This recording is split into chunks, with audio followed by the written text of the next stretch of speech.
Hey. Okay. We're live. Let's see here. We're here. Oh, the volume's up. We're here, and we're. Good morning. What's up, everybody? Sorry, I'm extra late today. I was taking care of the apartment stuff, man. Got the keys, got the fob. Everything is good to go. I stayed there a little bit extra than I thought. So we haven't missed anything yet. As you guys know, today they were going to Moselle, getting a tour of the property. Let me pull up the trial link. So they've been streaming for a couple hours, but there's like nothing there. So don't worry, we haven't missed nothing today, okay? You can see here, it's just there. They started apparently like 2 hours ago. We didn't miss nothing, guys, so don't worry about that, okay? Good morning. What's up, everybody? Good morning. Winnie, Dan, Ani, Pope here. Bristol boy, Bella, Chrissy, AJ, Sam, Gamora, Shane, Proxy, Melissa. What is up? That's a good question. Shannon says, are jury instructions before or after closing? I don't know. I really don't know. I got a little haircut. My hair is kind of a mess right now, but I did get a haircut yesterday. I haven't even had time to do it. Somebody, Diggs told me that somebody was like, Mel, you still sleeping? Yo, I don't have a choice. I wake up early every day, except the weekends. When you got kids, school, like there is no choice. But today I slept really good. I woke up feeling energetic. I woke up before the alarm. I was feeling great today. But I had a bunch of stuff I was doing this morning. So this little Moselle trip that they're taking actually kind of helped me out. Oh, let me fix my screen here. Put myself back on the screen. It really helped me out. So what I was thinking we could do, man, I'm not sure when they're coming back. I would think probably they had said that it's like 25 to 30 minutes to get to Moselle, 25 to 30 minutes to come back. So that's at least an hour. If they got there, they usually start at 9:30, but the judge yesterday was like sometimes they jury gets there earlier. Let's say they left at 9:30, 10 o'clock they get there. I would think at least an hour. I don't know. What do you think? At least an hour, maybe? 10:30. Oh, the boxes are still there. They're behind the towel. I just threw the towel on top of it. 10:30. And then if we're giving them an hour and then to come back, 11, maybe. So maybe they're coming back soon. I don't know. Behavior panel, yeah, that's what I was thinking. Body language experts. We can do that in the meantime. Because I don't know, too, when they come back, I don't know if shortly after they're going to go to lunch break, maybe. I don't know. So I figured, yeah, we could do the behavior panel. A bit of a mess. They did one on, I was going to say Alex Jones. They did one on Alec Murdaugh. So I'll leave this in the background with the volume on in case they come back so we don't miss it. And I know what to do. Let me put this on a separate screen. The behavior panel. Today we're going to talk about Alex Murdaugh. He is on, or Murdaugh.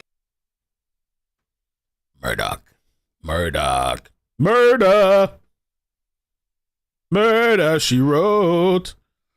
Did you see the body language video I sent you? I've learned so much. I'm not sure if you're talking about this video. I didn't watch it because I like to watch it with you guys.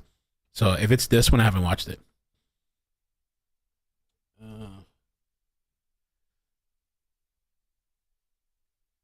Let's see. All right, a little setup going on here.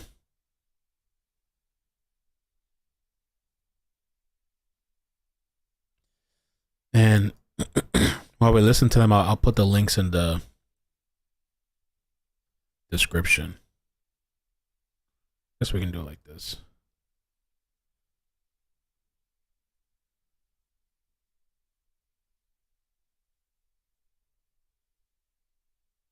However you pronounce it. He's on the stand, and Greg wants to tell us about the videos we're going to watch. So he took the stand as a defense witness, and this is a very finite set of the questions that he responded to in cross.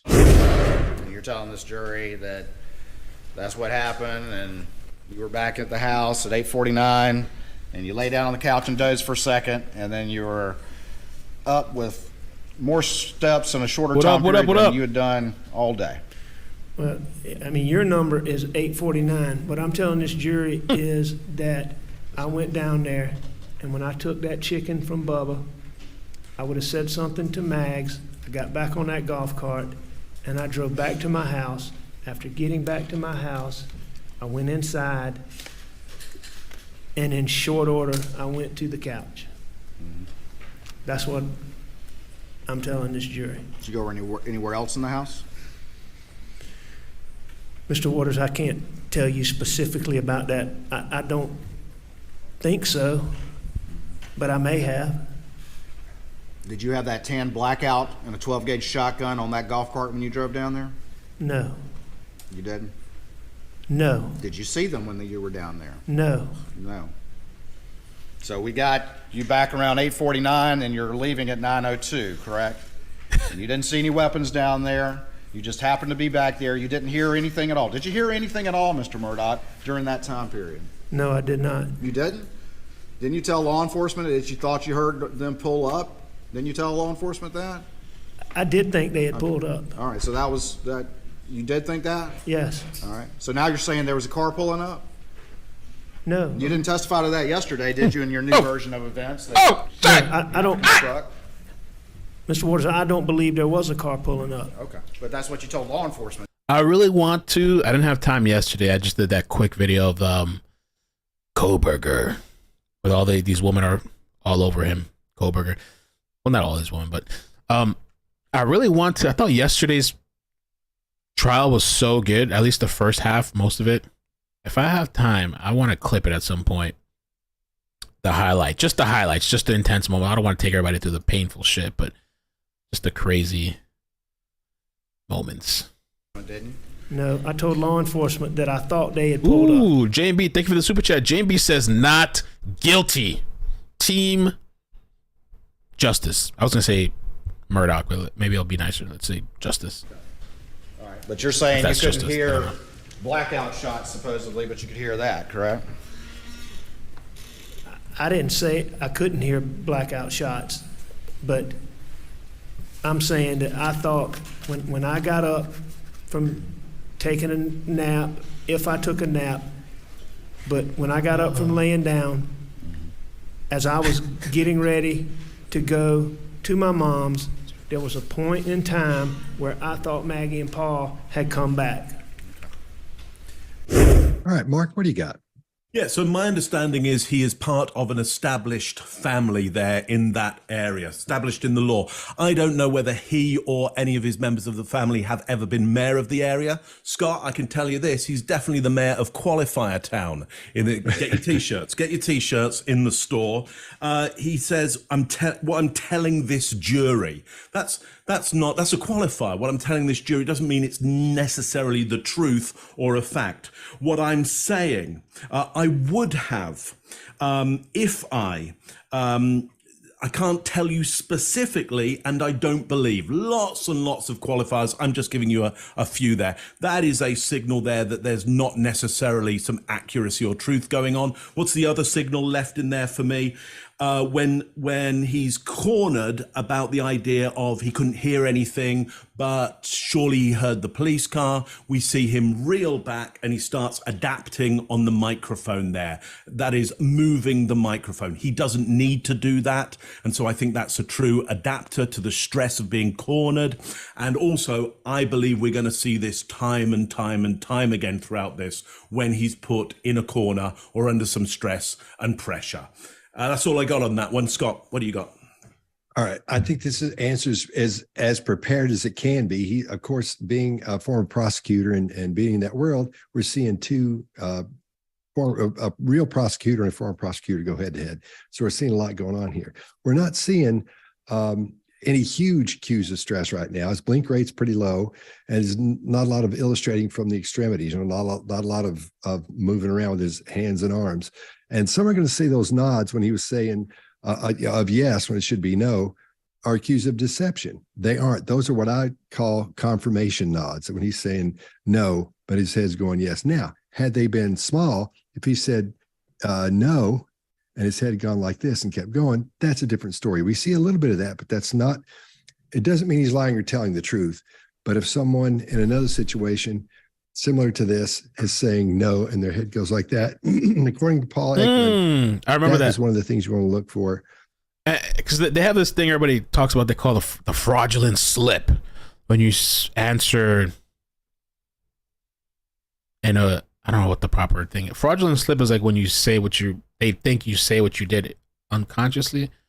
Like, did you kill somebody? And you slip up and you say yes, but you meant to say no, and it's like they presume you're guilty because of that or some shit like that. And so he did this thing where they were asking him and he said no, but he's always nodding and bobbling his head, but he said no, but he's saying yes, nodding yes. I don't know. A fraudulent nod. You're dealing with someone not being deceptive. We see a couple of short shoulder shrugs as he goes through this.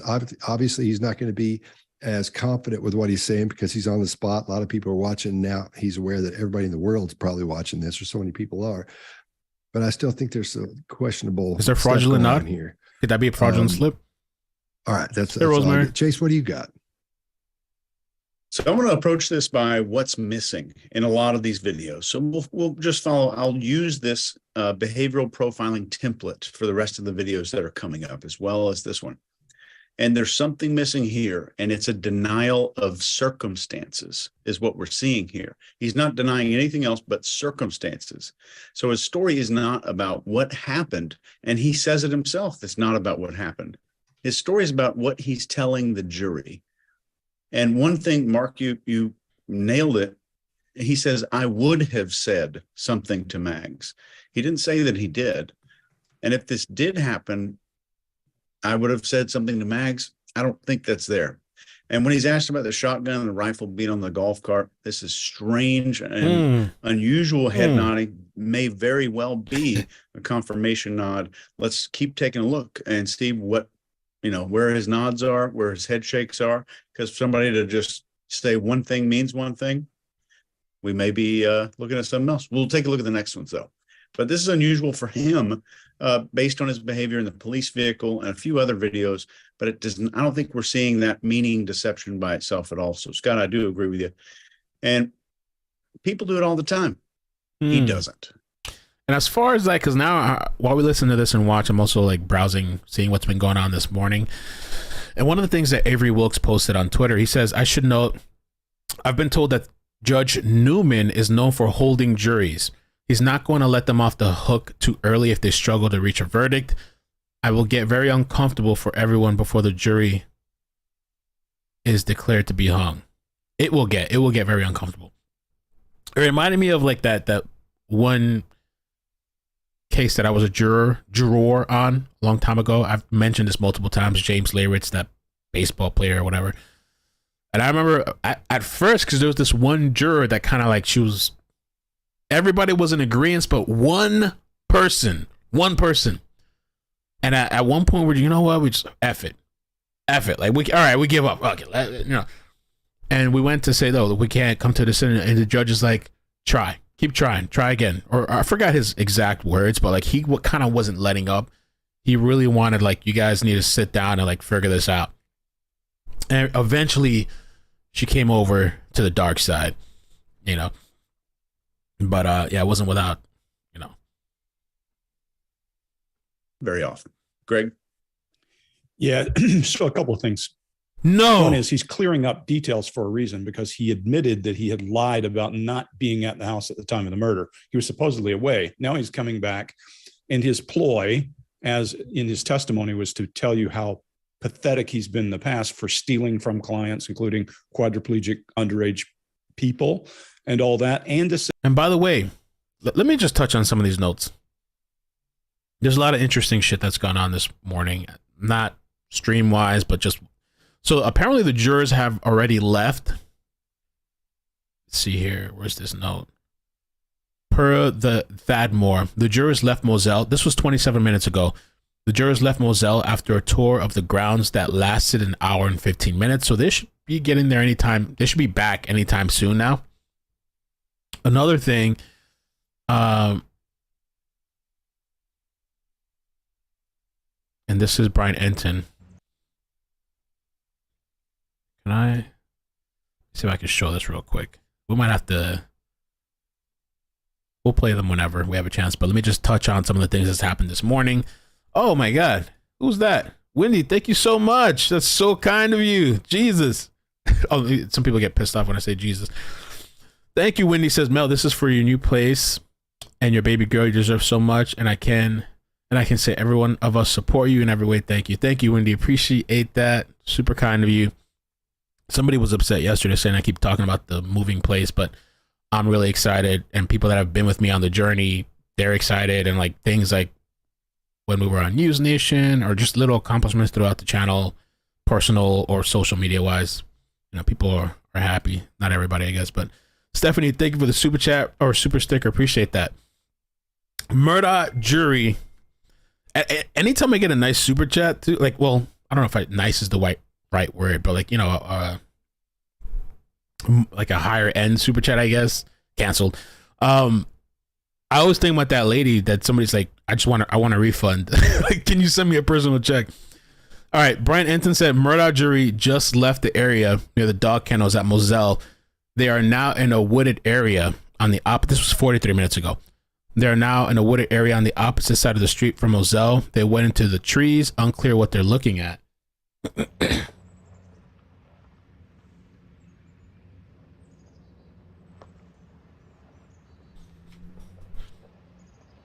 I'm sick of hearing about it. Tired of him. Bastard.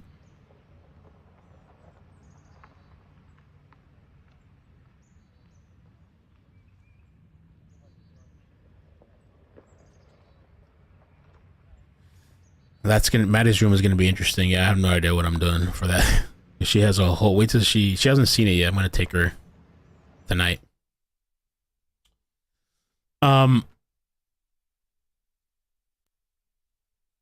This is like what's happened this morning. Ooh, Murdaugh defense attorney Jim Griffin was not present for the Moselle trip. He's preparing to deliver closing arguments this afternoon. Okay, so Jim is going to be doing it.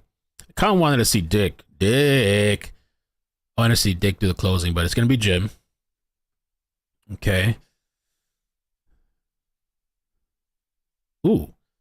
Defense lawyers Dick and Maggie Fox came down the short driveway in Harpootlian's black Mercedes. Harpootlian said the jury is now at the house wrapping their tour. That was an hour ago. They should be coming back soon, I think. Unless they go straight to lunch.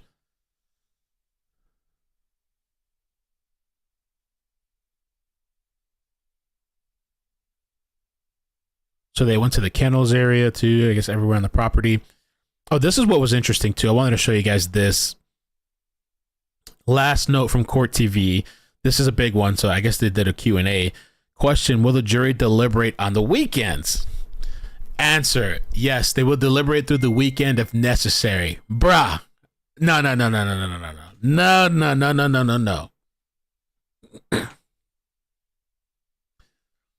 Come on. All right, let's get back to some of the behavior panel. Paul, thank you. Oh, yo, Paul. Yo, your comment this morning had me busting out laughing. I think that was your comment. Thank you for the super chat. It says enjoy your channel. Keep up the good work. I was like cleaning out the car and I was like, let me just check the stream. And I think it was you that said they should take that jury down the road driving 80 miles an hour, that narrow road, to see how they feel when Murdaugh was driving down that road. Yo, I busted out with that one. CY's Life, thank you so much for the super chat. Says you better keep talking about your achievements, Mel. We're here for it. Anyone who isn't is a hater. We love you. Thank you, CY. Appreciate that, man. That should have me busting out laughing if they did that. Say yes, and I lied, and. Now, let's see how that works out for him in the long term. I'm also going to tell you, there are two examples of the organism doing what the organism has made the organism successful in this video. One of them is him doing over and over, and one of them is me, because I didn't prepare for this. I'm watching these videos and telling you what I see. And so this will be you getting as close to cold as I can get. There is a place where his blink rate does increase when they say, where else did you go in the house? Well, if he's running around and picking up weapons to go down and do something, he would probably get a little blink rate increase around that. There's also a couple of things that you listening to him may find interesting, dis and dat. This is an educated guy who talks that way. And you may say, well, that doesn't play well for him. Well, it may very well play well for him in low country. And Mark, to your point, he's part of a long legacy of prosecutors, like 1920 to 2006. His family held the office of solicitor, which is prosecutor there. And he is an assistant prosecutor, which means he has a badge. Now, we said before he wasn't, somebody said he's not. He is. He has badges. He has been a volunteer in that program. You also, if you'll watch him, he says a hard no when they ask him about the blackout and the shotgun, because those are the murder weapons. So he's prepared that. Scotty does your loping. I can tell he's prepared because he's telling boom, boom, boom, boom, until, and Mark, that's you with the downward intonation, that's telling until they start asking questions. And then his pattern, his cadence, his everything shifts. Wow, that was hilarious, man. He came here to tell a story. And when he gets the chance, he does tell that story. What's interesting to me is when he was telling the police hours after the murder of his wife and son, who's had been blown out, and he found him on the side of the road, or on the side of the building, he had no grief whatsoever. Now it's suddenly got a grief muscle when it's about him on the stand. Could be Botox and he hasn't had any, but I don't think that's what it is. I think we're seeing something different. And I just think what you need to pay attention to is all that, Scott, you brought it up early, all that prosecutor, all that attorney language we're going to see here. And Mark, you're dead on. He's going to qualify. He's going to ask and parse facts and make the question what he wants to answer. That's all I see. And you're telling this jury that that's what happened, and you were back at the house at 8:49, and you lay down on the couch and doze for a second, and then you were up with more steps in a shorter time period than you had done all day. Well, I mean, your number is 849. What I'm telling this jury is that I went down there, and when I took that chicken from Bubba, I would have said something to Mags. I got back on that golf cart, and I drove back to my house. After getting back to my house, I went inside, and in short order, I went to the couch. That's what I'm telling this jury. Did you go anywhere else in the house? Mr. Waters, I can't tell you specifically about that. I don't think so, but I may have. Did you have that tan blackout and a 12-gauge shotgun on that golf cart when you drove down there? No. You didn't? No. Did you see them when you were down there? No. No. So we got you back around 8:49, and you're leaving at 9:02, correct? And you didn't see any weapons down there. You just happened to be back there. You didn't hear anything at all. Did you hear anything at all, Mr. Murdaugh, during that time period? No, I did not. You didn't? Didn't you tell law enforcement that you thought you heard them pull up? Didn't you tell law enforcement that? I did think they had pulled up. All right, so that was that. You did think that? Yes. All right. So now you're saying there was a car pulling up? No. You didn't testify to that yesterday, did you, in your new version of events that No, I don't. construct? Mr. Waters, I don't believe there was a car pulling up. Okay. But that's what you told law enforcement, didn't you? No, I told law enforcement that I thought they had pulled up. Okay. All right. But you're saying you couldn't hear blackout shots, supposedly, but you could hear that, correct? I didn't say I couldn't hear blackout shots, but I'm saying that I thought when I got up from taking a nap, if I took a nap, but when I got up from laying down, as I was getting ready to go to my mom's, there was a point in time where I thought Maggie and Paul had come back. But you never told them all this new story that you've constructed in light of this trial, is that correct?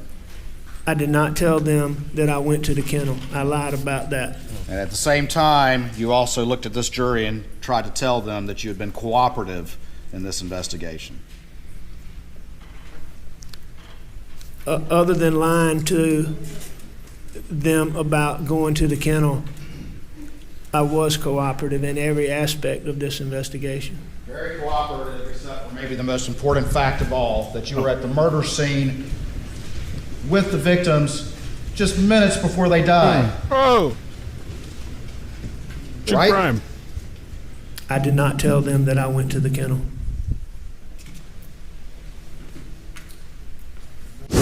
Chase, what do you got? So I'm going to leave body language out of this for right now. So I want you to consider something from a profiling only perspective. Oh. So if someone's family members are killed and they want to find out what happened, what reasonable or sane person would lie about their story?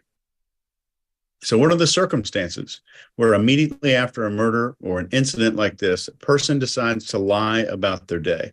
So in a lot of cases, guilty people are going to admit to one lie so they can appear to be coming clean. We might call this a micro or a mini confession. And this sometimes serves to alleviate this natural human desire to confess. And this admission about lying makes guilty people feel like they're admitting fault. And unconsciously, they believe that they're shaping how we see them. So if they're coming clean about this one thing, they must not be guilty. So that might be something that we're seeing here. And this is just a tremendous red flag that the lie is there existing in the first place. Mark? Yeah, so Robert. he is very good at not answering with yes or no answers, as the prosecutor is trying to rally him into simple yes or no. He'll tend to repeat the question back in the opposite of how it's been put forward. I did not tell them that I went to the kennel. Again, not contracted. So very clear and uncontracted in telling you the opposite of what is being rallied into. And I think that's purposeful. He knows what the prosecutor is trying to do, get him to say yes or no answers. It's going to be simpler to put him in a corner if he'll do yes or no. Let me just pick up on one element of body language, which I think is kind of interesting. You're right, Greg, that we didn't in the first visit with the police see any forehead action. We got a lot of forehead action here. So we've got to think to ourselves, well, is he putting it on to show concern, or is he actually concerned and under pressure? In order to work out which one it is, I would put alongside that his chest is very concave at the moment. Shoulders are in, chest is concave, protecting vital organs on the body, as we often say.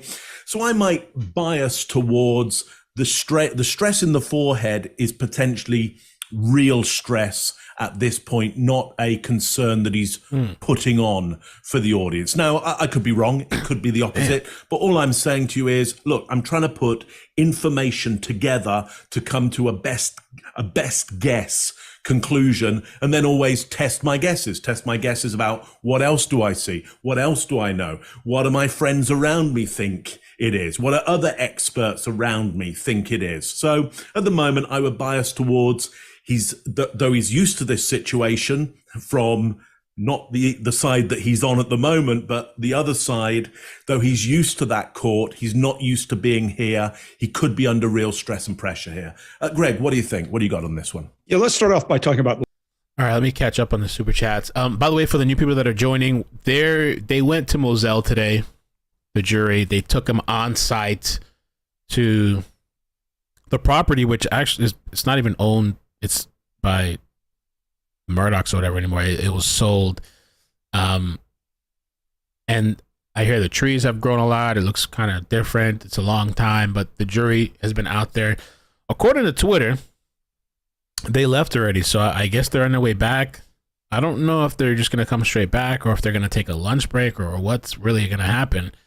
So far, there hasn't been any trial yet. They are coming back today, though, because they're going to do jury instruction and closing statements, which should be done today. Like, those two things should finish today, I guess, if they don't start too late. I don't know how long deliberations are going to take. And so that's kind of what's going on. Cheeky, thank you so much for this super sticker. Thank you for the super sticker. Appreciate that. Thanks for the 20. Amazing. True Crime Chronicles, Dr. M. Thank you for that super chat. Really nice. Appreciate that. It says, Mel, you're amazing and by far my favorite social media influencer. Keep up the good work. How many people do y'all think went home last night and tried throwing their phones like frisbees to see if they turned on? I don't even know how that guy pulled that test off. And how would he know if it turned on or off or what? A weird test. That testimony itself was hilarious too. I felt a little bad for the guy, but the defense tore him up, and I don't even think they should have allowed that. Like, after they tried to get it striked, I think it should have probably been striked. I don't know, because I just feel like that's opening the gate for those appeals, man. But thank you so much, True Crime Chronicles. Thank you for the 50. Appreciate that. Thank you for supporting me. Sweetness, thanks for becoming a member. Says, I'm so happy for you and your sweet baby girl. I see binge shit, been a month, and you're still at it. Don't know how you do it, but you do it with a smile. Thank you. Thank you. Moxie, thanks for the super chat. Says, while we're celebrating, I got all my student loans forgiven by the government. Close to $50K. Damn. I didn't know they were still doing that. If you're in the trades or in medicine, fill out the paperwork. Well, congratulations. That's got to be like a weight off your shoulders. $50K.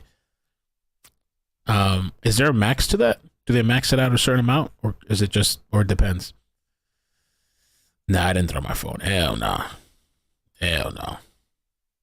The liar's loop, something Scott and I have in the true crime workshop. But the liar's loop says you get a trigger, and then you got to fabricate, and then you deconflict inside your head. Then you pitch, then you get challenged. Now, when you get challenged, you have to defend. And then what happens to you is you get in a spiral if the questioner's doing a good job.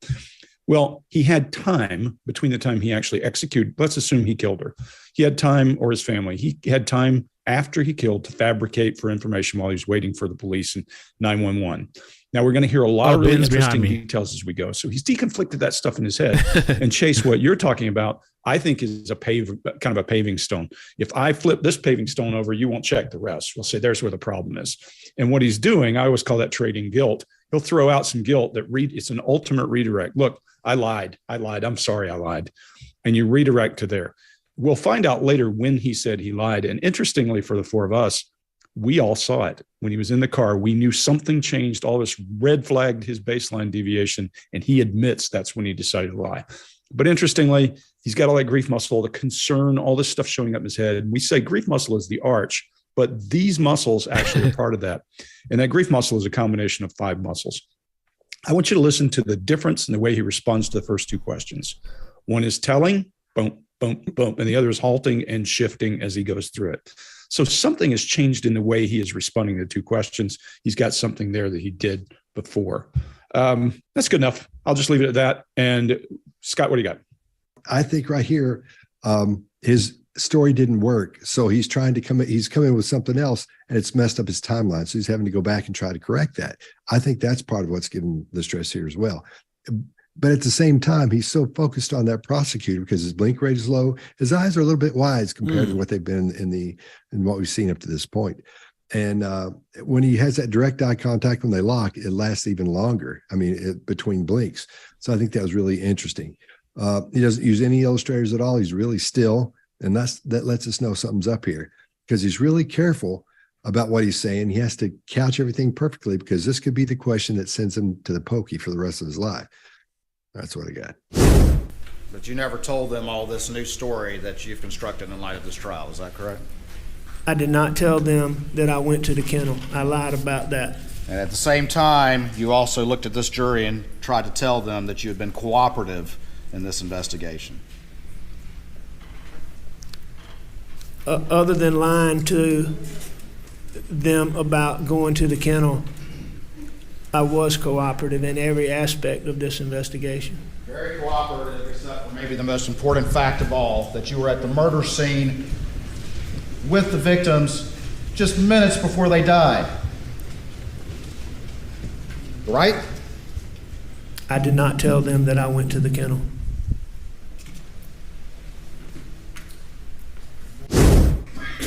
And then you would agree with me that from 902 to 906, your phone finally comes to life and starts showing a lot of steps.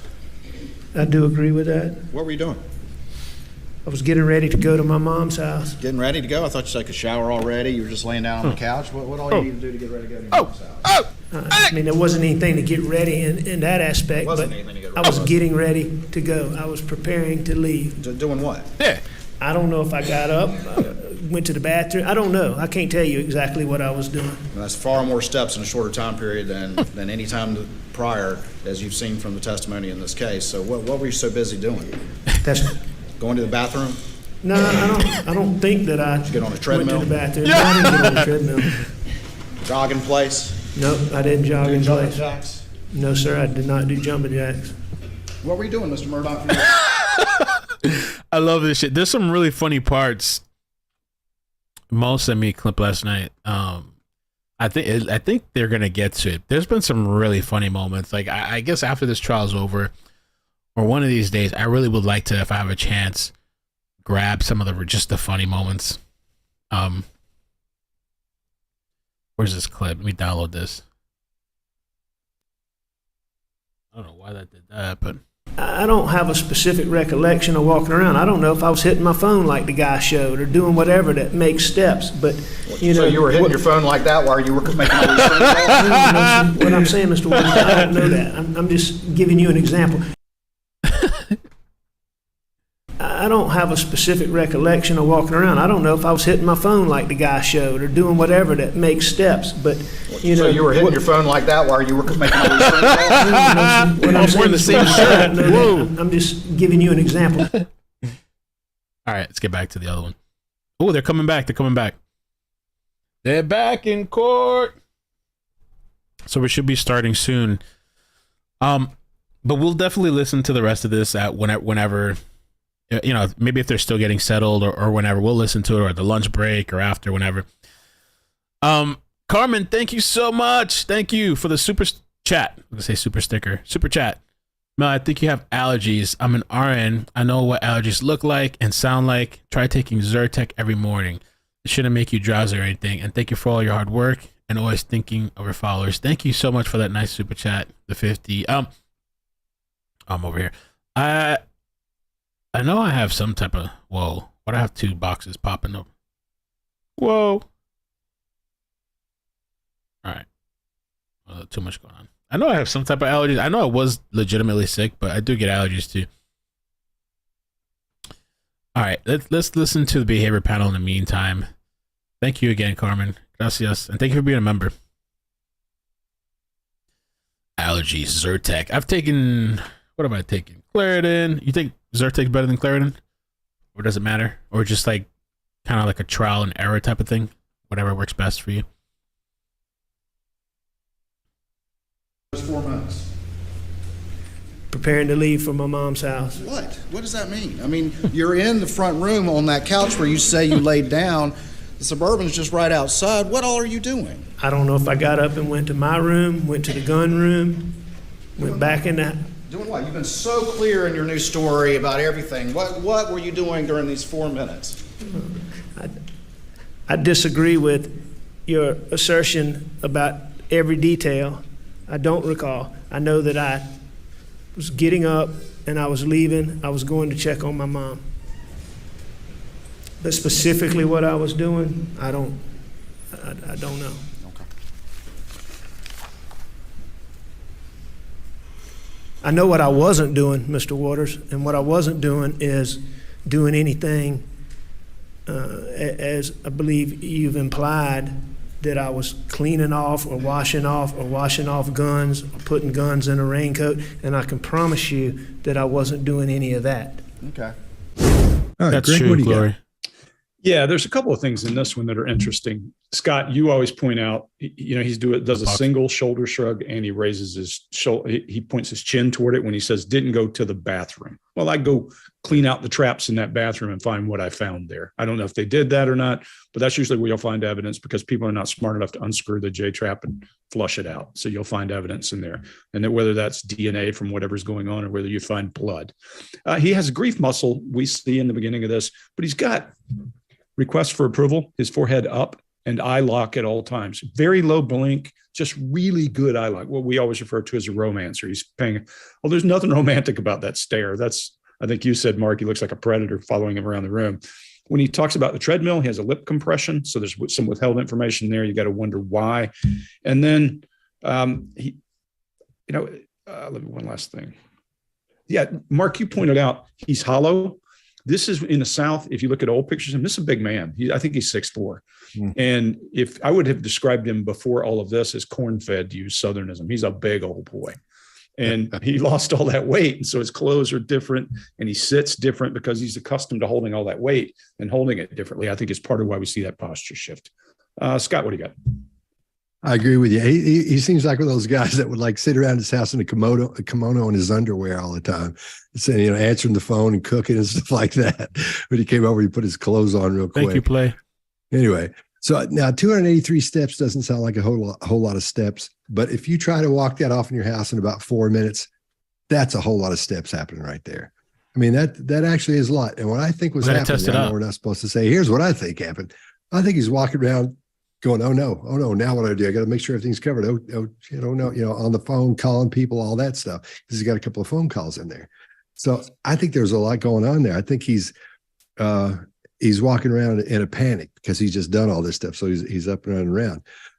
He continues pretty much with the same body language and the verbal delivery, and just a little bit more illustrating, but not a whole lot more. The prosecutor's trying to get him all worked up, and it's slowly but surely working because we see him start getting a little bit tense. We do see some stuff in his brow, but again, I got some theories about what's going on up there, but I'm going to save them for a little bit. And again, I think the great part is we're watching these two attorneys sort of battle each other, and they both got their glasses on. They're looking down their noses at each other. So there's no reason for Murdaugh. Did you say Murdaugh or Murdaugh? He says Murdaugh. Which one is it? Does it matter? I don't think it matttters. I think it's a local pronunciation. Local pronunciation. When you got money, man, you change the pronunciation of words. Pronunciation. Got that money, bro. Right. Anyway, so he's got his all the way down to the tip of his nose. He's not even using them. I haven't seen him use his glasses yet, but he's looking down his nose at this attorney. And I think that's part of that psychological thing they've got going on back and forth. Mark, what do you got? Yeah, I agree, Greg. He's really locked his target there. There is what you might call a predatory gaze, and Scott, you were bringing that up. I was just agreeing with that. Predatory gaze there. He knows where the target should be and where the conflict is going to come from. I looked up his height as well, Greg, because in order to work out how much ground you can cover with that amount of steps, you need to know the height of the person, because the human bodies are that's how tall I am. For example, if you hold your hands out like that, the distance from your fingertips is how tall you are.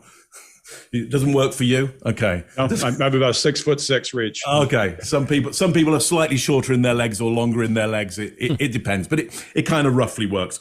So with that amount of steps, you can cover around about easily 1/4 of a kilometer in distance. Now, if you're going up and down steps or things like that, it won't quite work out, but you could cover a lot of ground as a 6'4" guy in that amount of time. You're going at quite a pace and you're going at quite a crack there. Anyway, all of that aside, what interests me most is that he answers via the negative all the time. This is what I wasn't doing that day. I didn't do that. I disagree. I don't know. I don't recall. I didn't go on the treadmill.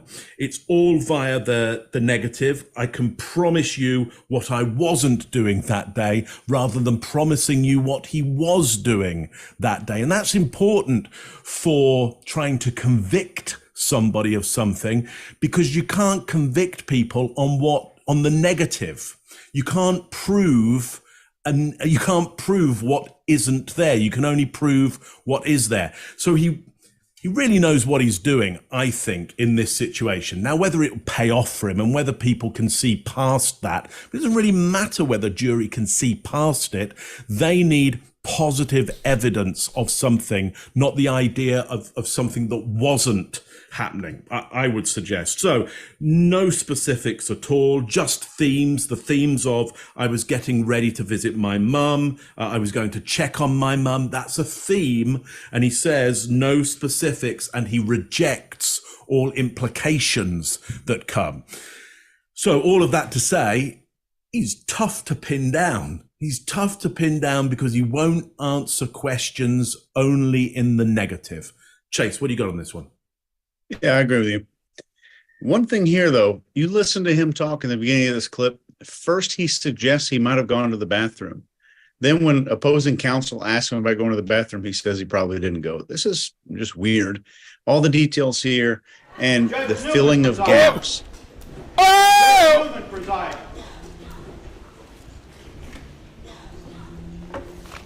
Whoa, we're back. Be seated. Wow, we're back. Okay. Sorry if that was kind of loud. I'm gonna turn my volume down. Good morning. Anything before we bring the jury? Woo! What's gonna happen now, baby? Yes, sir. Let's get it. Let's get it. Good timing, man. Good timing. Not bad. Chilled for about 40 minutes, close to an hour. They're back. All right. Exciting. I wonder what's gonna happen. Are they gonna do jury instructions first, or yeah, that's a good question. Anybody in the chat know? Because somebody asked that earlier. Do they do jury instructions first or closing statements? I'd love to get to the closing statements right now. But are they gonna have time? Judge, you think Judge got a haircut? Or that trip, that day trip? I was even thinking those jurors, because I was wondering, like, are they annoyed by it, or are they like, man, finally something different than just sitting here in this court. We actually go get to see the place, go for a little trip. You know what I mean? Boom.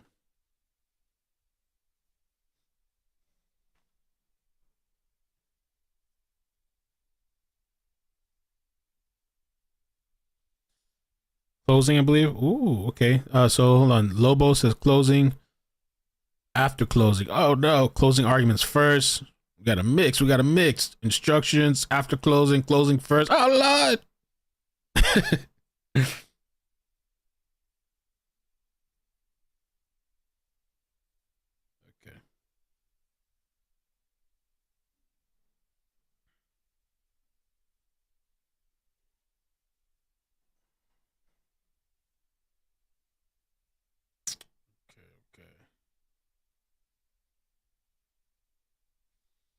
Alec.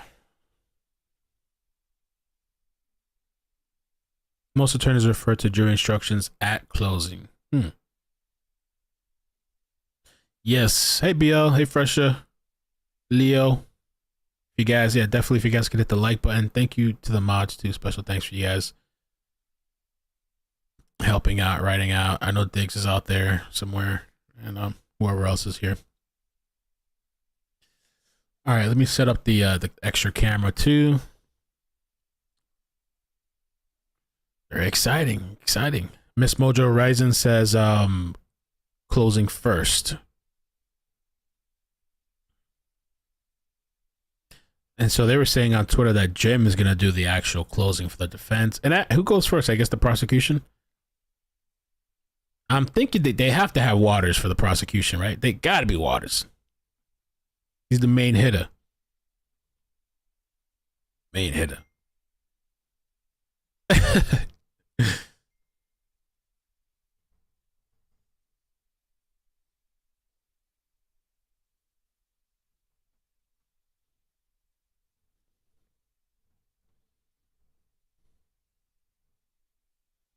me do this too. So a couple things I want to do.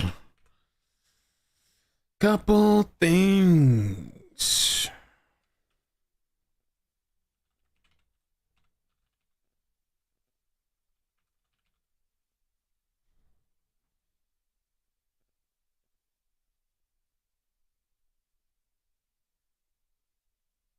Ooh.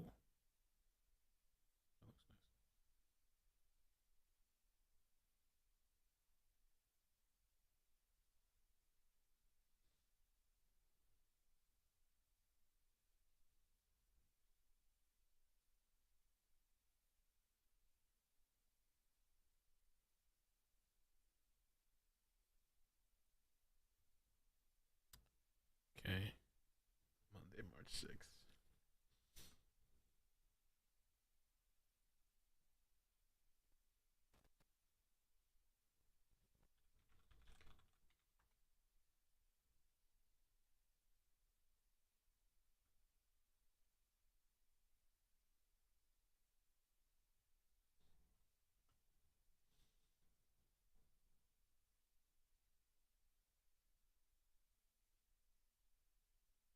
Oh, that's nice. I'm looking for like a couple. The next desk is set up.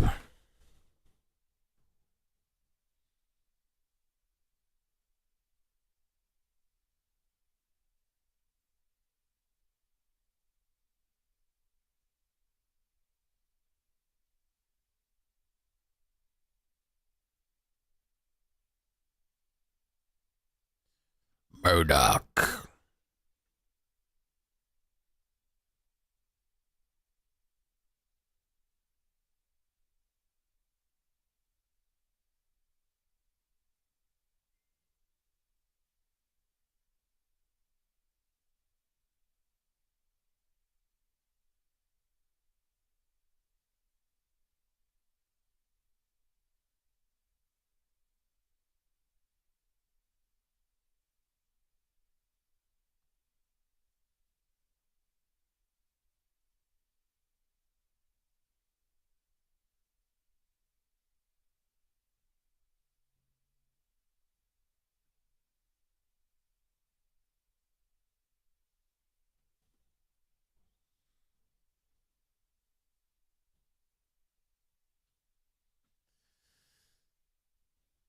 Let's see. Okay.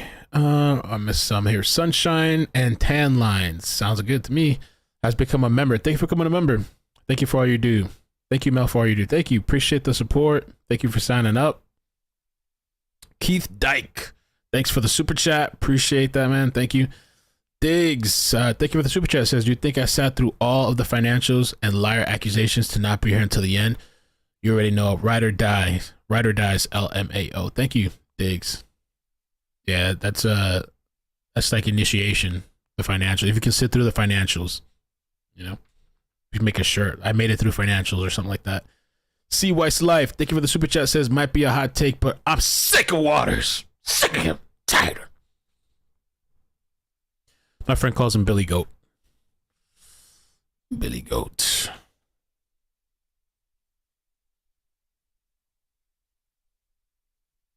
Ooh. Ergonomic. An ergonomic desk.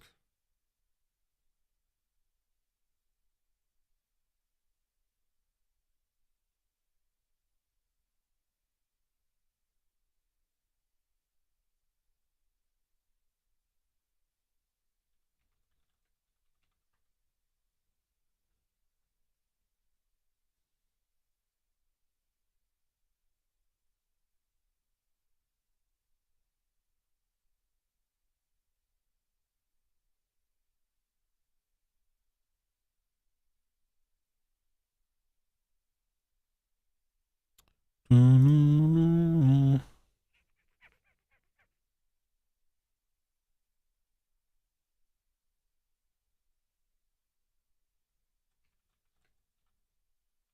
wonder what they're talking about. Are they talking about jury instruction?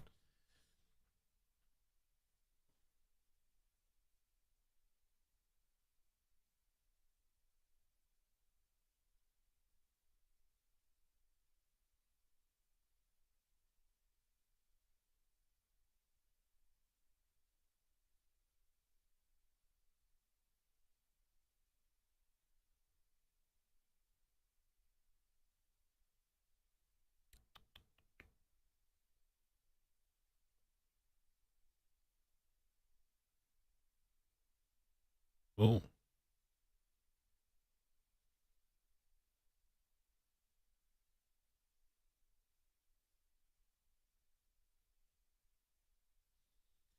Guess I have to do my research with this stuff.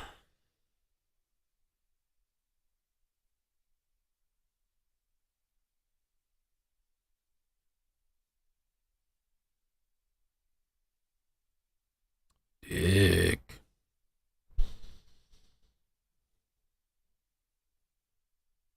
Oh, nice, Susan. Thank you. Susan says, been with you since Cody Bigsby. Still missing. And we had that little kind of, I don't know what they call it, jump scare or something, or we thought that he was found. iCkEdMeL, I sent you info on FB Messenger what they could be talking about. Okay, let's see. Maggie Murdaugh autopsy picture accidentally leaked by attorney. Oh no. I don't know what kind of website this is. Apoye Central? The hell is that? Let's see. The alleged autopsy picture of Maggie Murdaugh was accidentally leaked by attorney during the Alex Murdaugh trial on Tuesday. The picture is being circulated on social media. However, Apoye will not share the picture. During the prosecution rebuttal, the coroner referenced the image of Maggie Murdaugh's autopsy.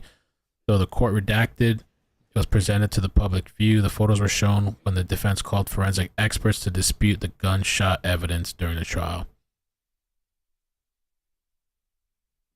I remember seeing like a skimp of something, like a piece of something. I don't know if that's right. Like I saw a small piece of a picture. Like I don't know that I saw the full thing, but maybe that's what they're talking about. Ooh.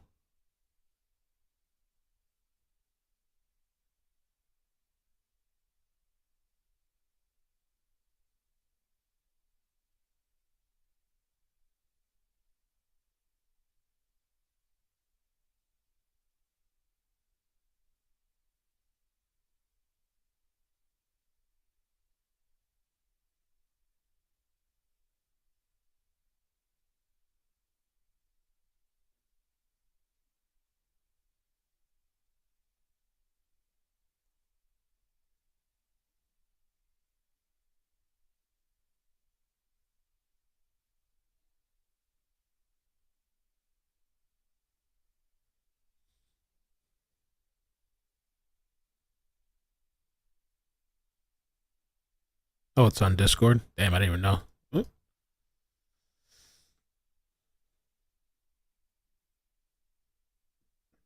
Oh, damn, I didn't see that whole image. Wow. Oh, okay. Damn, yeah, I didn't see that. Lex Lux, it's thank you for the super chat. Says it's Diggs B-Day soon, everyone. Yes, I think tomorrow's her birthday. Happy Daisy. Thank you so much for the super chat. Says thank you for all you do. Please give a shout out to Mellow Day, my older sister, who is a big fan, and you make her happy. Thanks for that. Shout out to Mellow Day. Amazing. Thank you for the support. Thank you for watching. Hope you're having a good day.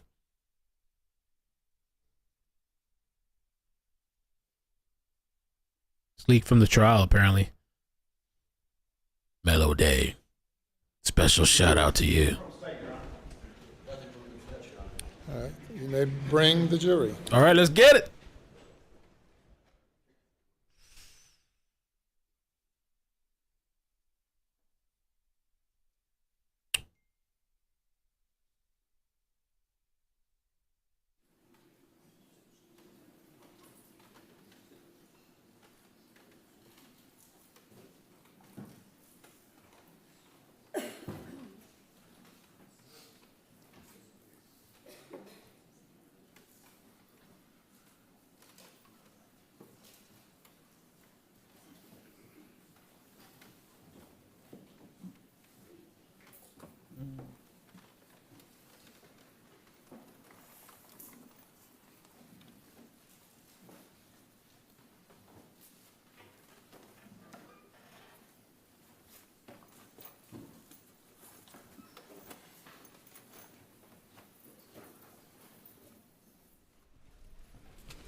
Jury is present, sir. All right, thank you.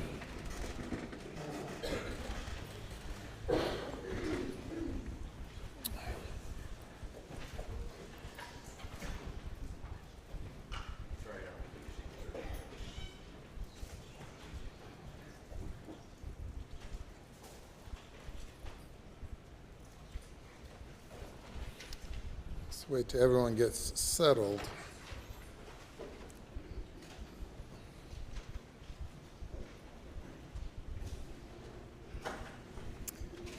Welcome again, once again. Day number 27. And you have heard all of the testimony, received all of the evidence. You've visited the scene of the alleged crimes. And now it's time for closing arguments. Yes. First by the state, Mr. Waters. Thank you, Your Honor. May it please the court.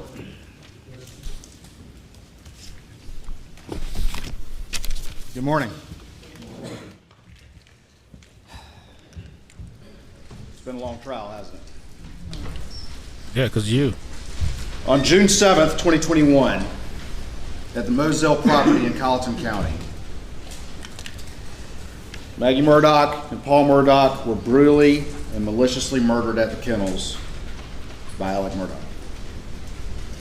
Paul, as you know, suffered 2 shotgun blasts. Maggie suffered 5 blackout rifle wounds. And after an exhaustive investigation, there is only one person who had the motive, who had the means, who had the opportunity to commit these crimes, and also whose guilty conduct after these crimes betrays him. The defendant was the one person who was living a lie.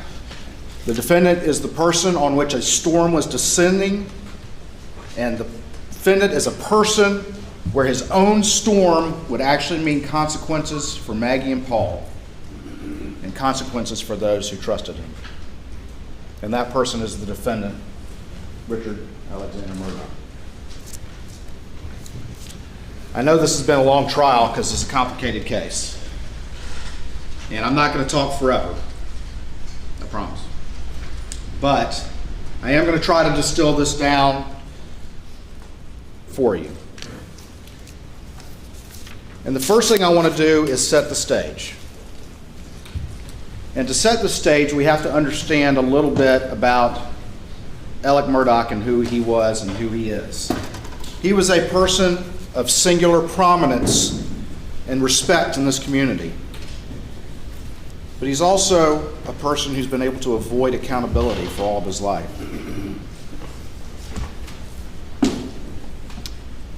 While he was outwardly giving the illusion of wealth and a very lucrative law practice, some bad land deals and that sort of thing, exacerbated by the economic recession, led to some financial problems. And then he had some big cases in the early 2011, 2012. And all his partners, and you've heard testimony to this, thought that that had taken care of things. You've heard cases like the Thomas case and the Pinckney case and the Plower case and the Badger case. But the evidence that you've heard shows that the defendant became so addicted and so dependent on a velocity of money that the millions of dollars in legal fees that he was receiving was not enough. And so he started to steal. And how did he steal? He stole by billing personal expenses to the firm. He stole by stealing from his own family. You heard the testimony about the check he stole from his brother Randy. But then the main ways were 2 schemes that he developed. And the first one was to get checks made out from the client trust account to Palmetto State Bank, to fast talk the staff and fast talk the clients with those disbursements, and then take it to Palmetto State Bank, where his buddy Russell Lafitte would convert those and use those to pay personal expenses. And each time, until the end, it worked because the client was also getting a big check. And they were walking out of there thinking that everything had been fine when it was not. But then in 2015, he opened up the fake Forge account. And then all he had to do was get disbursements paid out to the Forge account. And once he did that, he would convert those to his personal use. And to do that, though, he also had to fast talk staff and fast talk clients. And that scheme continued up until everything fell apart in the end. The other thing you have to understand is during this time when he's earning millions of dollars and stealing millions of dollars, he's also borrowing millions of dollars from wherever he can. The bank, his law partners, his father, and it still wasn't enough. And this slow burn was continuing and continuing until the boat crash happened in February of 2019. And that changed everything. That set in motion things that were going to happen because of the criminal charges related to that case as well as the civil charges related to that case. And in the aftermath of the boat case, things changed. The pace of his stealing increased. In fact, that's when he stole the money from Tony Satterfield that you heard from. Ultimately stole about $4.5 million between the Satterfields and others. And unlike other cases, Tony Satterfield, who was the son of his longtime housekeeper, he took all the money, took every bit of it. And that was coming to a head as we move into the spring of 2021, because there had been some publicity, and you heard from Tony Satterfield that he was, the defendant reached out in the spring of 2021 because there had been publicity and saying, hey, I'm still working on the case, everything's fine, I'm still working on the case, it's good. But the reality is the defendant didn't have that money to pay it back. And he had one saving grace, because as you've heard, they don't get paid until the end of the year. And his saving grace was the Ferris case, which they tried in December. They get the verdict and get paid in March, and that's when he convinces Chris Wilson to send those $792,000 of fees to him. But the problem is that only lasted for about 2 months. $792,000 only lasted for about 2 months. And then he's running out of money again. Meanwhile, you've heard in the boat case that Mark Tinsley was seeking to get a large personal recovery from Alec Murdaugh of $10 million because he thought, as many people did, that he was wealthy and had a lot of money. And when they said he didn't, he filed a motion to compel. And you've heard testimony about whether or not that had been granted, but it doesn't change the fact that that's what Mark Tinsley was seeking to do. And that boat case hearing had been scheduled for June 10th. In May of 2021, as we move into June, that's when Alec's own paralegal got the expense check for the Ferris case, but not the fee check, and tried to raise that to Alec and couldn't get a straight answer, tried to raise it to Chris Wilson and couldn't get a straight answer, to his office. And so it goes to Jeannie Seckinger, and Jeannie Seckinger goes to the partners, and they can't get an answer about that either. And they want an answer to that because they're worried, because Alec has been talking about structuring fees, and they're worried he may be trying to hide assets because of the boat case, and they don't want to be a part of that. All of these things are coming to a head, and his finances are falling apart. And you heard from the banker there. You heard where his finances were at on June 7th, 2021. And you saw what happened in the wake of that. Within a short period of time, he was negative $347,000. On June 7th, 2021, he was in the office. He was working on the boat case, working on those financial disclosures, when Jeannie Seckinger came in and confronted him about those fees that he no longer had and couldn't pay back. And on June 7th, 2021, and he tells this to Jeannie Seckinger, his father, Randolph, is having a very difficult time. And while they might have said it was some positive news, the reality is that he was very, very sick, and he had always been someone that the defendant could go to, that he could borrow money from. And so that pressure is happening as well. And on June 7th, 2021, as all these pressures were mounting, the defendant killed Maggie and Paul. And how do we know that? We're going to talk in detail about that. But the timeline puts him there. The forensic timeline puts him there. The use of his family weapons corroborates that.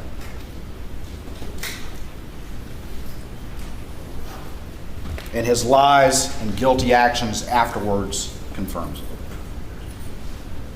And we'll go over each of those in great detail. Before we get to that, though, I want to finish out, because in the wake of this, everything changes. All those things that were coming to a head immediately go away. It's a different world now. They're not asking about the Ferris fees anymore. And you heard testimony to that. Mark Tinsley doesn't believe the case is going to have the same value anymore because the sympathies of the case have changed after this tragedy. And you heard that. And who would better understand that than Alec Murdaugh, who does the same work? The boat case hearing goes away, and everyone immediately rallies around Alec Murdaugh. And it worked, because it allowed him to borrow $250,000 from Johnny Parker, his law partner, who of course wouldn't have loaned him that money if he knew what Alec was up to, and allowed him to go to Palmetto State Bank and get $350,000 in an off-the-books loan that hadn't even been applied for, and to send that money to Chris Wilson and convince Chris Wilson to pay another $192,000 of his own money, and to send an email to the firm that everything was okay.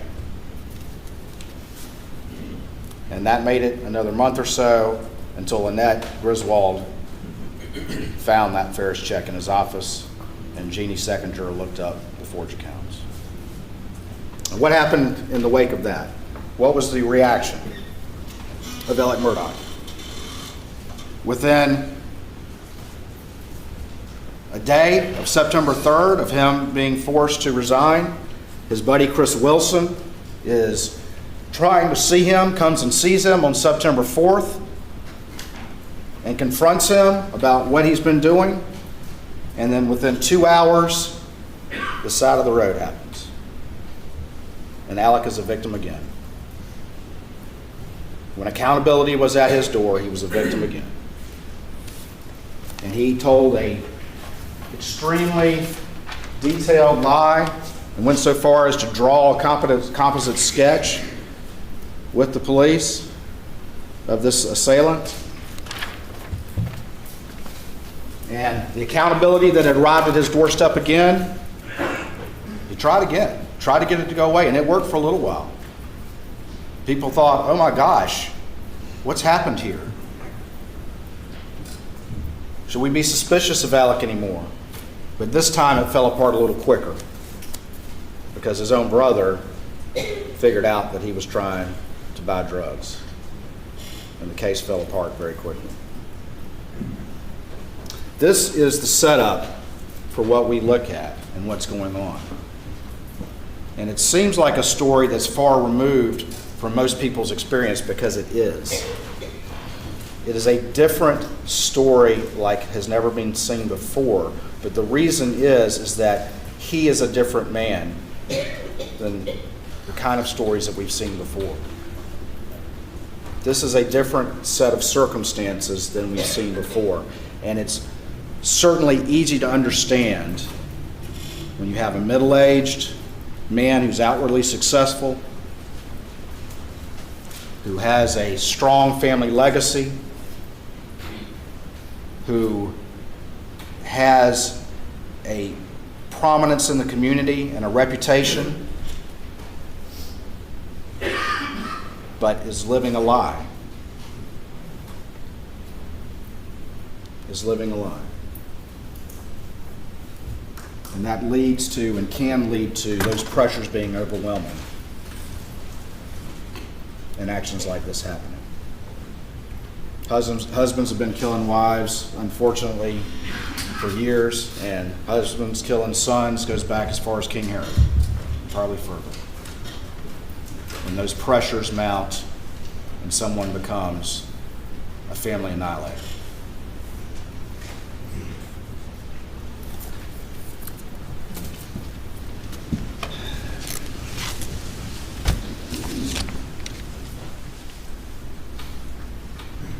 Now the computer input, please.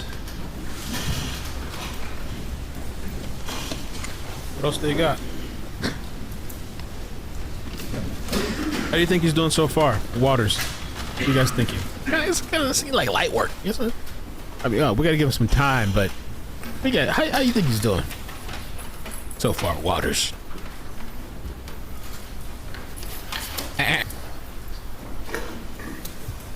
All right.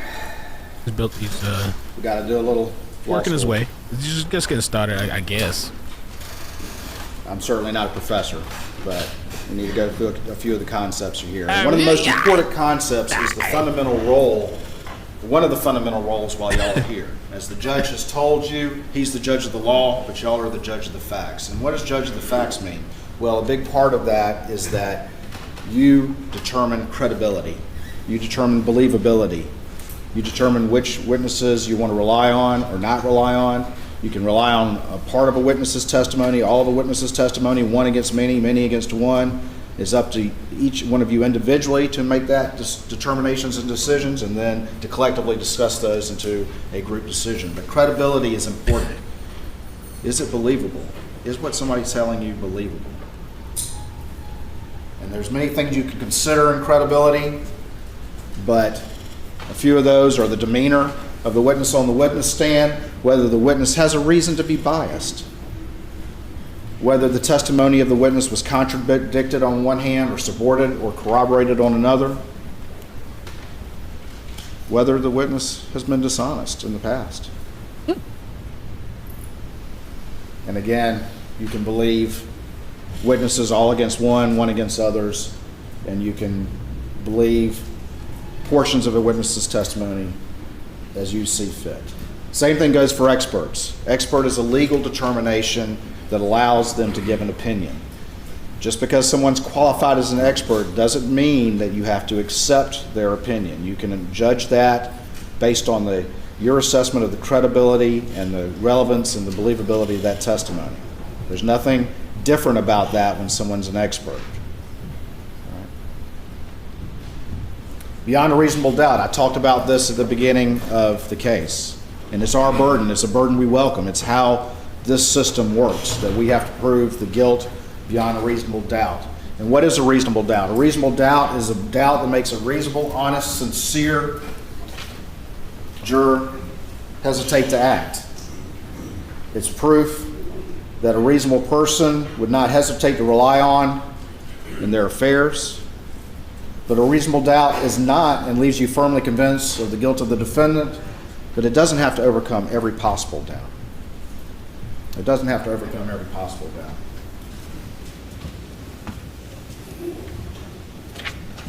I used to try a case against a defense attorney, and he would pull up a picture of something. Right here I have the Mona Lisa. And he would tear off a piece like that and say, ladies and gentlemen, that's reasonable doubt. And my response to that is, you still know what this is, right? You still know what it is. And that's reasonable doubt, okay? If you still know what it is and you're firmly convinced, then it's your duty under the oath that you've taken as the law, as the judge will give you the law to convict the defendant. Direct and circumstantial. Directly proves the existence of the fact, and circumstantial evidence is proof of a chain of facts and circumstances indicating the existence of that fact. And we talked a little bit about that at the beginning. Sometimes people in common discussions will say, oh, the case is just circumstantial. But the law says that doesn't matter. The circumstantial evidence can be just as good as direct evidence. It is just as good. It makes no distinction between that, and the judge will charge you on that. There's no greater degree of certainty required of circumstantial evidence than of direct evidence. The circumstances must be consistent with each other, and when taken together, point conclusively to the guilt of the defendant. And I gave you all an illustration at the beginning. I'm not going to redo the whole thing, but about being inside. And you go outside and it starts raining, and you know it's raining, okay, because you got direct evidence, you're getting wet. But if you go inside and you're in a closed room, and all of a sudden it gets dark, and you hear thunder, and you hear the wind rustling, and you hear the rain coming down on top of the roof, and then after an hour or so you go outside and the sun's shining, but there's limbs all down in the yard, and it's wet as far as the eye can see, and there are puddles in the yard and puddles in the driveway. Is there any reasonable doubt what happened, that it rained? Now, again, I'll say it again. Supposedly, I guess somebody could have sprayed the whole neighborhood with a hose and blown a fan to blow the wind down, or blow the limbs down, simulate wind, but that's not a reasonable doubt, ladies and gentlemen. Circumstantial evidence can be just as strong as direct evidence. It is just as strong. The law makes no distinction just because it's circumstantial. All right, let's talk about murder. Murder is the willful killing of someone with malice aforethought. It's the unlawful and willful killing of any person by one with malice aforethought. The crime of murder is really, as far as the elements go, fairly simple. The operative terms here, the most important terms, are malice, which is the mental state that the person must have, and aforethought. But let's talk about those. What exactly do they mean? Malice, and it could be any of these.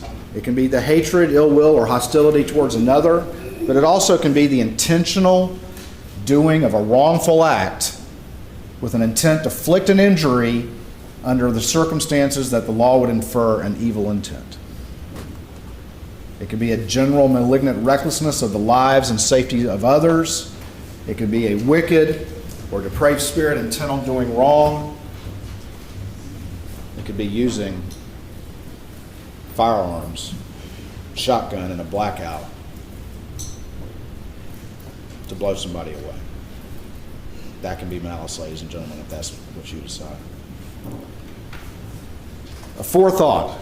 Sounds like it has to be planned, and certainly planning would account for a forethought, but it may be conceived at the very moment, a split second, or in conjunction with the act. So a forethought doesn't require planning for that malice to occur. All it has to do is exist in the moment, just a split second, or in the moment that the act occurs. So when that trigger's pulled, as long as there's that intentional doing of a wrongful act, intent to inflict an injury, there would be an evil intent, a malignant recklessness, which you can infer from the circumstances of the case, then that's all you need.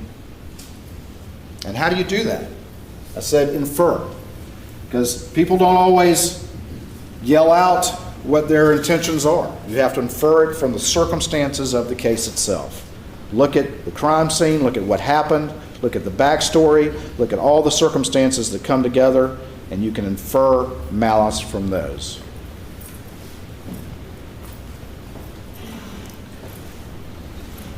Last little bit of law school. Malice and drugs. Voluntary intoxication does not impair a person's ability to act with malice aforethought. That's a legal principle. If you voluntarily get intoxicated, it is not a defense to a crime, and it does not negate the malicious nature of that crime. If one voluntarily intoxicates themselves, they are just as responsible for their actions as when they are not intoxicated. And the judge, again, take what the law comes from the judge, but this is a legal principle that you will hear. Voluntary intoxication is not a defense to a crime. And why does the law say that? Well, you can't take whatever it is and deny responsibility for what you've done under the law. All right?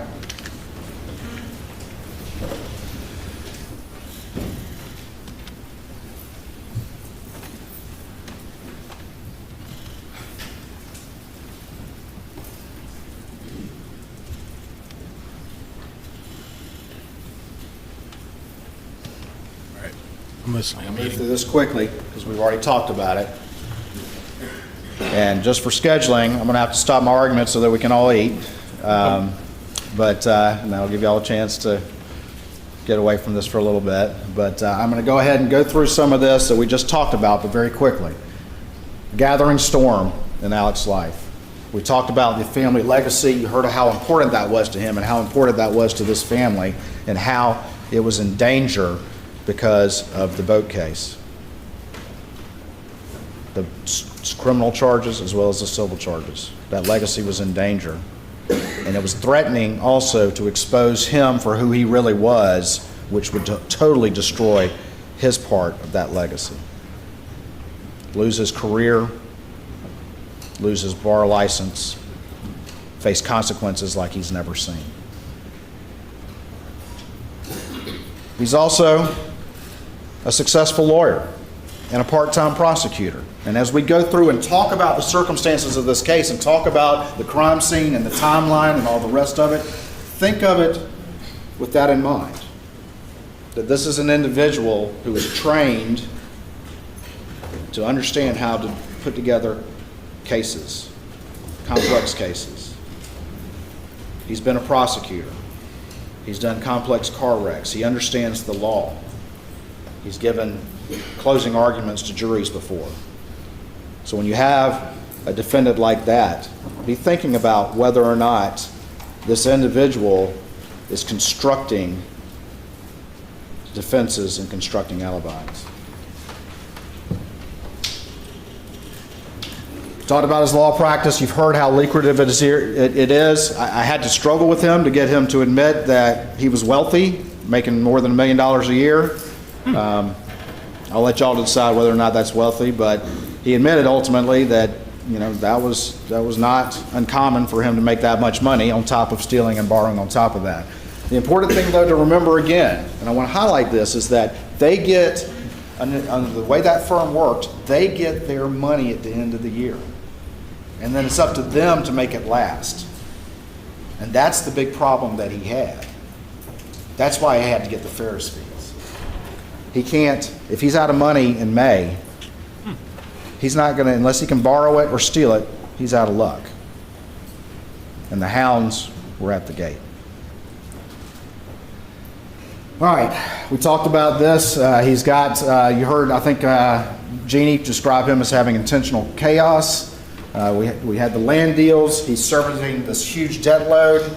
He constantly needs new money coming in. And this has been going on for more than a decade, a constant hamster wheel. The stress and the pressure of that would be extreme because it's been going on for so long, always having to stay one step ahead of the game, always having to beg, literally beg, borrow, or steal for over a decade to have the truth from being exposed. That's been going on all that time. The big cases, his partners think he's straightened it out and paid off his debts, but he hadn't. He's getting paid millions of dollars, but he's stealing on top of that. It's not enough to keep that hamster wheel going. So he borrows and he steals. The methods I mentioned, you got the PSB checks, you got the fake forge, you got fake business expenses, running the firm card, and from his family and his law partners. Each one of these depends on him being able to sit down and look someone in the eye and convince them that what they're doing is right, when in reality that wasn't happening. And all those clients trusted him based on those. And we sat there and went through that, and it may have been exhausting, and I apologize for that, but he couldn't tell you about one conversation that he had that stuck with him. That's how easily it came to him. Is that relevant to your consideration of what he had to say to you? That's for y'all to decide.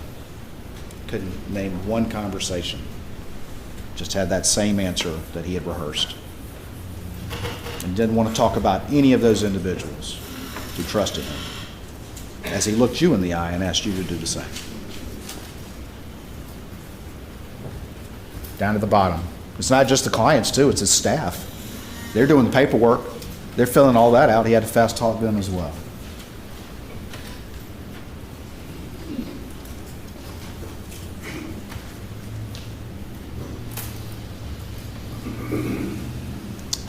Alex's situation, I think, is akin to a Ponzi.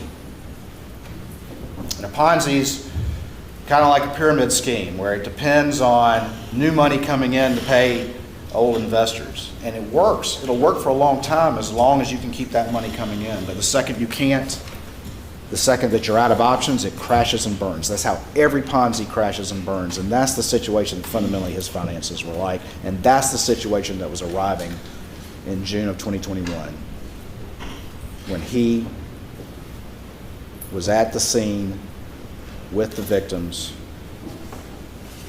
minutes before they died and lied to everyone he would listen about. A gathering storm. The boat case, other factors that were arising, each one leading to that inevitable day of reckoning. You had the trial lawyers conference where he was confronted. Mark Tinsley was confronted by Alec. Alec, of course, denied it. Everybody's lying on Alec. Alec's telling you the truth, even though everyone who knew him had no idea who he was. Everyone. No one knew who he really was. The people who came in here and said we thought this about him, not a single person knew who he really was. That's how convincing he is. But he denies this confrontation. When Mark Tinsley was like, he bows up on Mark Tinsley. He's like, "What you doing, man, about the boat case?" And Mark says, "You're going to have to pay money to the Beach family. Millions of dollars." Alec doesn't have that. He's barely one step ahead of the game at this point. He doesn't have insurance coverage anymore, or at least not a big umbrella policy. And why? Because his insurance company dropped him after the Satterfield case. Insurance company thinks the money went to the Satterfield boys, but it didn't. They don't know that he's stolen it all, but they don't want to insure him anymore. So he doesn't have that to help him pay the Beach case. And so what's the one hope he has? And that's the Ferris case. And it's tried, and you get a verdict in February of 2021, $792,000. And eventually, he tells Chris Wilson, "I'm going to structure those," which is a lie, and gets the fees sent to him in March. And is spent in 2 months. But the boat case isn't going away. Mark says, "Show us your books if you're telling me you're broke." I think his testimony was, they said that he could probably cobble together $1 million, which I guess that's broke for him, but it wasn't enough. And so they refuse, and that's what leads to the motion to compel. And there's been a lot of argument about, oh, is that going to be granted or not? Will the judge have granted it? What we do know is that Mark Tinsley said that's what he was seeking to do, and he was seeking to do it because he had been told by the defense that he didn't have money. So he's like, prove it. None of us believe that, knowing what we know about you in this community. Prove it. Well, Alec can't have anybody subpoenaing his financial records because it's all going to be apparent. That forged account is going to open right up. He can't have that happen. It will all end. He'll lose his career. He will lose his livelihood. He will face investigations and consequences like he's been able to avoid his entire life. But if he can just stay one step ahead, just 1 month longer, 1 day longer, then he's never going to have to face that accountability that he has to face.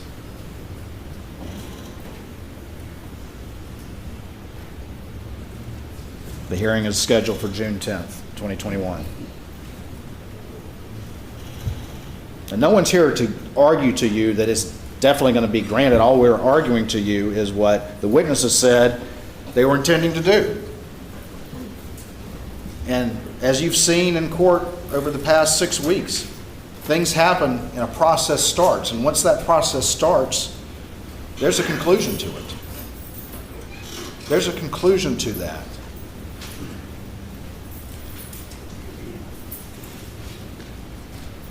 And then you heard from Tony Satterfield, who got up on the stand and talked about the fact that there was some coverage about this case as we move into the spring of 2021, and he hears from Alec, and Alec lies to him and says, yeah, we're hoping to get this case moving, and you saw the text message to that effect when the reality was that it had already been stolen. How's he going to pay that, ladies and gentlemen? That's millions of dollars. It's millions of dollars. And eventually, they're going to figure out that this money's already been paid.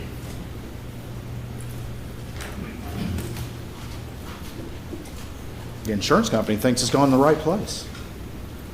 At some point, the question is going to get asked, and that alone is going to break everything apart. Ferris case, this is when his paralegal finds the expense check and not the fee check. And I've already told you this part of the story, and y'all have heard the testimony, but it sets off that inquiry from the second juror. So now we have this on top of everything else that we're mentioning. This is like nothing he's ever experienced. He's always been able to stay one step ahead of the game. But after the boat case, his appetite's increased greatly. He started stealing millions of dollars, and now he's running out of options, and all these factors are converging. All they're converging. And they're converging on 1 week, 1 day. And that arrives. His father's in the hospital. There's a confrontation with Jeannie. Alec tells her, manages to ward off the conversation by saying Mr. Randolph is terminal. He, of course, denies that, so I guess Jeannie's lying on him too. But that's what she says happened. What was that sword? Just a picture? He's working on the boat case. And then the tragedy happens. And it worked. It's not the only reason, but it's part of the reason. The pressures on this man were unbearable, and they were all reaching a crescendo the day his wife and son were murdered by him. All on that day. And in the wake of this, everything changes. People stop asking about these things. The community has changed like you would expect. People are concerned, they're scared, they're worried. And everything's changed. The backlash from the boat case has gone away, and all of that has changed. And that's why Mark Tinsley thought his case was over. This may seem like, really? But who would understand that better than him? This is exactly the kind of work he did. His skills as a lawyer were understanding the emotional value of a case, understanding the sympathies of a case. If you have a sympathetic plaintiff and an unsympathetic defendant, that is, in the civil world, that's a big case. But if those get reversed, if those change, if all of a sudden your defendant is more sympathetic, it changes it. It changes the entirety of what Mark Tinsley's position on this case was for the Beach family, that Alec was going to have to pay money. And that's what he told you from the stand. He said the second, if Alec had been the victim of some unsuspect or some random vigilante, the entirety of the case has changed. And I'm not taking the same position. I'm not trying to demand that level of recovery. He gets the $750. Well, he gets 600 of it. Ultimately gets a $750 loan. He convinces Chris Wilson. That heads off to Ferris. That's pretty much the main thing he did after this, was to make sure he could get that money, enough of it to Chris Wilson so that he would send an email to the law firm saying, hey, everything's cool, I got it. It's all good. And that's what the law firm thought. It's the main thing he did in the wake of the murders of his wife and son, was he made sure to stay, again, one step ahead of the game, because he had more time now. He had time he didn't have on June 7th, but he had it now. And that's the first thing he did. It's the first thing he did. It's the main thing he did, was keep the hamster wheel going. I know it seems like a lot, but you have to consider the unique circumstances of this particular man. This particular man who has proven over and over again that he will do anything to keep that hamster wheel going and to avoid accountability. And he's been doing it for over 10 years. He just finally reached a point that he had never reached before.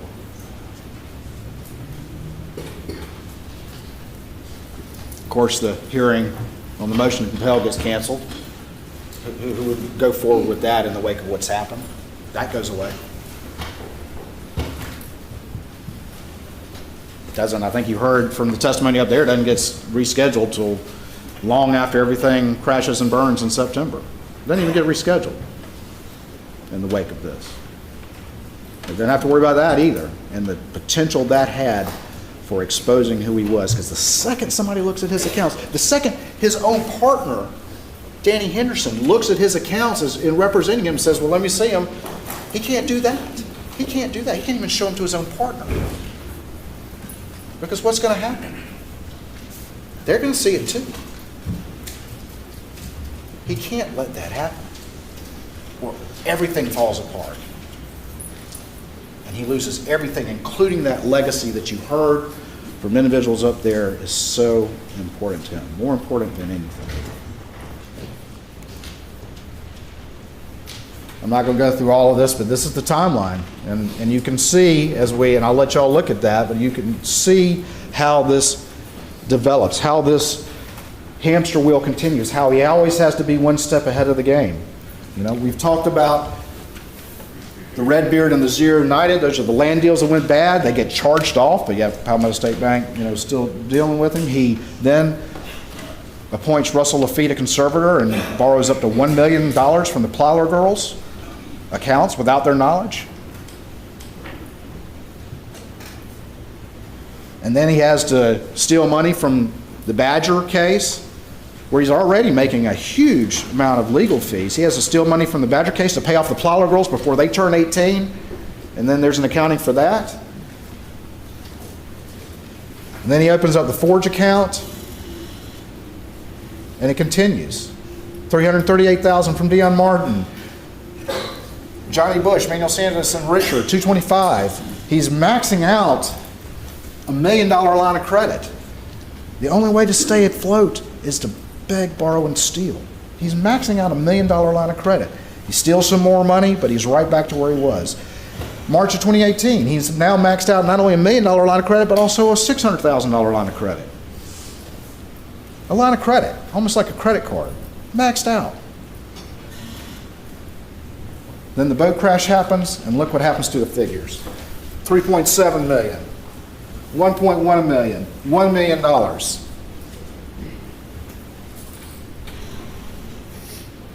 And then you have the double homicide.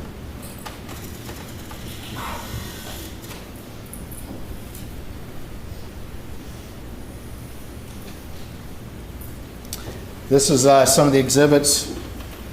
This is, as you recall, there'll be the statements, and they're in evidence showing the defendant's assets on June 7th, 2021, and the reds are his liabilities. That one's green, but it's negative. And then over here, that's where he was a couple months later. He borrowed $750,000 and still ended up $347,000 in the hole, which part of that had to cover. I think it was called the most generous overdraft policy ever conceived. Because, I mean, in fairness, though, he did get a $5 overdraft charge right there. So, anyway. All right. All right, what else do we have? Because we've talked about a lot of things about the finances, and I know that there's been a lot of that, but it's really the only way to understand all the things that were affecting this middle-aged, outwardly successful professional man who had all these pressures upon him, like no one had ever seen. Well, we've got the pills. He claims he's had a pill addiction for 20 years. But what does he say about that? He says it makes him paranoid. He says it makes him agitated. He says opiates give him energy. Use your common sense about that. But he also says, and he even said this in the telephone interview after the side of the road, that the withdrawals will make you do anything to get rid of them.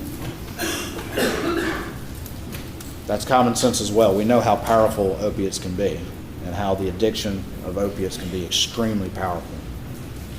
The withdrawals, not being dope sick, can be extremely powerful. But he's also saying he's taking 1,000 milligrams a day. Oh. And he's trying to blame all his theft on that. But that's not what these records reflect. They reflect an insatiable desire for money and a hamster wheel that's been going on for a long time. And you don't really see the escalation from his drug dealer until March of 2021. I would ask you also, one of the tenets of juries is common sense. That's what you're here for, is for an individual and then a collective common sense. Common sense, 1,000 milligrams a day, does that sound survivable?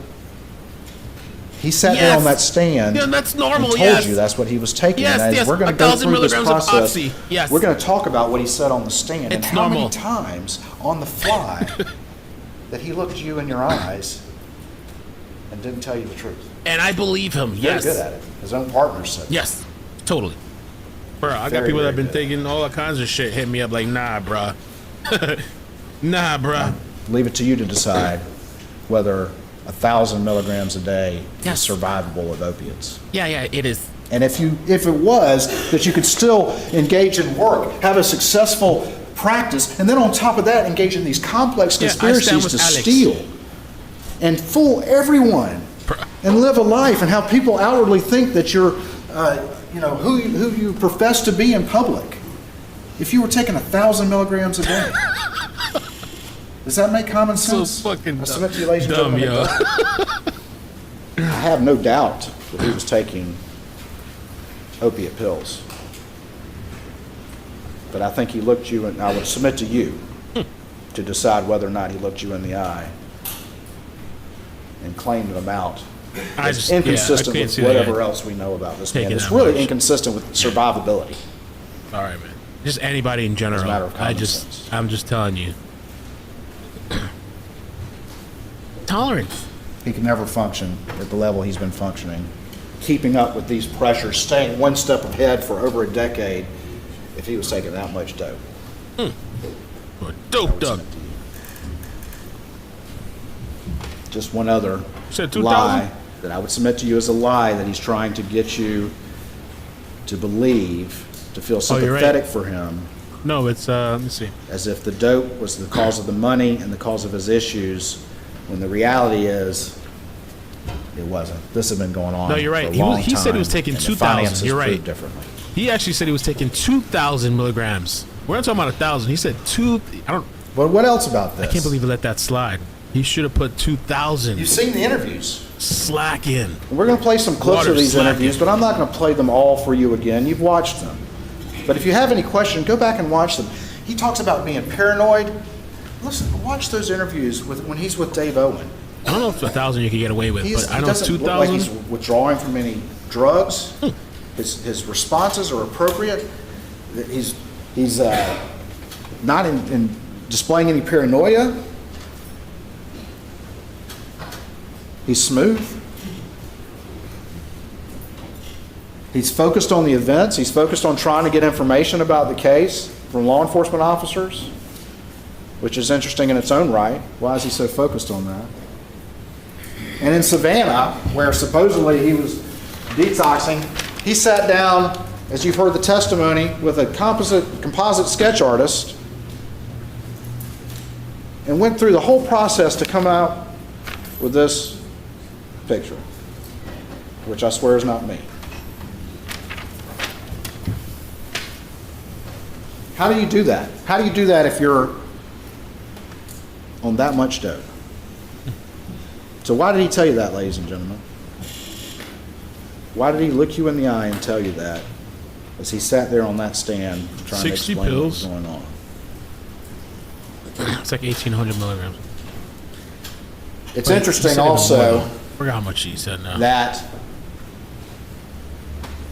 in one of the interviews with law enforcement, there were 3 interviews, June 8th, June 10th, and August 11th, before we get to the side of the road, that he mentions that Paul was a little detective.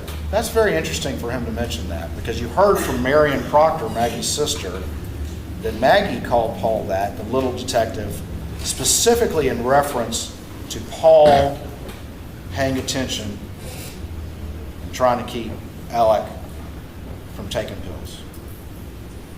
Why would he bring that up? That's an interesting thing to bring up, because that was what that was in reference to. And what do we know? We know that in May, if we talk about all the pressures that are coming upon him, all these financial things that we've talked about, this exhausting hamster wheel that's been going on forever, the need to beg, borrow, and steal to stay one step ahead, and he's running out of options there. On top of that, we know in May that Paul sends a text to him saying, Mom found some pills, we need to talk. Mom found some pills and we need to talk.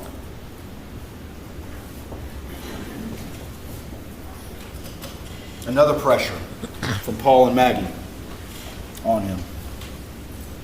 And if you look at the texts, the weekend of the ball game on June the 7th, and those are in evidence,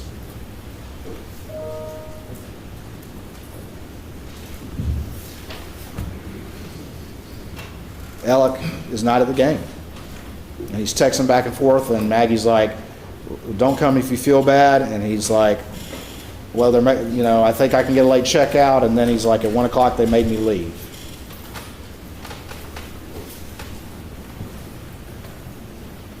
I submit to you, it's a reasonable inference they were on him at this time. They were watching him like a hawk.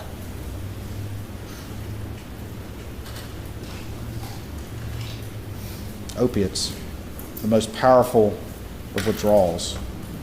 And everything's coming to a head, including this as well.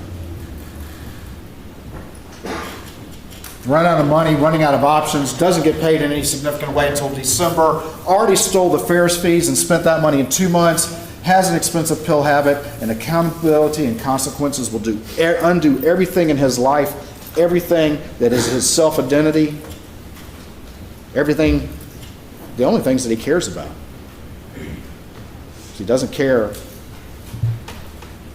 about lying to his partners and his family and his friends and his clients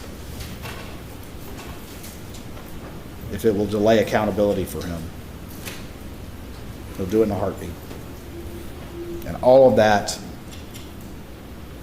is about to be undone. We had a good stopping point. Yes, sir, Your Honor. All right. Ladies and gentlemen, we'll take 1 hour and 15 minutes for lunch. Please do not discuss the case. Okay. So from People Magazine, excuse me, people.com, Alex admits to taking up to 60 pills of oxycodone a day. Which that comes out to 1,800, which she said was the 30s. These attorneys get to do today that they haven't in the past is weave all of those points together, right? We've talked so much about, okay, this testimony was random, this testimony was random. Well, today they will both have a chance to weave all of those facts together and create a timeline. I just want to give you a couple of the things that he said. He said that Alec was living a lie. He kept inferencing this slow burn in his life. Things were all coming to a head.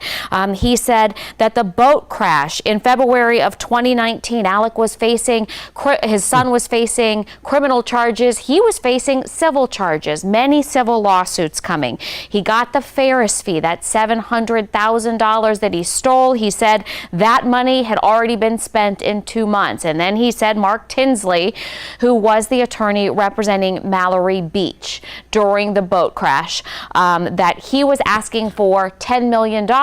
They replied, Alec doesn't have $10 million. Came knocking on the door once again and then said, okay, you'll have to get your financials together to prove to us that you don't have that money. Also on June 7th, Jeannie Seckinger was on to him at PMPD law firm saying, there were checks missing, and she had a lot of questions. So Creighton Waters saying that it was a growing storm, and he had to hold on to everything that was important to him among this growing storm. And he said to Alec Murdaugh, reputation and the Murdaugh family name were the most important, and he was at risk of losing everything. This habit that he had had of borrowing or stealing from one client to pay the next fees was running out, and he wasn't expected to get money again until December. So really drawing out a man at his wit's end. And then he brought up right before the judge paused him for lunch what happened in May of 2021. We now know that in May of 2021, the Murdaugh family came here to Columbia to watch a Gamecock baseball game, that the text message show Alec wasn't able to go to the game. Also that month, Paul sent a message to his dad saying, Mom found some pills, we need to talk. So again, Creighton Waters, the prosecution, showing that all of this was building in Alec's life, building up to what happened on June 7th. All right, they are in recess now for an hour and a half for lunch. Make sure to tune back into WLTX. You can watch us live on. Okay. I think he said an hour and 15, right? Excuse me, not an hour and a half, but so 1:15, I think it comes back. Just a break. We can listen to the behavior panel. Y'all want to listen to the behavior panel? What did you guys think of Waters? We should do a poll. How do you think? Was it impressive? Was it good? Was it bad? Was it alright? What kind of poll do I do? How did Waters perform? And I'm assuming he's got a bit to go still. He claimed he was taking 60 pills a day. That's what he said. I remember because I calculated it out. I remember that we talked about this the other day. Alex was so addicted to opioids that he admitted to taking more than 2,000 milligrams of painkillers a day. I don't know how the prosecution messed that up. That's literally what he said.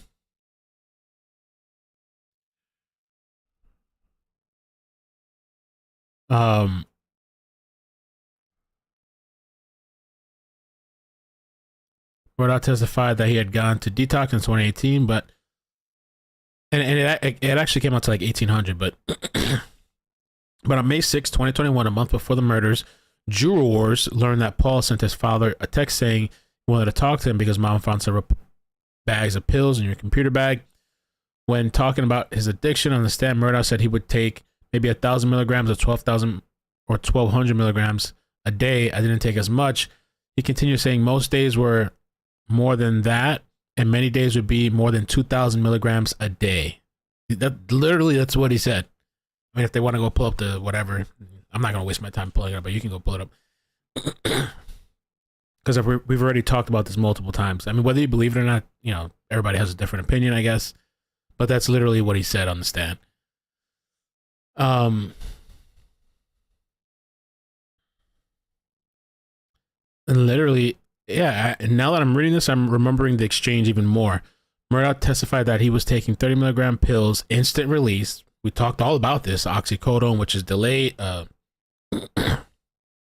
Sorry, the oxycodone, instant release, the oxycontin, I guess, is time release. And he would mix both of them. Prosecutor Creighton Waters asked him if he meant he was taking 60 pills a day or so in the months between January and June 2021. Murdaugh replied, sometimes he took more than that, and sometimes he took less. Okay, 60 pills times 30 is 1,800. And he's even saying sometimes he took more than that shit. All right? So, he said that shit was light work. I don't know if maybe them oxys they were giving him weren't good. Maybe they told him it's 30, but it's 5s or some shit. And they just upcharging the hell out of him because he got all that money. We're going to take this guy for a ride. Upcharging his ass on pills and shit. So,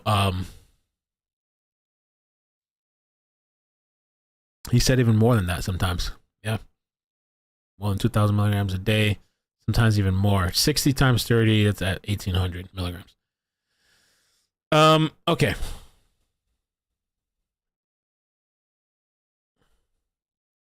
I got 66 too, something like that.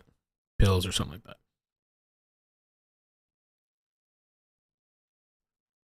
2,000 divided by 30 is 66 pills.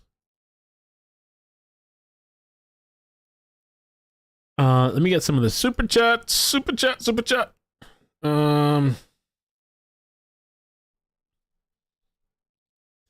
Golden Condesi Wanderer, thank you so much for the super chat. Thank you. That set, thanks for the 12-month membership.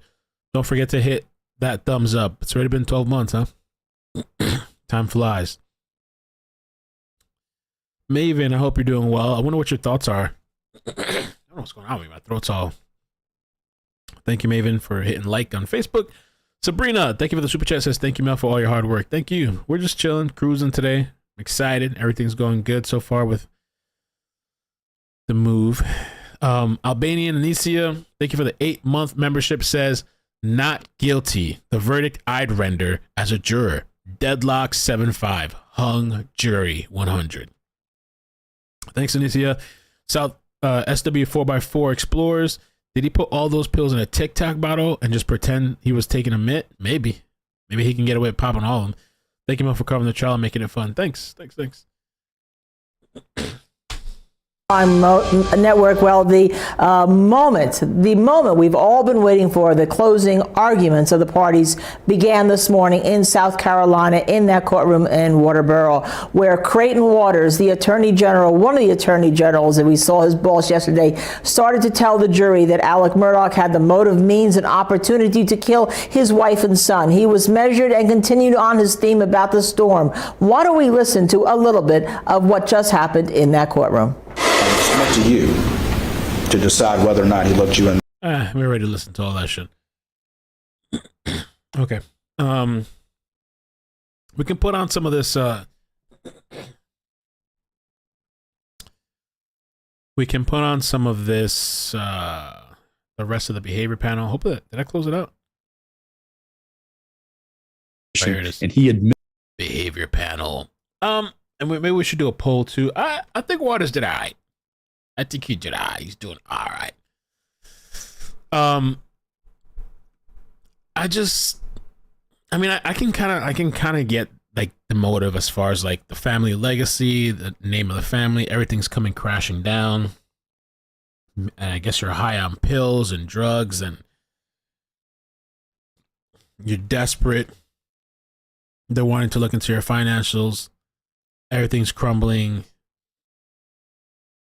And in a not thought out manner, not because a lot of these crimes that happen all the time, we always wonder what people are thinking, Maybe he decided this was his only option, his to try to, buy time or just get people to stop looking into him. Feel sympathetic.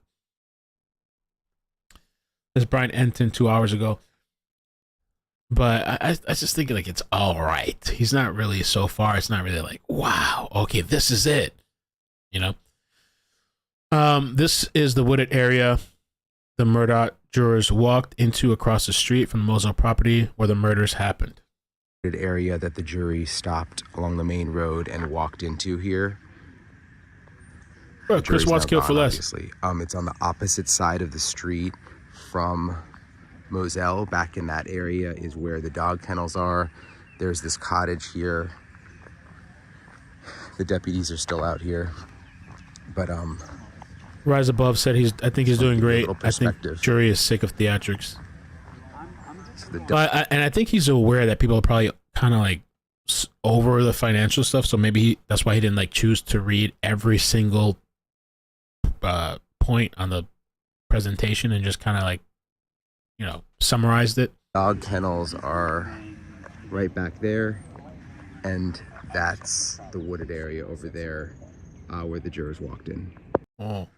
So this is the wooded area that the jury stopped along.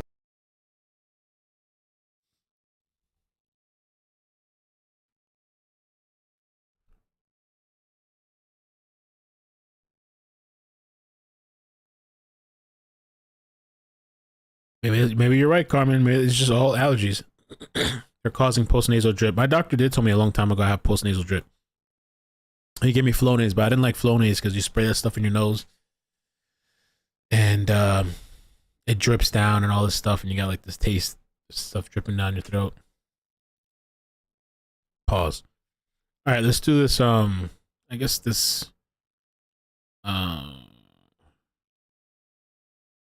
Behavior panel.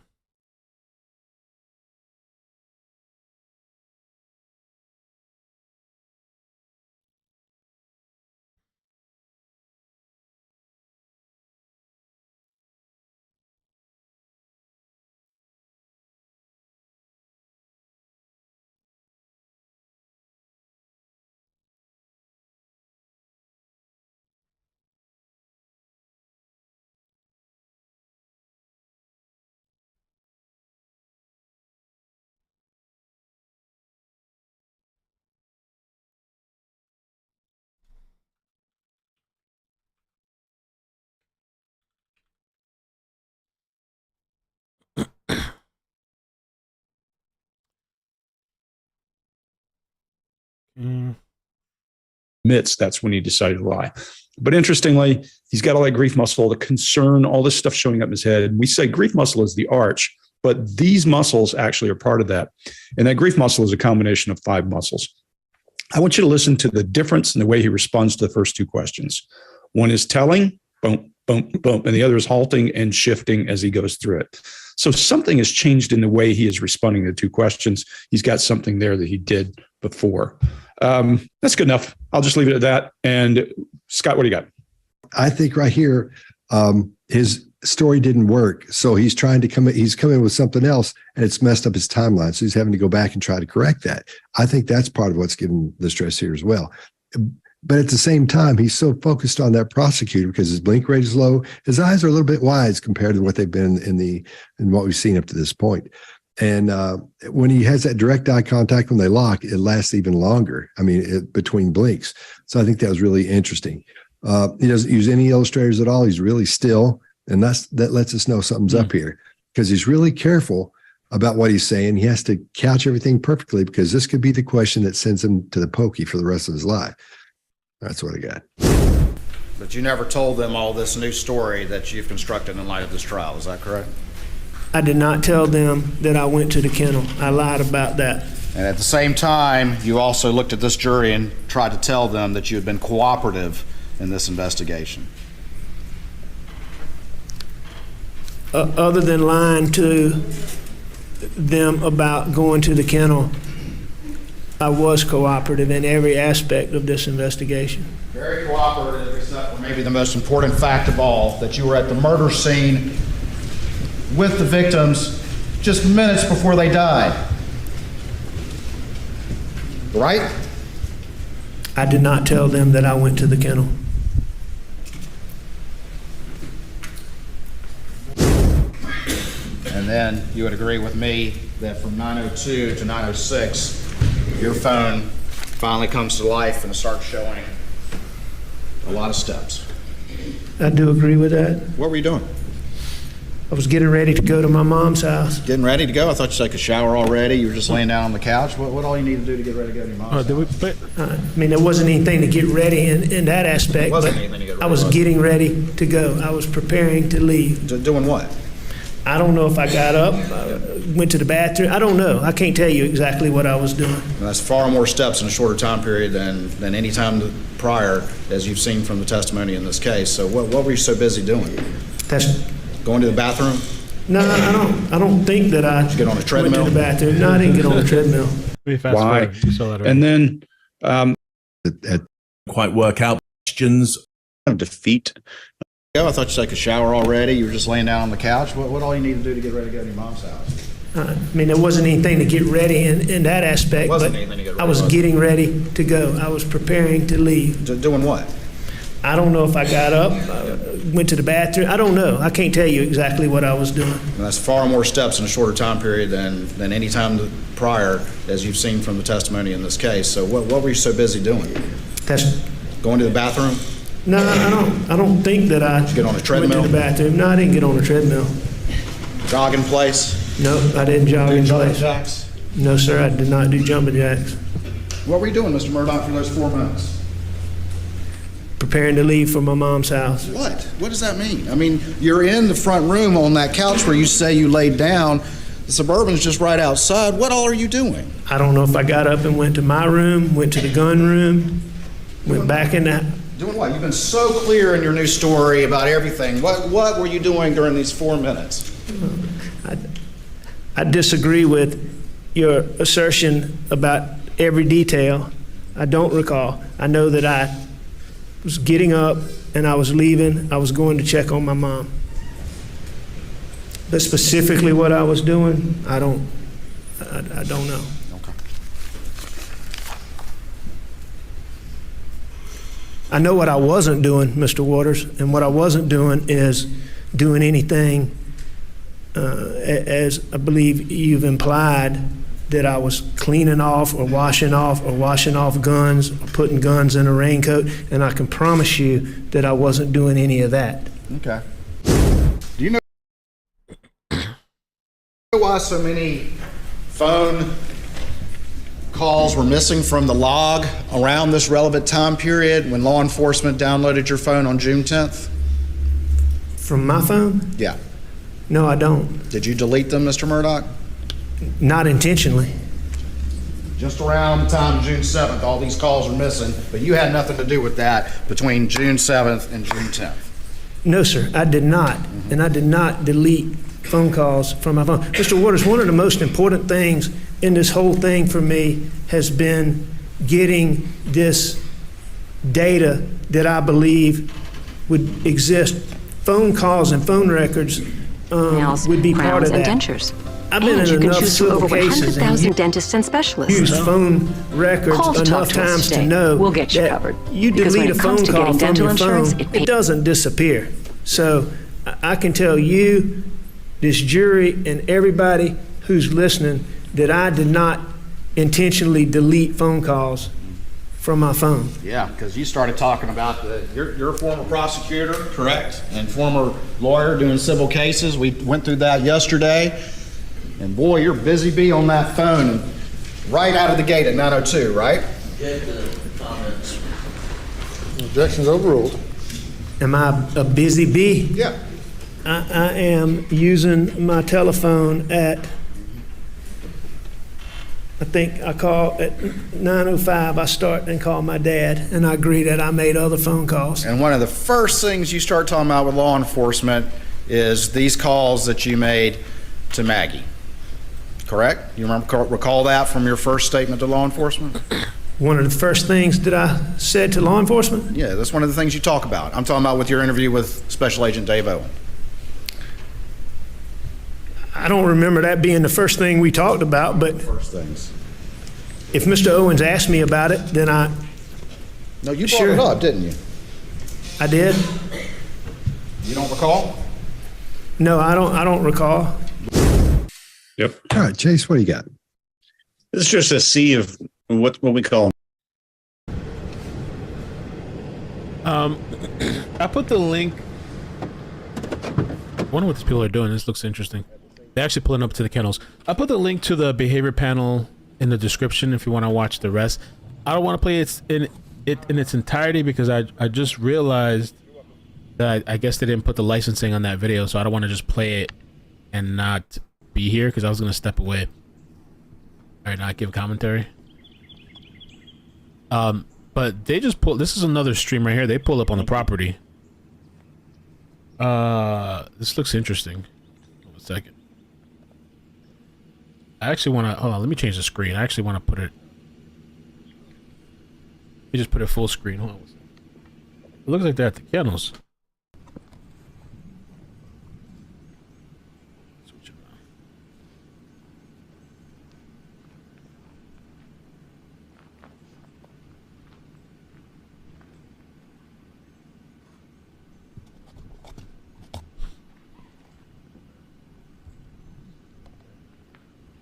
I usually get up and take a little break. I don't want to just leave it running like that in the background. And I just realized, I guess they got hip to the game. I'm on your way. I'm sorry. So that's the, that's where Paul was shot and killed.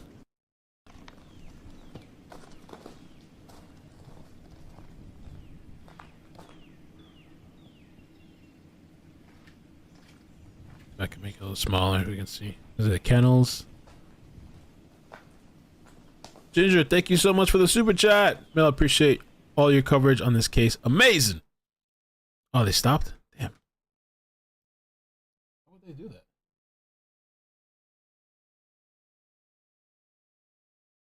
Is that a mistake?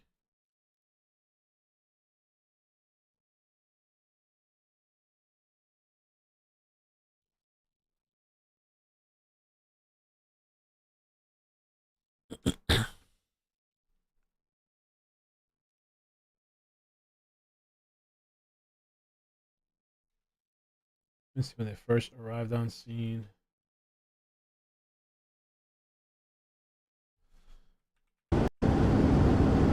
What was pulling up? I guess they cut the feed. I wanted to see what was going on over there.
Are they going 80 miles an hour? No.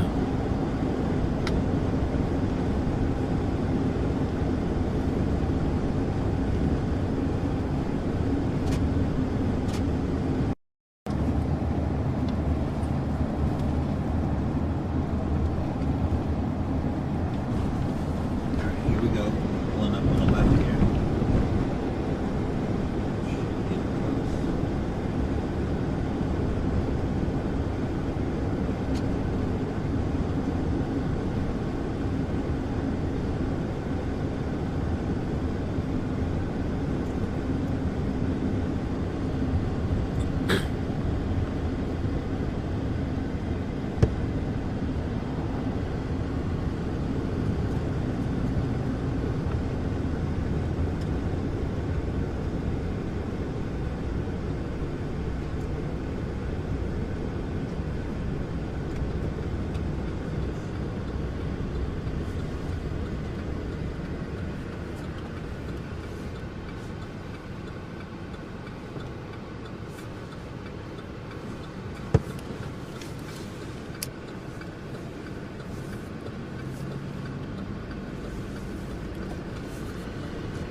They're pulling up on the property. Okay. Guess they got special access. Far from the main entrance. Is that the jury guy? What? Very good. I don't want to shoot. Yeah, that's true. Well, how y'all get that kind of access? What is? They're rolling up on the jury? What was that? Is that where they cut the feed? This was earlier? Is this a replay? What they're playing? Is that a juror? And then they lowered the camera. I mean, I get why they're lowering it, but were you guys really supposed to be there? What's going on, you motherfucker? What kind of special access, southern sled access y'all got over there? Sled. The heck was that?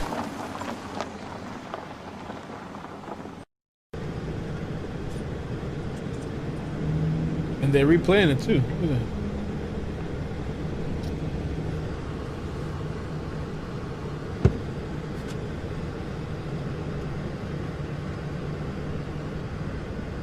All down there. Yep. Maybe now they left.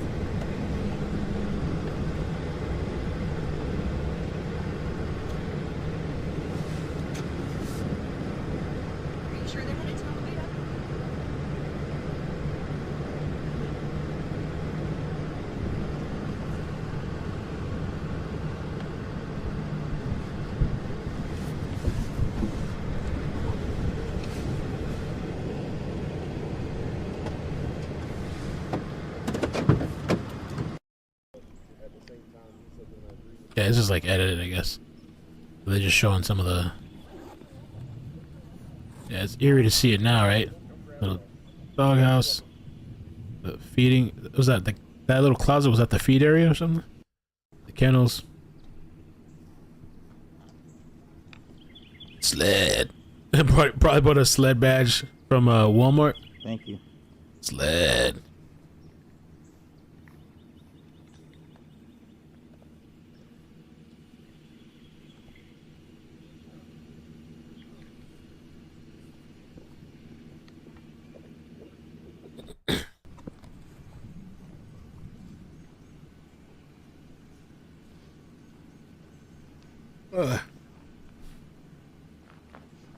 Sauce bus. Mm.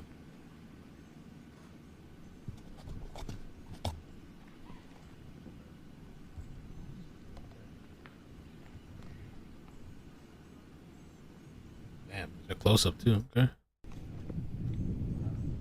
I'm sorry. I'm on your way. I'm sorry. So sad.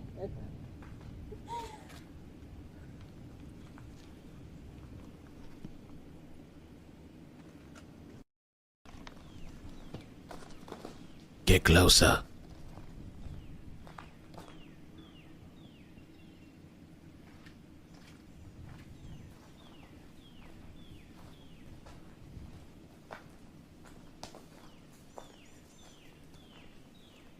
a little bit closer. Oh, I missed the other super chats. Kella Pink, thank you so much for the super chat earlier. Says happy hump day, armpit swab and sled. Sled day. Jamie, thank you so much for the stars on Facebook. Amazing. And Tracy, where is your housewarming Amazon wishes? I haven't made one. So many other creators have them. Want to gift you and Maddie some stuff you want / need for the new place. I guess, I don't know. A friend of mine was saying, some people said I should, some people said I shouldn't. I don't know. I haven't made one though. Maybe once I'm actually in and I sit down that Saturday, maybe I can, I don't know. I'll figure something out maybe. I haven't made anything though. Let me see if they showed anything else. The property. No. That's it. Okay. No more. All right. I guess I'm gonna take a little break, a little bit, and chill. They come. Oh, I said 2:15, 1:15, 2:15. Even though I just ate. I just have to make some calls. I want to get a couple things ready. I wonder if maybe I can leave this in the background when they do it. I don't know if they're going to be doing any talking though, but yeah, they do a little bit of The question, talking. what did he do with all that money? So it sounds like it's a question many people have. Yeah, I think everybody, I mean, I've been asking that, where did the money go? And I found out they know where the money went. So they just aren't saying yet. So just a little point there. But everybody, yeah, that's a lot of money. I mean, he's like charged with stealing $11 million. That's a ton of money to blow. All right, Jay Stevio from YouTube. If this trial concludes, shall we discover the incentive or evidence that led to the reopening of Stephen Smith's untimely death? Gigi, do you think that we will learn about Stephen Smith's death after this trial? Because I think it would be unlikely that SLED would announce anything if they had something about that case in the middle of something like this. Right. Yeah. I didn't anticipate any kind of an announcement about that case while this is going on. It deserves to be its own separate thing away from the murders. And I think, if there's a connection there that they have found, I don't think that they will wait too long to let us know that it exists, and we'll see what goes from there. I've heard mixed things about how that investigation is going, so it'll be interesting to see how it plays out. That family needs justice. I've heard some mixed things too. Yeah, and they do. Sandy Smith deserves answers, and I think we've both heard those similar things about this case. And there's been a lot of speculation about the Murdaughs and whether they were involved. We've heard, we've heard that's not true, but we just don't know for certain. So I just want to be sure we make that clear. A lot going on about that case, or a lot of talk. Croucher from Twitter, once the dust has settled, after the case is done, will whatever assets Alec Murdaugh has left be sold to repay his former law firm? That's a really good question, Linda. Yeah, I don't know if he's going to have any assets that are left. That's going to be the problem, because it's really it's not just the firm, it's the insurance companies now also had paid out on that. So I assume that the problem they may have is that they can't get access to the trust, right? So that's why when we talked before about the trust, that may have limitations to it. But sure, there could be things that are sold, but the problem is he also has a family, so it's going to be very complicated. Buster still is his son, and it'll be very, very complicated. This is going to be a room full of a lot of lawyers, Anjanette. Definitely. And we heard the law firm, Ronnie Crosby, yesterday, one of Alec Murdaugh's former law partners, say that they've had to take out millions of dollars in loans to pay these clients and to make them whole. So it'll be interesting to see if they file some type of legal action to recoup any of that money. Keep the questions coming. We have to take a quick break. We will be right back. I'm Anjanette Levy, and you're watching Law and Crime live from Walterboro, South Carolina.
Welcome back. I'm Anjanette Levy, and you are watching Law and Crime, live from the Colleton County Courthouse in Walterboro, South Carolina, where closing arguments are underway in the double murder trial of Alec Murdaugh. It's taken us weeks to get to this point, and if you think interest in this case has waned, think again. I want you to look behind me, right behind me. A long line of people. Some of these people have been here since early this morning, waiting, hoping that other people leave so they can get a seat inside to watch this. I spoke with a woman earlier who traveled here last night from Kansas, took a flight from Kansas because she wanted to be here to see this in person after watching it for weeks on Law and Crime's YouTube channel. So let's get to your questions. We are taking your questions at this hour, during the lunch hour, as we always do.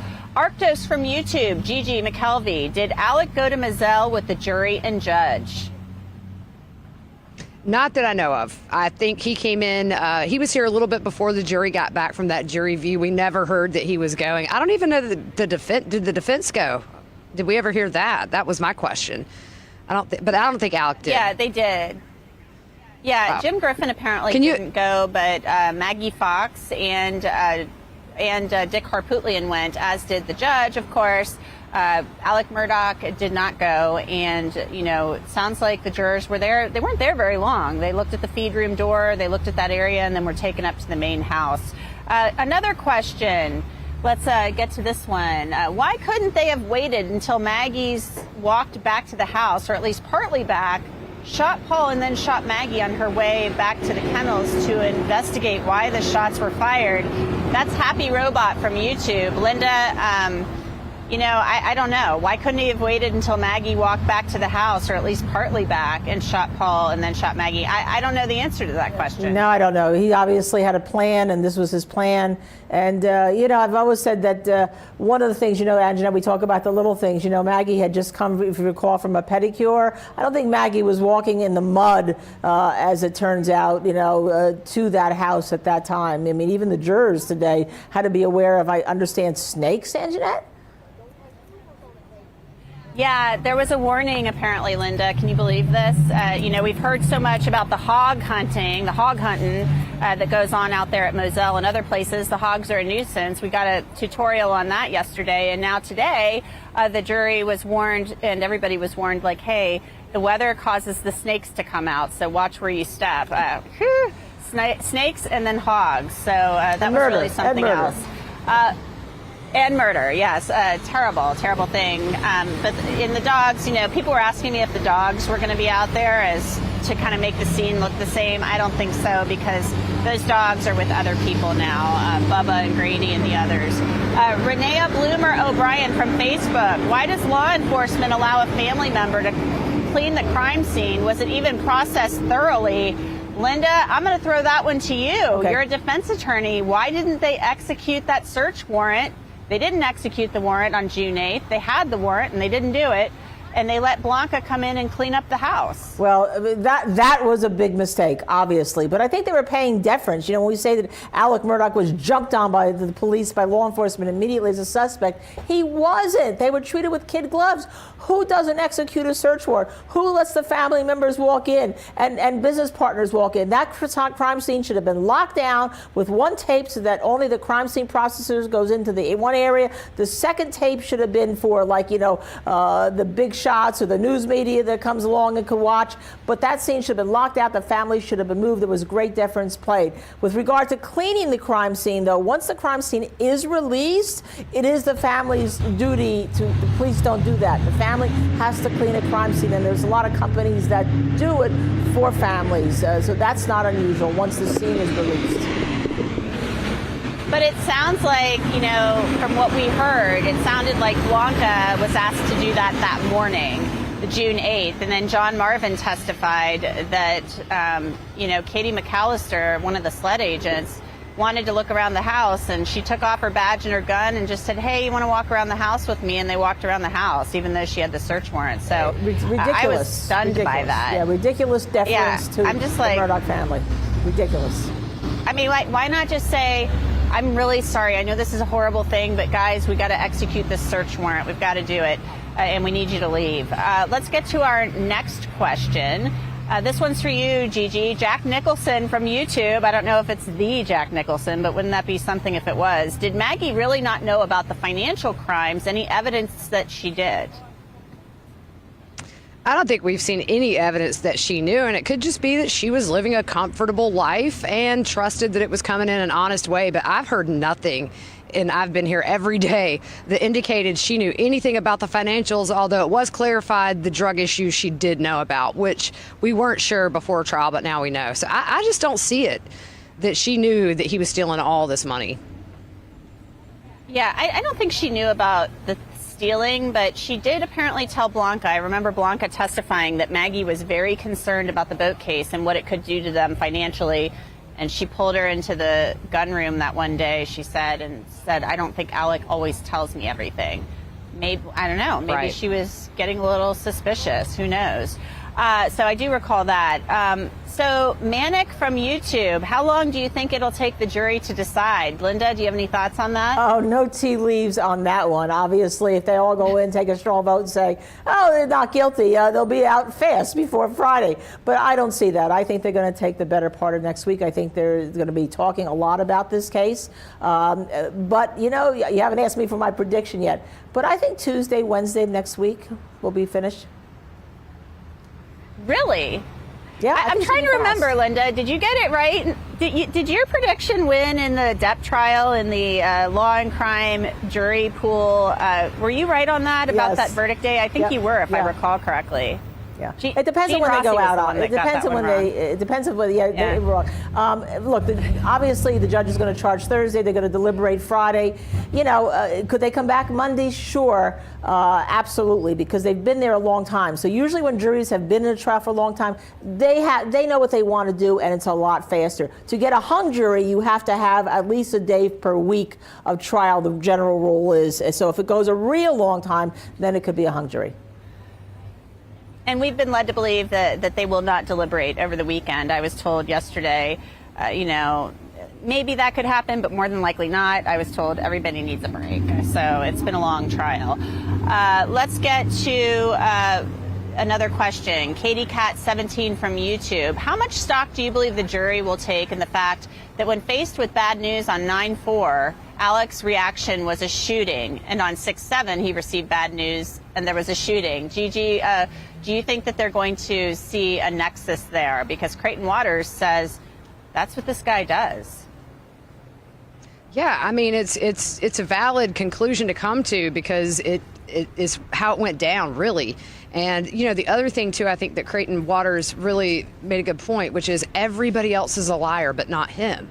And so I think that the pattern of lying, really, and the kennel video is going to be the biggest thing that might sway this jury towards guilty. Although I have to say, I'm not going to be surprised guilty or hung. Either one of those, I'm not going to gasp. Right. I think I agree with you on that 100%. At ballers_onlyd from Twitter. If it was so dark that night, how did he know where to look to find his wife if she was so far away from Paul?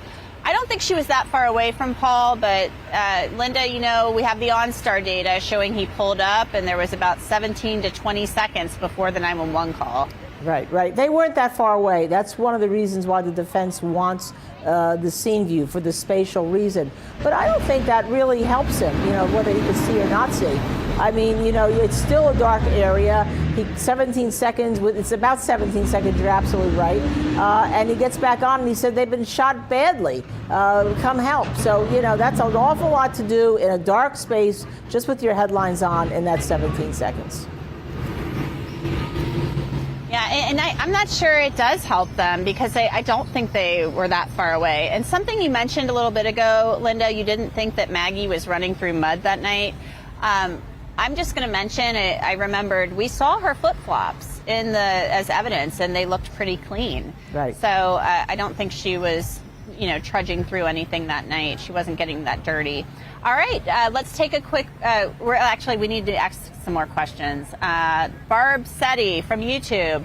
How can the jury weigh everything out when they weren't even allowed to take notes? Oh, Gigi, we have talked about this so much. Those poor jurors sitting there, they might have a lot of questions.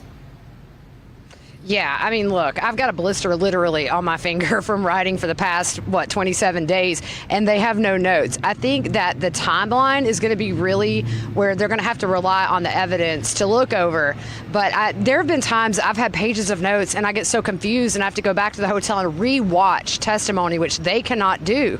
So things like that might delay these deliberations a little bit longer, just the fact that they can't have notes, which I think in some cases is a good thing. You have 12 people that might have heard 12 different things and written it differently. That can lead to arguments in the deliberation room, but they're definitely going to have to pull out some of these exhibits to fine tune some things, I think. So I think it's going to be a little bit longer of a deliberation. You could be right about that. And, Gigi and I have talked about this. We're busy working, so sometimes you're fearful you might have missed something, and we go back and watch the testimony. So, it's a lot. It's a lot to take in and remember. Rebecca Whiting from Facebook. I want to know who believes the evidence has proven that he shot both Maggie and Paul. I think he did it prior to going to his mom's, but they are trying to prove he did it when he got back. I've never seen that. How did he hide the guns and clean up in 10 minutes? What's your thought on that? I don't think anybody's ever argued that, Linda. We got 20 seconds that he did it when he got back. No, this is obviously pre-planned. He knew where he was going to put the guns if he did it, and he did it before he went to his mother's, obviously. If he did it. Yeah, they've never argued he did it when he got back. Right. All right, guys, we are going to take a quick break, but of course, we want you to keep those questions coming to us. Submit them on Twitter, Facebook, and in the YouTube chat. We have to take a quick break. I'm Anjanette Levy, and you've been watching Law and Crime live from Walterboro, South Carolina.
All right, good Welcome back. I'm Anjanette afternoon, Levy, my and you are friends, and watching thank Law you and so Crime much for live from joining the us Fulton for County this Courthouse in continuing Walterboro, coverage South of Carolina. the We are Alec taking your Murdaugh questions. double There's murder only trial. about I am 15 Andrea minutes or Mock. so I'll left tell you what, in the we are lunch on break. day So keep those questions coming to us both on of Twitter, this double Facebook, murder and in the case. YouTube More chat, than and we'll get to as 70 many of them witnesses have as been we called to can. the stand to testify. Let's get to some of those and really, to questions be right off honest the with bat you, in a with me is matter of Gigi hours, McKelvey, we with Law and expect Crime, and the also jury Linda to Kenny be Bodman, charged with defense this attorney case. and So, host here at the earlier network. today, things started so our first, with a little field question trip. Now, this is Mal something that from the defense YouTube. attorney, Dick If Alex really Harpootlian, believes someone else asked killed his for, wife and son, they why hasn't he decided, hired a and he private told Judge detective to Clifton find the Newman killers? Linda? that he wanted to You know, take that's the the jury, old that he OJ felt the question, jury isn't would it? benefit from getting to see you know this better than I do. There was a reward, in person. If you're but it was just pulled joining back, us or you haven't September been following 30th. I this think it was case, being funded Moselle by is the his name of the firm, I Murdaugh guess, family after hunting he property shot himself in the head. But, in Hampton County, where they were more than that, on the why night didn't he bring of the the shoes murders. for it? Why And didn't he so bring earlier his shirt today, for it? three vans those are loaded things I up with expect those Craig Waters jurors. is There going are to hit, 12 that Alec jurors Murdaugh and didn't 2 do any of that alternates, because and he's they the went killer. out to Moselle to view the property.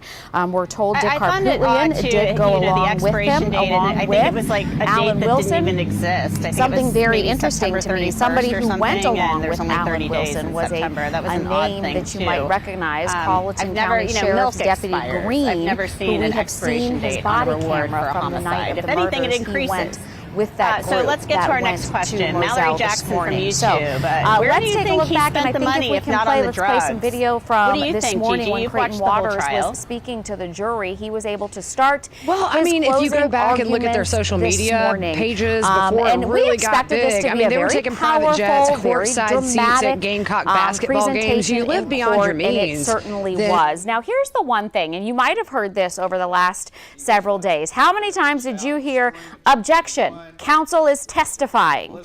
Well, what that objection means is that counsel is getting a little too wordy with their questions and trying to share an opinion with the jury rather than an actual question for the witness. But today is the day that counsel is in fact allowed to testify, so to speak, at his closing arguments. Creighton Waters said he began with, listen, there was only one person who had the motive, had the means, and had the opportunity and the guilty conduct after the crimes. He said Alec was living a lie. Let's hear a little bit about this part of his closing argument. Man who's outwardly successful. The defendant was the one person who was living a lie.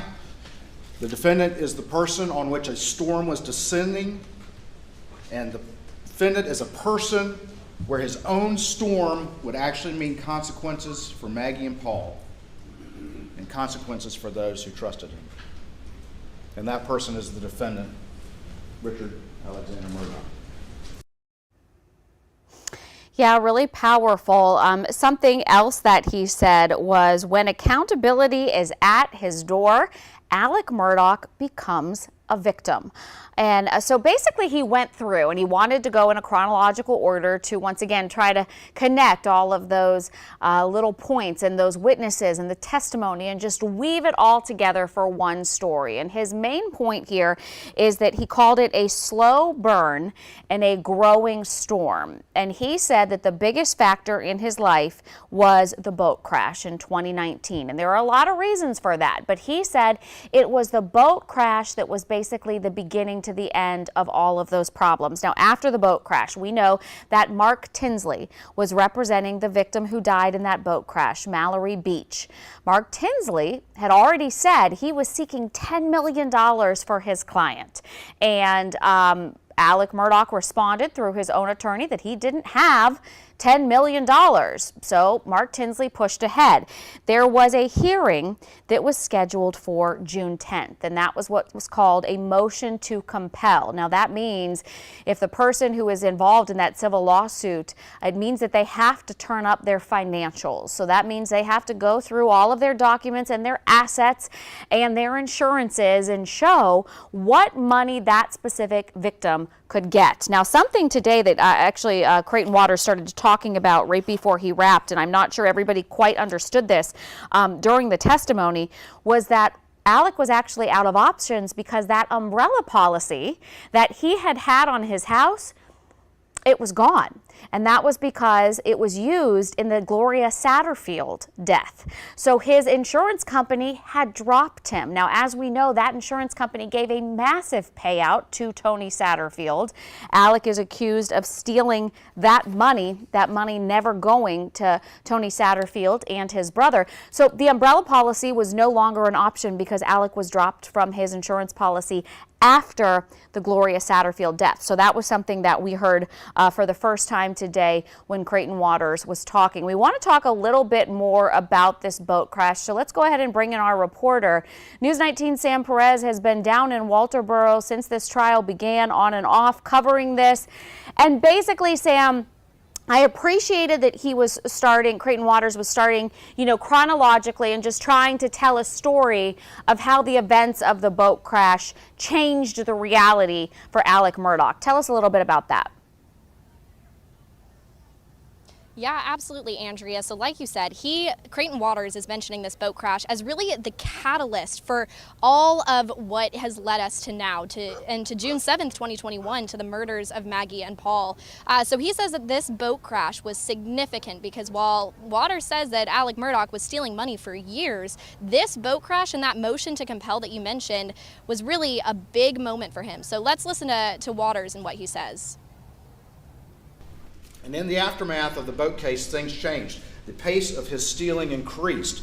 In fact, that's when he stole the money from Tony Satterfield that you heard from. Ultimately stole about $4.5 million between the Satterfields and others. And unlike other cases, Tony Satterfield, who was the son of his longtime housekeeper, he took all the money. Took every bit of it. And that was coming to a head as we move into the spring of 2021, because there had been some publicity, and you heard from Tony Satterfield that he was, the defendant reached out in the spring of 2021 because there had been publicity and saying, hey, I'm still working on the case, everything's fine, I'm still working on the case, it's good. But the reality is the defendant didn't have that money. Yeah, and I think that that's an important part of what Waters is saying. He keeps saying the defendant didn't have money anymore. He was out of options. His father was ill and ultimately died, we know, a few days after the murders. So Waters is repeatedly talking about how the defendant, Alec Murdaugh, didn't have another option. Waters says he was pushed between a rock and a hard place and he didn't know what to do. So that's what I think is a very significant part of these closing statements so far. I just have to ask, because our viewers, I know most of us haven't been down there in Colleton County. Can you tell us what the scene is like, and can you even have your photographer show us, are there protesters outside? I know there's a ton of media. Are there spectators? What is the scene outside the courthouse right now, Sam? Yes, Andrea. So there has been a lot of people here over the past 6 weeks, but it has definitely increased. So I'm going to have my photographer here go ahead and show you what we're looking at. So right now I'm standing right in front of the Colleton County Courthouse, and you can see there are different reporters, different media outlets stretched all along the front yard of the courthouse. Now, we have been seeing this pretty much every day. Now we can see over this way, these tents, it's definitely a bigger production than it has been consistently. Now, I will say when jury selection was, kind of starting up and right at the beginning of the trial, we did see this heavy presence, and then it kind of waned and we were not seeing as many, we were just having smaller productions here. But then I would say starting yesterday is really when it picked up. So again, you see these big tents, you're seeing people lining up. As far as protesters and people coming to see inside the courthouse, now there's a presence that's been pretty heavy for this entire trial. But what's interesting is if you can see behind me, there's still a line right now of people waiting to get inside the courthouse because it is really small, but people have started getting there earlier and earlier. The earliest I've heard is 4:30 a.m. People lining up outside, waiting for the courthouse doors to open at 8:45. So they're waiting for hours, and they've started to bring different chairs, and they're sitting on the ground. I mean, people are really wanting to get inside there. So as far as protesters, I haven't heard too much of that. I have been hearing some noise from people standing around, seeing a few people with signs, nothing crazy. But the presence here is definitely, bigger than it has been. There's a lot of energy, a lot of hustle and bustle and running around. So that's definitely something I've noticed starting yesterday and definitely continuing into today. All right, thank you so much, Sam. We will check in with you in just a little bit. All right, so in case you missed it, let's dive back into what Prosecutor Creighton Waters was saying to the jury today in his closing arguments. Like you heard, he started talking about the boat crash, like Sam said, and that this was really the catalyst in Alec's life where his house of cards started to fall down. Again, Mark Tinsley asking for that hearing, the motion to compel. We know that was set for June 10th. Also on June 7th, the day of the murders, we know that Jeannie Seckinger met with Alec Murdaugh at the law firm, at the PMPD law firm. They met, and they met to talk about missing fees, the missing Ferris fee. We have heard about this again and again. It was $792,000. Now, Alec had that money paid directly to him. Creighton Waters says he went through that money in 2 months, and that was it. So where was his bank account, in case you were wondering, on June 7th? And Waters trying to put all of this together as motive. Well, his bank account was negative $347,000 on June 7th. So we know, obviously, that is a huge deficit of money. Then also on June 7th, we know, and testimony has showed us, that he got a call, Alec got a call from the caretakers of his father saying that his dad was being put on hospice, and there was nothing else that they could do. And it was all of those things leading up together is what Waters says was a growing storm in his life. Then what Creighton Waters did was take the time to talk to the jury about what it means to be credible. He said, you have to decide whether or not the people testifying were honest. You get to be the judge of the facts. Now, talking about a reasonable doubt, he said that circumstantial evidence should be considered just as powerful as any other type of evidence. He said, then he put up a slide that said malice and drugs, and he wanted the jury to understand that if you voluntarily get intoxicated, he said it's called voluntary intoxication, you are just as responsible for your actions.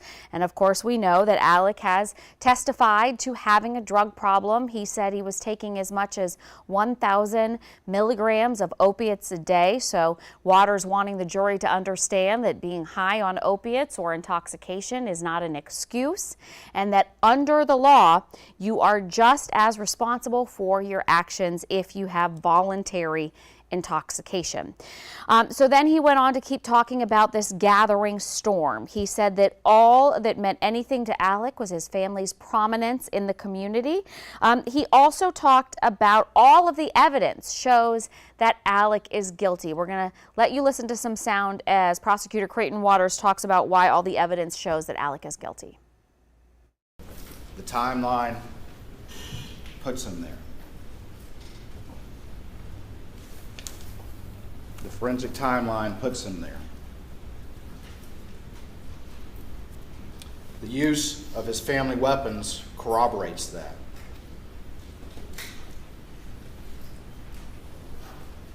And his lies and guilty actions afterwards confirms it.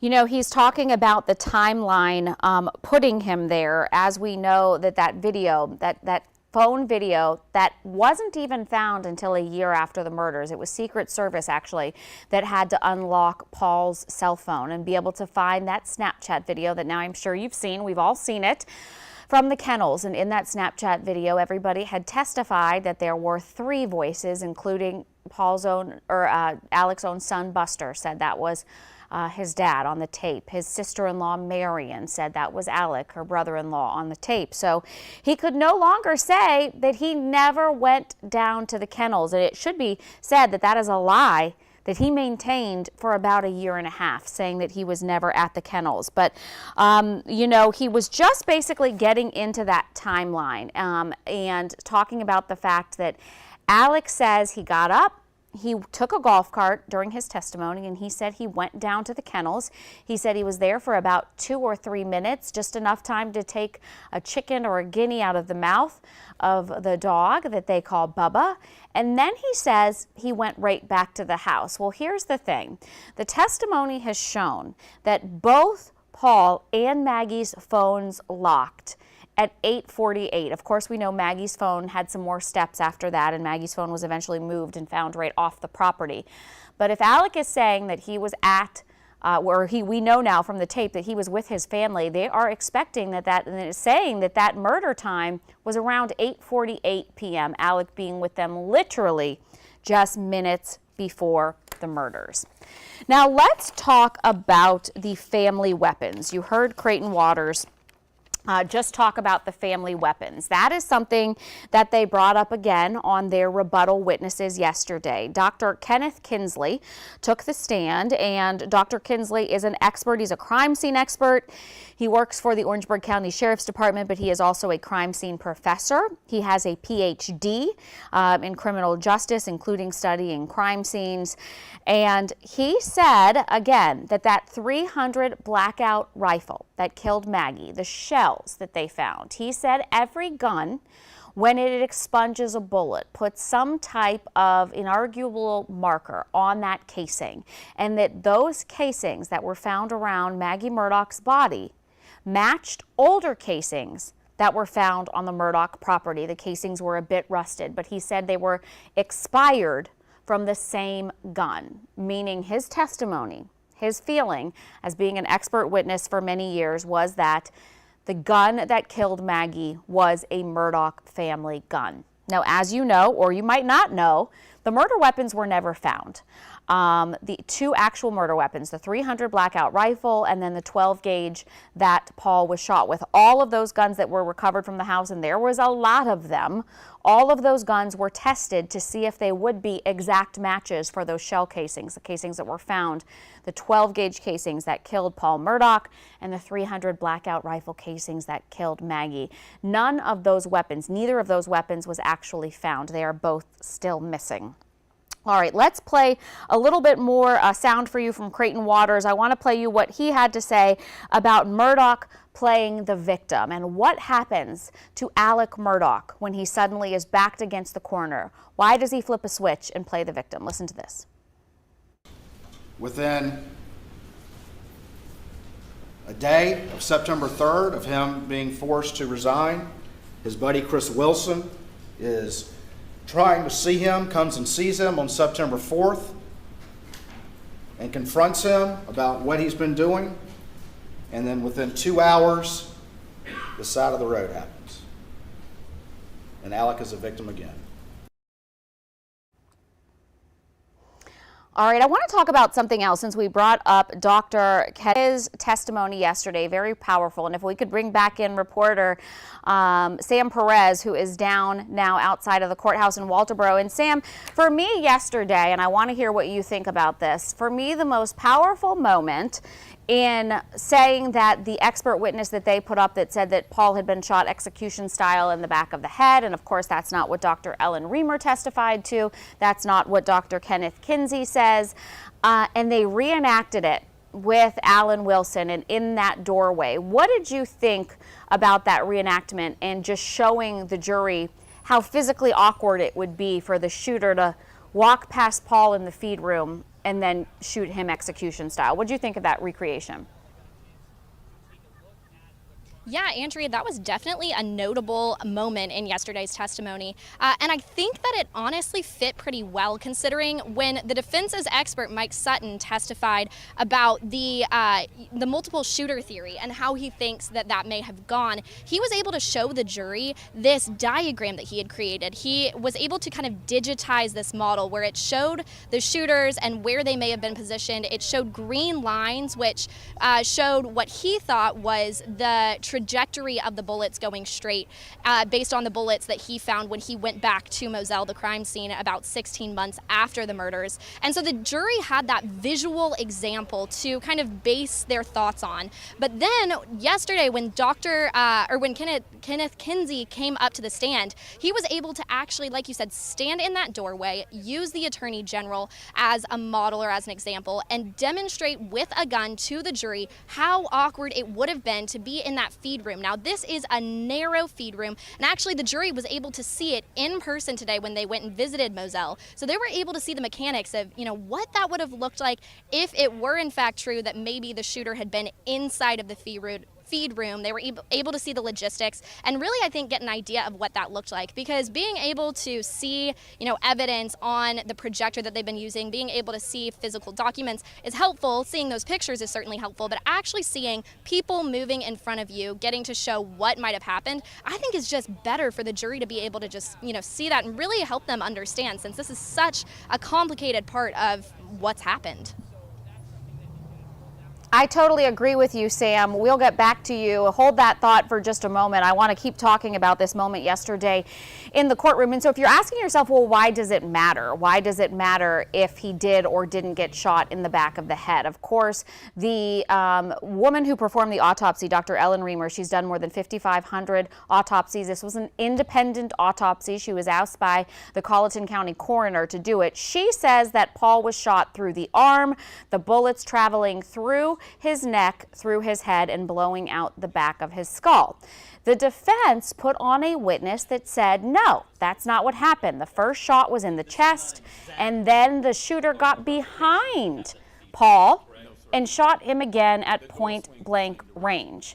Dr. Kinsey, this is the moment of reenactment. You can see Alan Wilson there, Attorney General Alan Wilson with the gun, as they are showing what he called absurd, by the way. In this moment, he said this was an absurd theory, that basically the shooter would shoot Paul once, creep behind him into the feed room, and then shoot him at an angle down, execution style.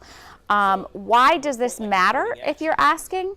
Well, the defense has put up testimony saying that it was probably two shooters, and saying that one person, when they fired that close to Paul, would have had explosions all over their face of body matter. And they said that testimony said that that person would have been stunned and not been able to grab another weapon and then shoot and kill Maggie Murdaugh. But Dr. Kinsey yesterday saying that's not possible at all. Let's listen to what Dr. Kinsey had to say.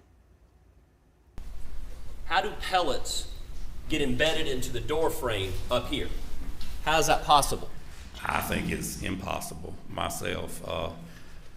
Physics don't work that way unless you're shooting into a trampoline or a huge piece of steel, and then you may have a pellet deflected back on you. It happens many times, especially when we're shooting steel targets, but not at that velocity. It will not sink into the door frame, and it definitely will not dent that door with what I documented, in my opinion. Well, there you heard it. So basically saying that they believe, all of the experts that were on the scene that were called to it agreed that they believed it was one shooter, or could possibly be one shooter. It couldn't be ruled out. Dr. Kinsey said that it was one shooter, and that they agreed, Dr. Reamer and Dr. Kinsey both agreed that the second bullet, the second shot that killed Paul, went through his arm, through his head, and then out the back of the skull. They also said that you could see that evidence in the feed room at the Moselle property. No doubt when the jurors went this morning, that was something that they took a close look at as well. Okay, let's go back now to other things that Creighton Waters was talking about to the jury today. He talked about changes after deaths with Alec Murdaugh. Let's listen to that. Everything changes. All those things that were coming to a head immediately go away. It's a different world now. They're not asking about the Ferris fees anymore. And you heard testimony to that. Mark Tinsley doesn't believe the case is going to have the same value anymore because the sympathies of the case have changed after this tragedy. And you heard that. And who would better understand that than Alec Murdaugh, who does the same work? the boat case hearing goes away, and everyone immediately rallies around Alec Murdaugh. Again, so he set that up saying when Alec Murdaugh is in trouble, when Alec Murdaugh is backed into a corner, Alec Murdaugh becomes a victim. And he was trying to string that together with, of course, all that momentum, that stress that was building against Alec coming to that June 7th date. He had been confronted in May of 2021, and Waters talked about that this morning, that in May of 2021, Paul and Maggie together confronted him about his drug use. Paul sent him, they called him the little detective, and he sent him a text message saying that Mom found a bag of pills, we need to talk. That was May of 2021, just weeks before the June 7th murders. And so he became a victim, he said. And then once again, when he was confronted by the law firm, like you were just talking about that, about stealing money after the murders, he became a victim again. And what? Hey, bros. I'm back. Still on lunch break, apparently. Maybe they're coming back. Maybe it was right. Maybe the lady, maybe it was an hour and a half that they took. Maybe it's 2:30. Let's try for 2:30. All right. How you guys doing? How's your, what do you guys do when lunch break comes on? Do you just like leave it playing in the background or just chilling? Do you take a lunch break too? Do you go eat and stuff?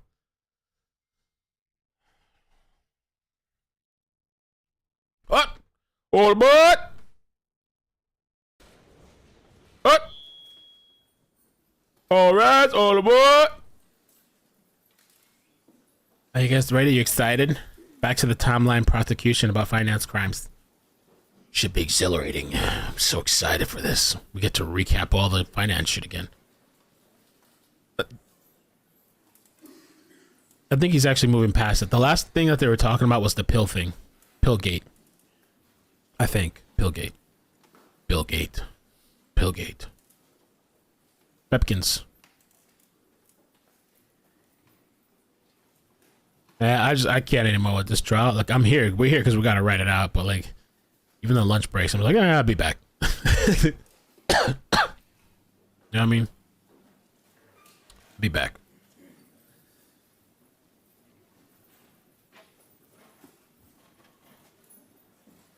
You watched the chase? No, you didn't. I lie. And you must have watched an old chase, right? Thank you. You may continue. May it please court, Your Honor. Yes. All right. Hope everybody had a good lunch. Motive, means, opportunity, guilty acts. That's the basic way to determine identity. So let's talk a little bit now about means, the tools to commit the crime.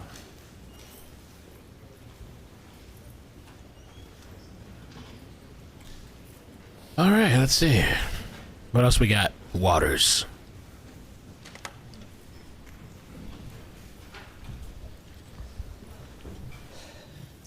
Family weapons were used to commit this crime.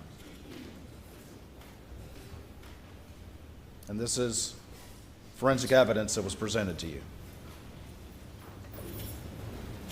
Fix the volume. First of all, we'll talk about the blackout. And you've heard testimony that there were 2 blackouts purchased in December of 16. And that one went missing around Halloween of 17, years prior to these murders. And that a replacement without a thermal scope was bought in April of 2018. 3 blackouts that the defendant purchased can only account for one of them. And it's this 3rd blackout, which is the one that's at issue. You heard from Paul's friend Will Loving. And first of all, let me say this. You heard the defendant in his various statements, and he's very concerned about saying that they didn't have a blackout. There was no blackout along with them, even though he slipped up once and said, yeah, we were out looking for hogs. And you heard from his law partners that do the same thing, saying, yeah, you can look for hogs in the daytime. Very, very concerned early on in the statements and saying they didn't have the blackout, they just had a .22 pistol. And he also said, eventually, he's like, well, I think I replaced it. Well, I guess I replaced it. I'm certain I replaced it if you listen to his various statements. Very vague and fuzzy about this third blackout. Until the friends, Paul's friends, both of whom testified, but Will Loving in particular. And what did Will Loving say? The defendant said the gun went missing around Christmas time of 2020, but Will Loving said, no, I was with Paul. I was with Paul in turkey season, which is in the spring. I was with Paul in turkey season, and we sat out at the steps right outside the house that y'all went to today, right on that side entrance that goes into the gun room. And if you look down, you can see how they were digging a pond and how you could fire down in that area. And they set up some targets to sight it in.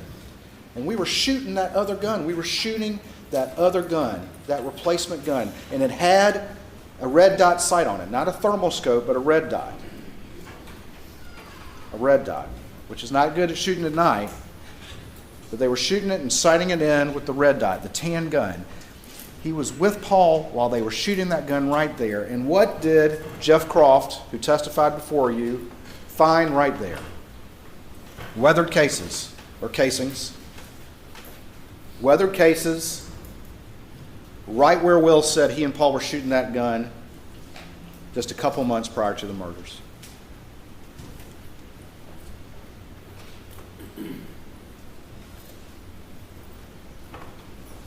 S&B 147 grain blackout rounds. And those rounds and empty boxes, and the pictures are in evidence, and the rounds are in evidence, were found all over that property. S&B 147 grain blackout. There were full clips found, there were empty boxes found, and there were also cases found, S&B 147 grain blackout rounds found across the street at their shooting house. Two separate locations on the property, but what's really important, again, goes back to what Will said. I was with Paul when we shot that replacement gun right there. Right there. And you heard forensic scientist Paul Greer testify that the 6 cases, items 2 through 7, the 6 cases found around Maggie that killed her,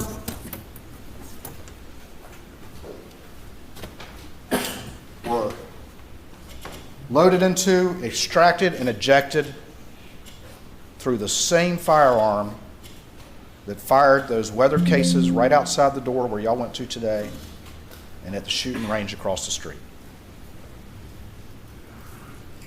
A family blackout killed Maggie.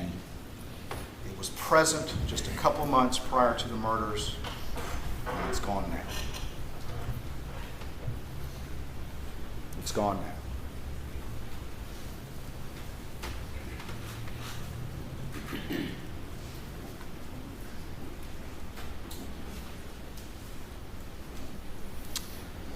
A family weapon the defendant cannot account for killed Maggie.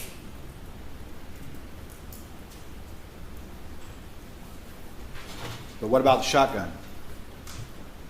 The 12-gauge shotgun that was loaded with 1 Federal double-aught buck and 1 dry-lock #2 steel shot.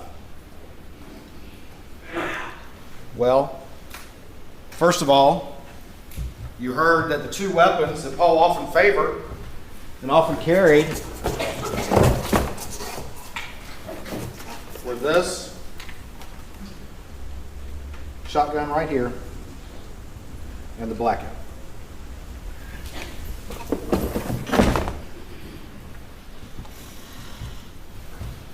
Those were his 2 guns, his favorite guns, aside from his deer rifle.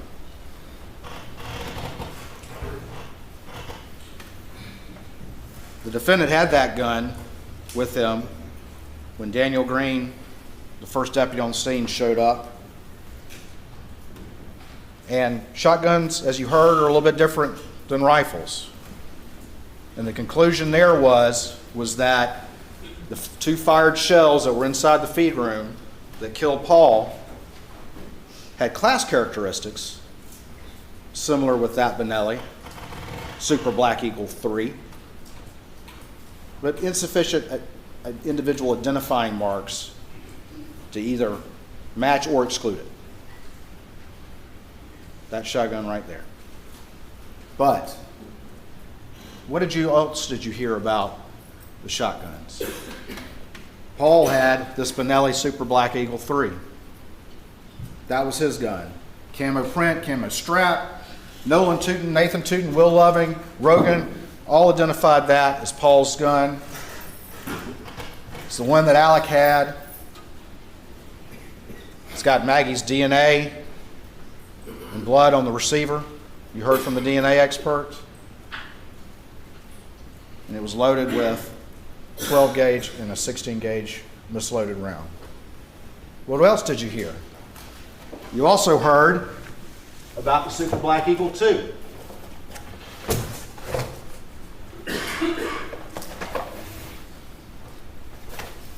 And you heard from Nolan and Nathan that this was Buster's gun. This is the Super Black Eagle 2 that had the Mojo sticker on it.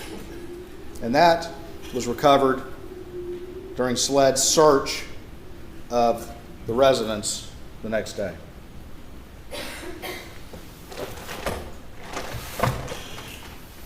What else did you hear? You heard from Nathan and Nolan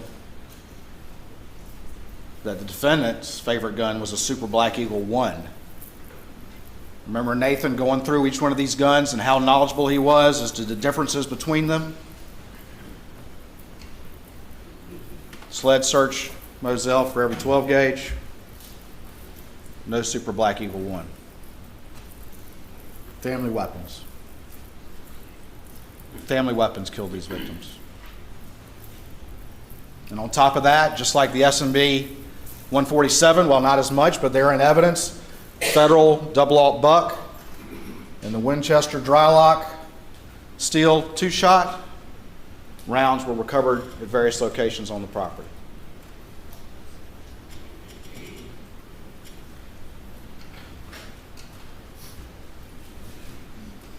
What does that mean? We talked about motive, means. The defendant had the means to commit these crimes.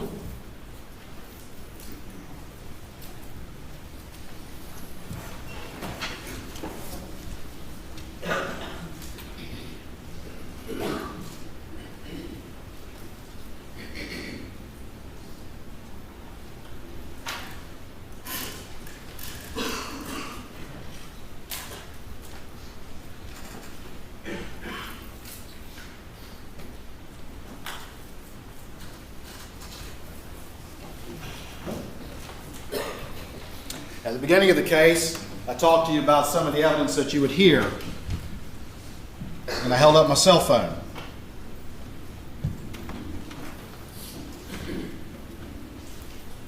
And there's been a lot of that evidence, but the last witness you heard in the state's case in chief was Peter Rudolpski, and he went through that timeline. And what does it show? We've gone motive, means, opportunity. Opportunity to commit the crime. And what does this timeline show? These are all the information, the various sources of information that were in this timeline. And let's look at what it shows. First thing right here is that the defendant arrived at Moselle at 6:42. Now I'll say one thing. You've heard a lot of testimony about what he said about times. What time he got home, what time he went to the office, how long he was at Alameda. Certainly, people can have some variability in assessing that. But he almost never was right. Almost never was right. 6:42, he arrives at Moselle. Paul, according to his extraction, gets there about 7:04. And about 7:03, we see the defendant steps registering on his phone. And then over the next 30 minutes or so, we see a symmetry, general symmetry between the steps between Paul's phone and Alex's phone, as he described, walking the property. At 7:39, we have creation of the Snapchat video that had the clothes on it.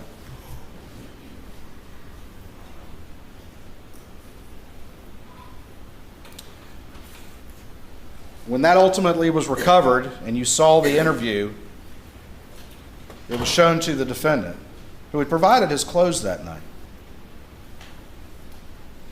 And at the first time, then he started talking about changing his clothes, and we'll talk more about that later. Again, 7:55 to 8:05, we have some symmetry with the steps.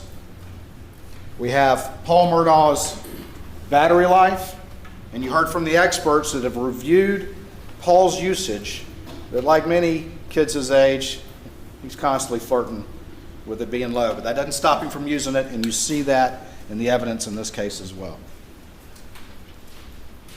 7:56 again, that's when Paul sends the Snapchat to his friends. And then at 8:08, we see Paul leave the kennel area at 8:06, and 8:08 make his way down to the residence.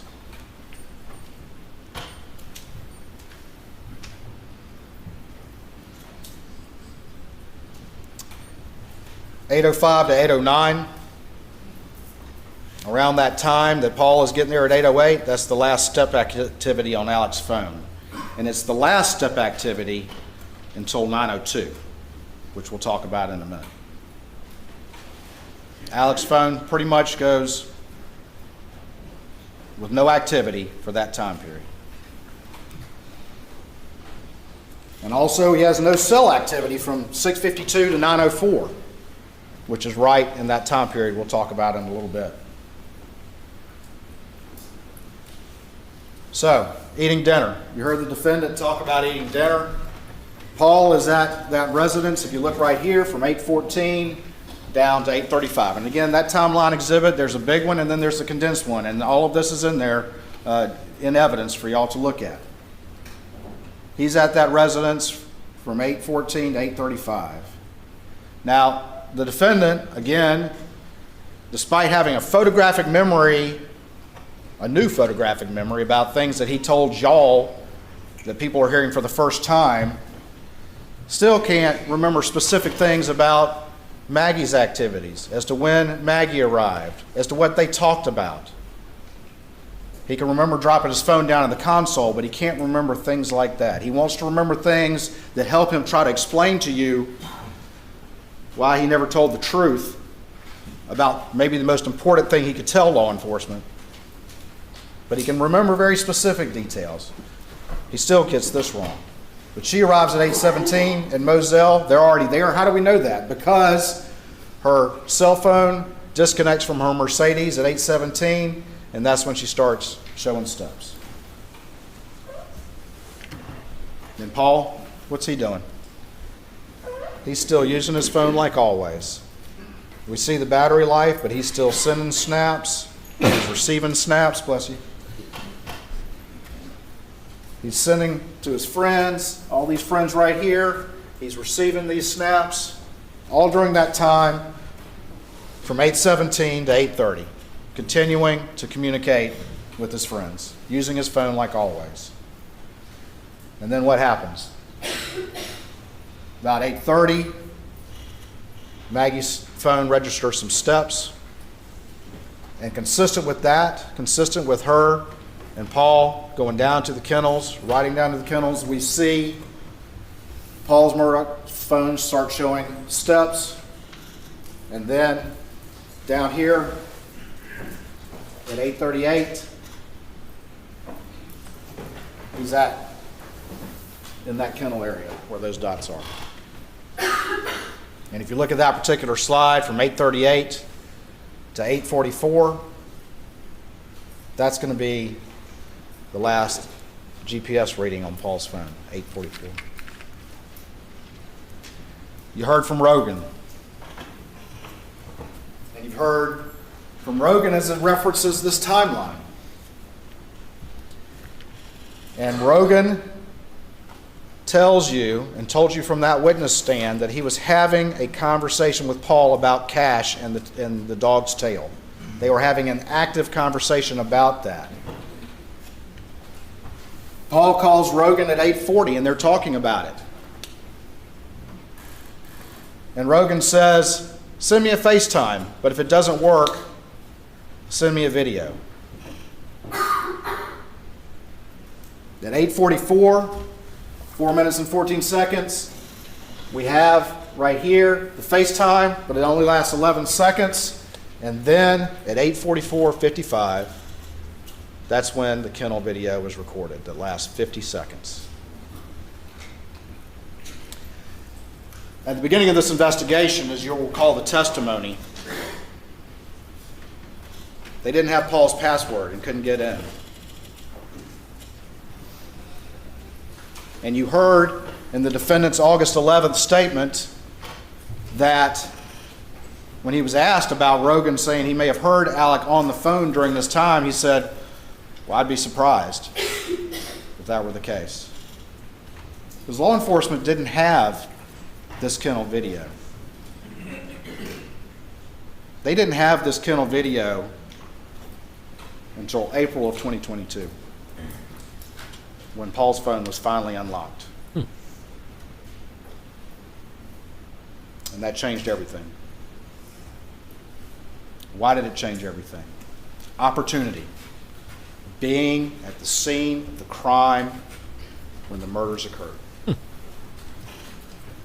Opportunity. And more importantly, exposing the defendant's lies about the most important thing he could have told law enforcement. When was the last time I saw my wife and child alive? Why in the world would an innocent, reasonable father and husband lie about that? And lie about it so early?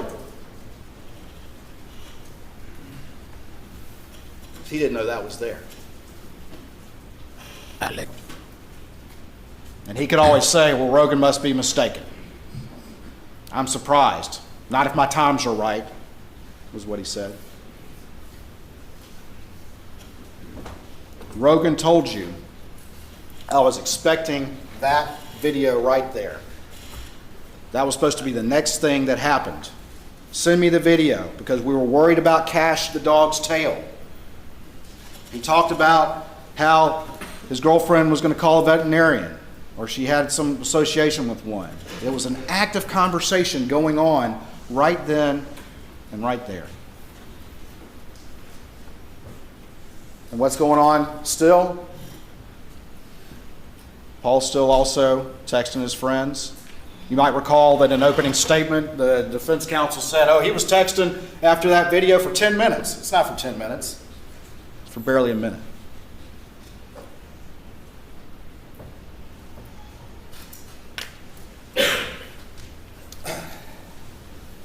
Down here, 8:48:58 to 8:49:01. That's the last time that Paul's phone was unlocked. And what do we know? We know that the defendant was there just minutes earlier at the scene of the crime with the victims.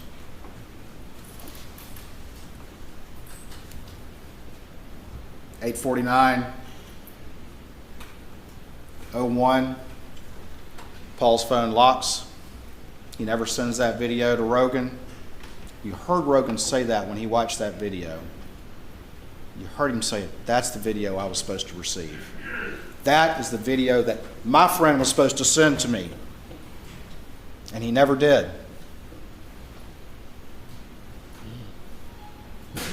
In fact, Rogan responds at 8:49:35, and he says, see if you can get a good picture of it. Mary Ann, his girlfriend, wants to send it to a girl. We know that's a vet. Tell him to sit and stay, and he shouldn't move around too much.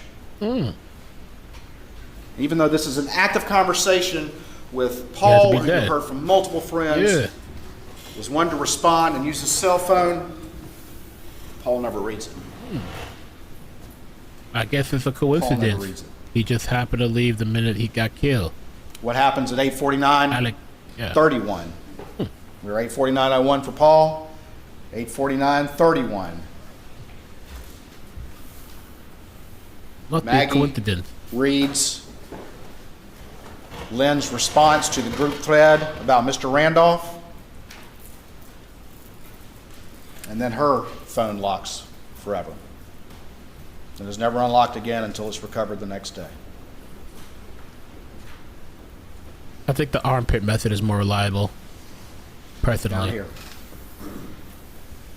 6'8", which gives Alex a couple more minutes before the time of death, or shots and stuff. 8:49 for both of them.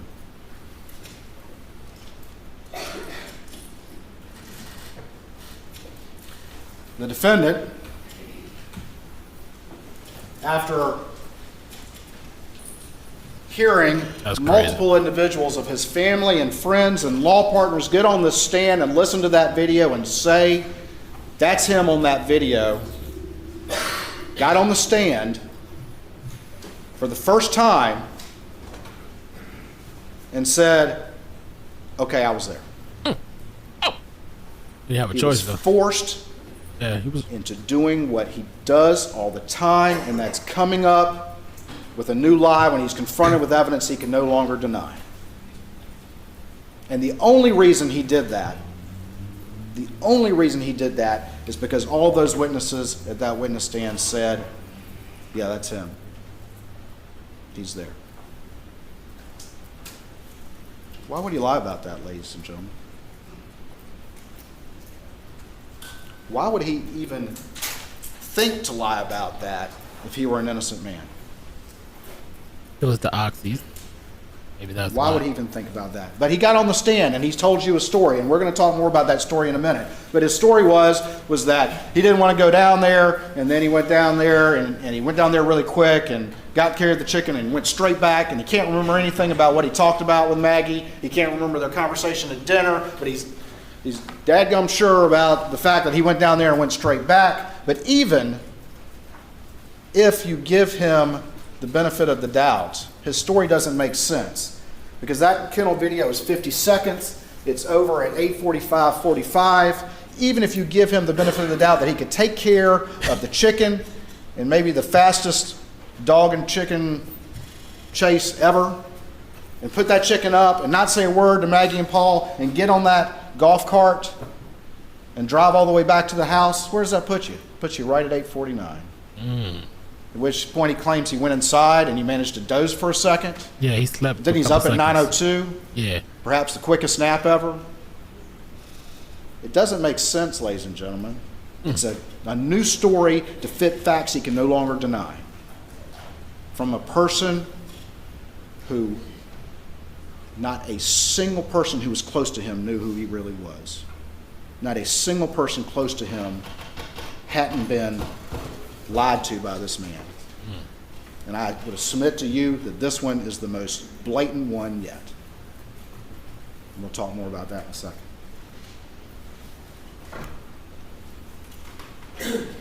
What happened at 8:49?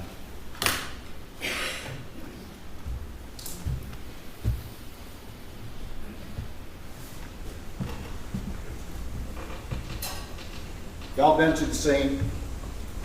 That feed room door is probably a bit tighter than this. But you saw the evidence from Kenny Kinsey and all the rest of them that clearly Paul was in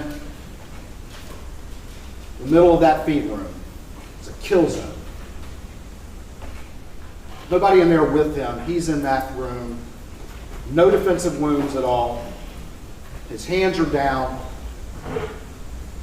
And he takes that shot, buckshot to the chest. And any person who did that would probably think that took care of business because this buckshot, but for some reason he was canted this way and it went through. It was 1,000,001 shot. That it didn't kill him.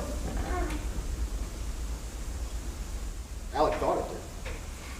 Alec, the lawyer, Alec, the prosecutor, Alec who's thinking through that we'll see he's manufacturing an alibi, and he's also manufacturing the fact that there's 2 guns used. But we know, unlike the expert they called from Connecticut where they can't even get ARs, who doesn't know about people riding around on property, he doesn't know about Paul and the 2 guns he likes to use, he doesn't know about this family and how common those guns are together, says, well, his only conclusion is, oh, it would be practical for somebody just to fire out the clip.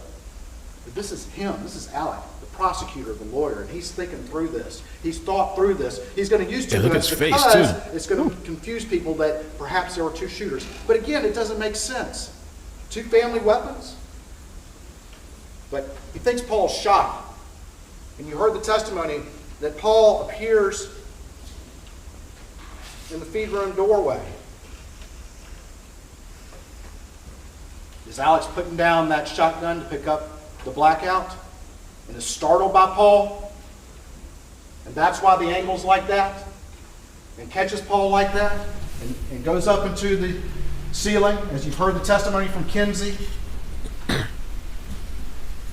blows his brains out.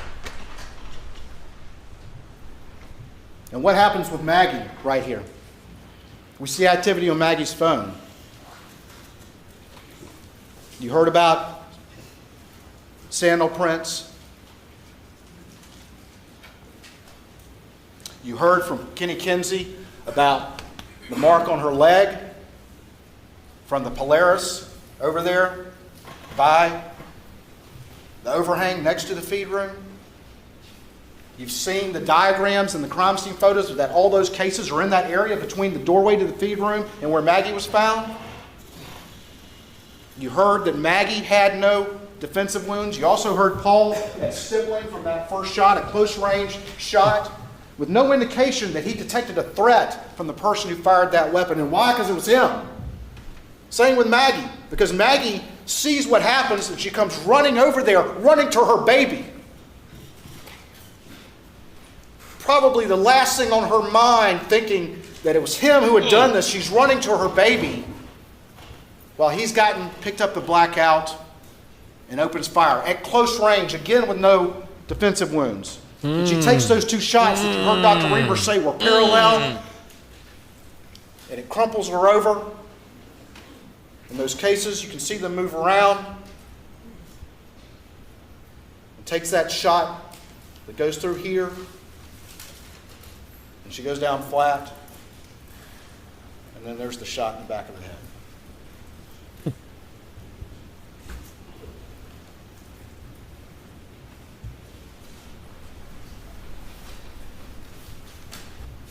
Malice? Is that malice, ladies and gentlemen? Is that malice to do that? Is that intentional harm to another with a bad intent, with an evil intent to do those things? Clearly, I submit to you. Clearly, it's malicious. Clearly, it's malicious.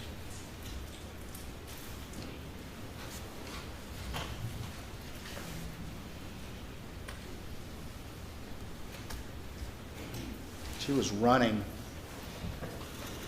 to her baby, heard that shot, and was running to her baby when she got mowed down by the only person that we have conclusive proof was at that scene just minutes before, and who lied about that very fact until he could no longer do it to you last week.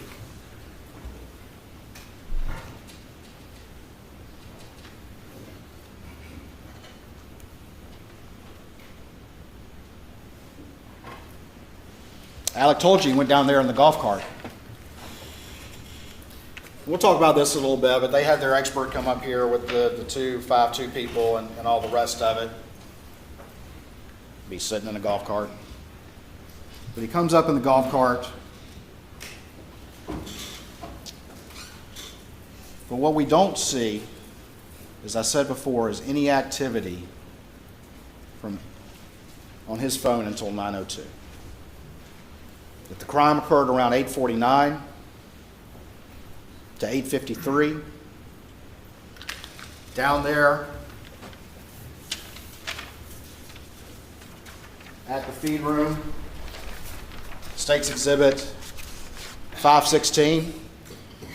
It's just a diagram. Remember that Roger Dale Davis did about the kennels and the hose there and how it wasn't put up the way he would put it up. If you're going to wash off real quick, what better place to do it? The water, the pictures of the water in States 199 and 190. It wouldn't take long to strip down and wash yourself off.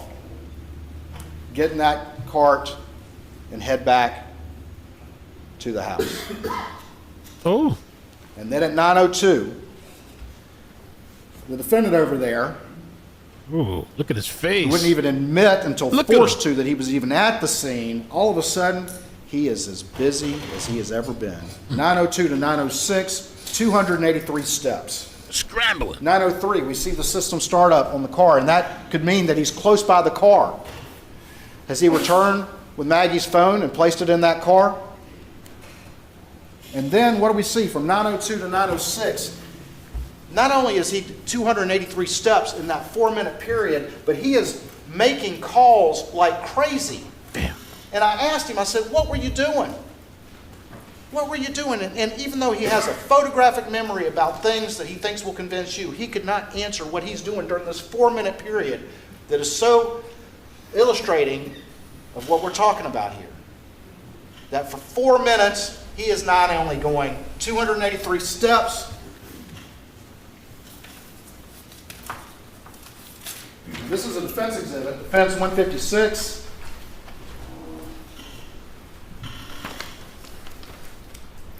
.283 steps, and they put in the distance. We heard the distance isn't as accurate, but it illustrates the point. That's 208 meters. Meter, roughly is a yard, a little bit more, a little bit less, I don't remember. But let's say it's 600 feet. It's a lot. And he couldn't remember what he was doing. I asked him, you been on a treadmill? Were you doing jumping jacks? What were you doing at the same time you're calling all these phones? Why is he calling multiple times? We can see right here. He calls Maggie. He calls Randolph. He calls Maggie again. All in that 4-minute period where he's moving around. But he couldn't remember what he was doing. Just getting ready. Is the prosecutor, the lawyer, manufacturing his alibi? Because he knows he's got to get to Alameda quick. He's got to compress those timelines, and that's exactly why he knew to lie about being at the kennels to start with. He's got to compress those timelines so that it would convince whoever down the road that he couldn't have done it. He's got to compress them. And that's why he's doing all that right then and there. System startup. 9:05:56 in the Suburban. And then, this is interesting, Maggie's phone has that orientation change to portrait 2 seconds before Alex's second call goes in to her phone. If it's some random vigilante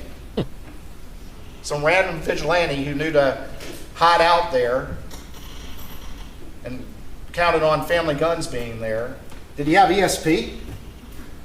Do you have ESP to move that? Or was that Alec turning the phone as he got to the Suburban, checking as he manufactured his alibi that it was coming through? And we saw how quickly out of the gate when law enforcement arrived and in his first interview, how he's immediately referring to his phone. And besides that, you've heard about Alec. You heard from witnesses. He went down to the kennels, but he didn't take his phone. Is that also the lawyer and the prosecutor making sure his phone was not with him when he went down there? You heard testimony it would be unusual for him not to take that phone down to the kennels.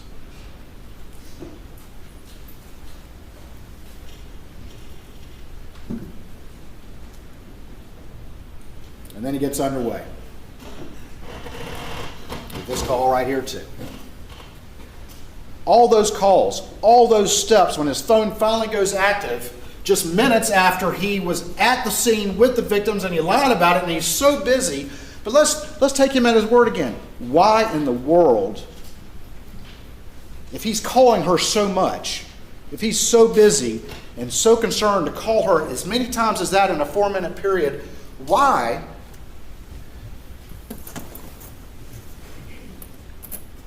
would he not just drive by the kennels? Why would he not just drive down there?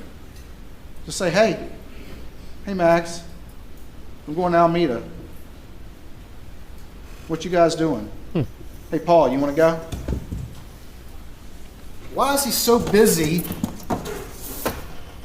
and making so many calls but doesn't drive the less than a minute down there to see what they're up to? Why would he not do that? And you've heard testimony from Marion.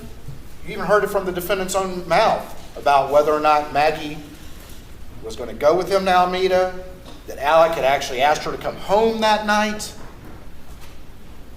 which he denies, and said in his statement that he found out later that that was the case. But you saw the text from Blanca, and you heard from Marion that Alec wanted Maggie to come home that night to make sure of it. Malice? With all of that, why would he not just turn and drive down there? He was just there in a golf cart. Why would he not drive down there? Why is he so anxious to have missed calls with her and he was just there and not drive down there? About the same general time period that he lied to until he tried to tell you what he told you from the stand last week.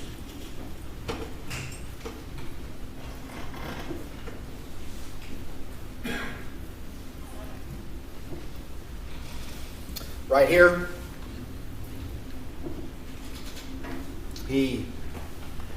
Suburban connects to the Alex's iPhone.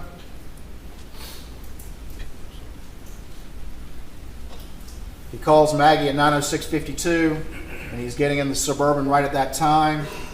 Maggie's backlight goes off from 9:07 to 9:31, and you've heard the testimony from the various experts about the backlight. And then he leaves Moselle Road at 9:07:06. All of this is fitting together.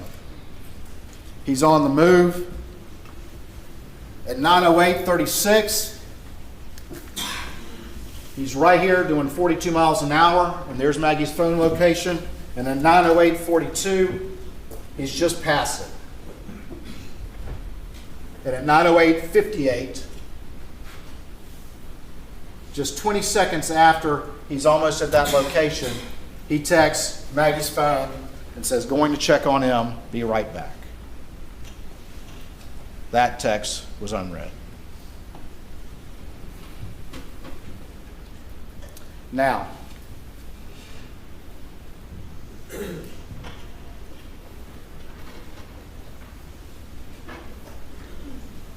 there's been a lot of discussion from all the experts about the backlight issue.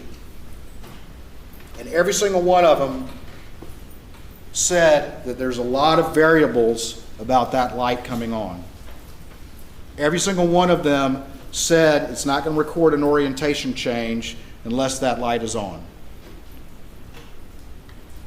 And you heard from each one of the experts about those variables and about the fact that there's no guarantee that it's going to come on or not come on. And you heard from Paul McManigal about that issue. And they cross-examined him about that and all the rest of it, but it's just a common sense determination about how iPhones work. About how they work. That raised awake feature is set for actual somebody lifting it up in the normal course. It is not set to respond necessarily to violent motion like flipping it. And every single expert testified to that.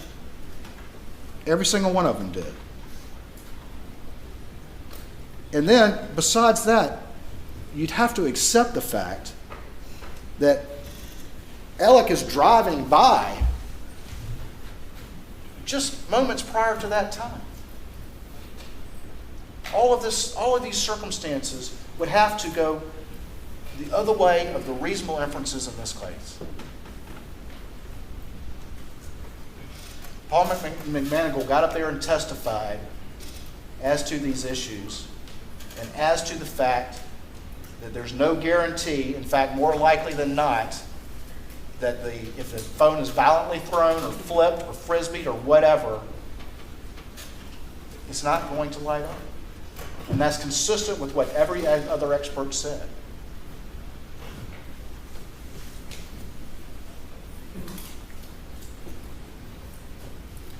(9:07 to 9:22).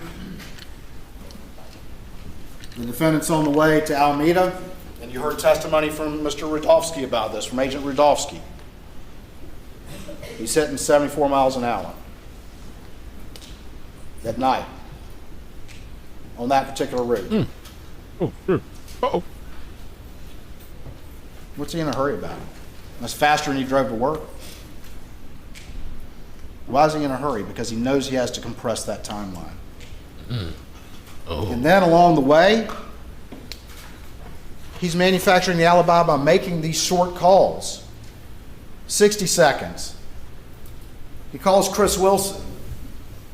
He calls John Marvin. Chris Wilson calls him back. He's on the phone the entire way. Does he say to any of them, hey, I can't get Maggie on the phone?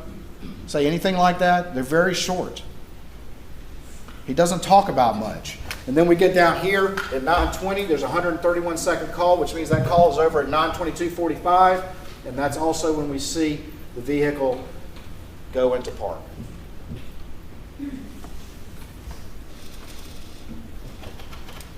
That's when we have the arrival at Alameda as well. And you heard from defense witnesses that, well, people would park around back right there. Okay. It's also, though, near these structures. There's that line right there. But what do we see?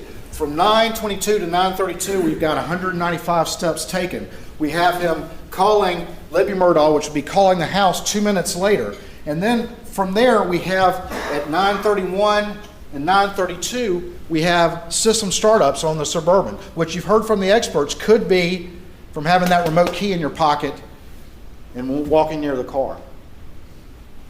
9:22 to 9:32 is the steps.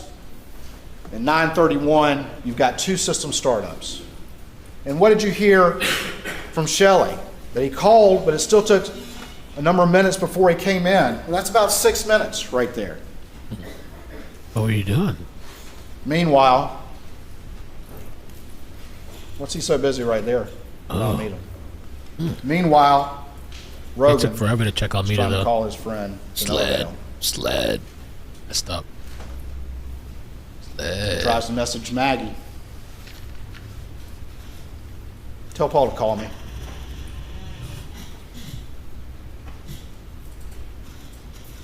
Neither one of them can respond.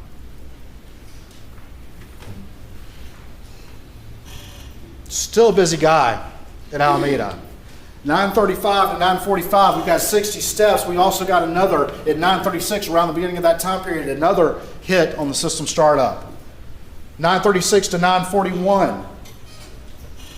Down here, about a 5-minute period, and we've got another hit. And then at 9:43:05, the Suburban moves out of park. He's not there very long. And he's moving around a lot, and he's hitting off that car while he's at Alameda. He told law enforcement multiple stories about his trip there. You heard Ms. Shelley Smith talk about that. You heard her talk about him trying to tell her how long he had been there. He says he was just trying to tell her the truth, but that's not how she felt. And Blanca didn't feel the same way when he tried to talk to her about what he was wearing that night. Both of these being people that's worked for that family for a long time. But he's a busy guy during all of this. Leaving Alameda, we have the pause. 9:44 and no seconds to 9:44 and 54 seconds. And that's during the time period that Alec calls that phone of Maggie's again. This is the time period where he remembered, because I asked him on cross, and he remembered very specifically about his phone falling down on the console and that whole story. Is that true, ladies and gentlemen? Or is he coming up with some details on the fly when he can't remember more important things, like what was the last conversation you had with your wife and child when you jetted down to the kennels and back? What did y'all talk about at dinner? What were you doing from 9:02 to 9:06? His blood pressure. Those are questions he doesn't want to answer. Paul's blood pressure. But would a reasonable person remember those things? Would they not replay in their mind every day the last conversations that they had? Why would he remember that console story? Because he lies convincingly and easily, and he can do it at the drop of the hat, and you've heard testimony about that. He's been doing it to all the people who trust him for years. And he did it to y'all. And he even lied to the jury. He's manufacturing an alibi. He's smart. He's a good lawyer. His family has a history of prosecution. He understands these issues. That's why this case is a case that had to be figured out this particular way, because he knows what to do to try to prevent evidence from being gathered. And if you listen to his statements again and listen to the questions he asks, he's asking questions like that. He's trying to figure out, what do the police have? What do they know? He's a prosecutor trying to manufacture his alibi, and we see this again. He calls Paul. He sends a text, "Call me, babe." Of course, none of that's read or responded to. And then, in 9:52:15, he calls Chris Wilson. "Call me if you up. Call me if you up." And Chris calls back, and they chat for about 2 minutes, including the connection time. 2 minutes. And what does Chris Wilson say? Well, he says it was a normal conversation. Well, of course it is with this guy. He's convincing. But what does Chris say? The only thing that they talked about was Chris bringing up some case. And then Alec was like, "Hey, I got to go. I'm at Alameda." Did Alex say, "Hey, I'm trying to get home. I can't get Maggie on the phone. I've called her like 6 times. Paul won't answer either"? Did Alex say, he said, "Call me if you up"? Did Chris say that Alex said, "I got to ask you a question," or "Let's talk about this"? No, Chris brought up some case, and it was mundane. It was mundane. It's manufacturing an alibi. He's calling anybody who will answer the phone for these short conversations, and it's one of the first things out of his mouth in the first interview. "Look at my phone. I called this person, I called this person, I called this person, I called this person." He's manufacturing this alibi. Also, throughout all of this relevant time period, you see from the Dillon Hightower extraction, you'll see that over and over again, all these call logs that are deleted from the extraction. I feel like they didn't ask him about that though, right? In the cross, did they ask deleted, him? Which occurred on June 10th. Unless I missed it. I was wondering why he didn't ask What's him up with that? Maybe I missed that. Why he did all that shit? On the way back?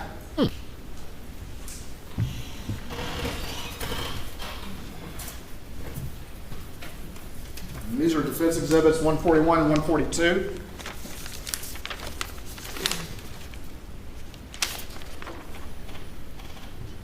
rolling pretty heavy at 75 to get there. And I'm sure the defense will point out that that 80 miles an hour was a peak. Still running pretty good there. What's he in a hurry about in the dark? Doing 80 miles an hour. At 9:51:42,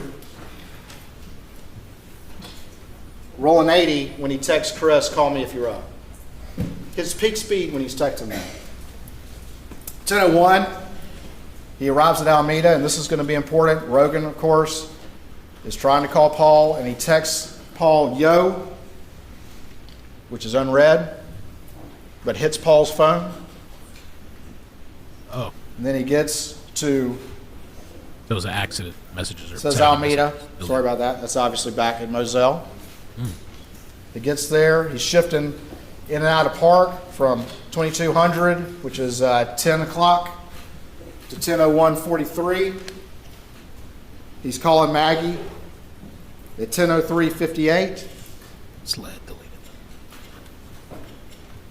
And then at 10:05:06, he leaves for the kennels.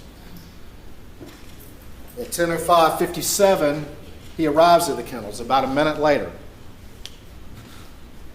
Make it a minute in a Suburban. How long is it going to take in a golf cart?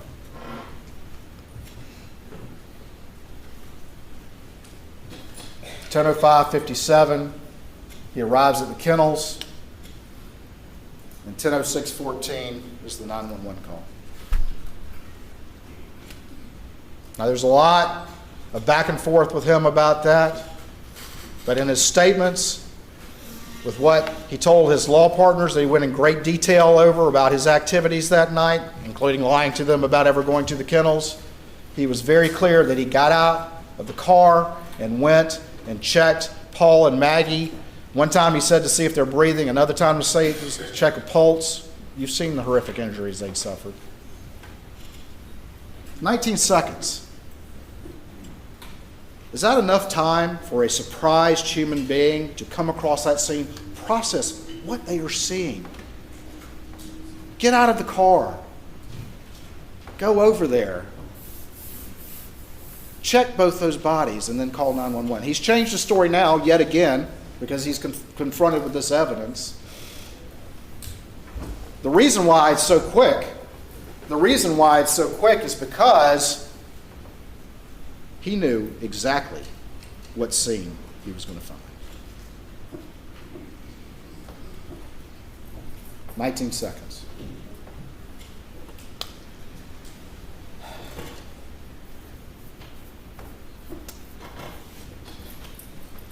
During that 911 call, and you can hear it on the 911 call, he leaves for the residence from 10:11 to 10:14, and you can see the map points on there.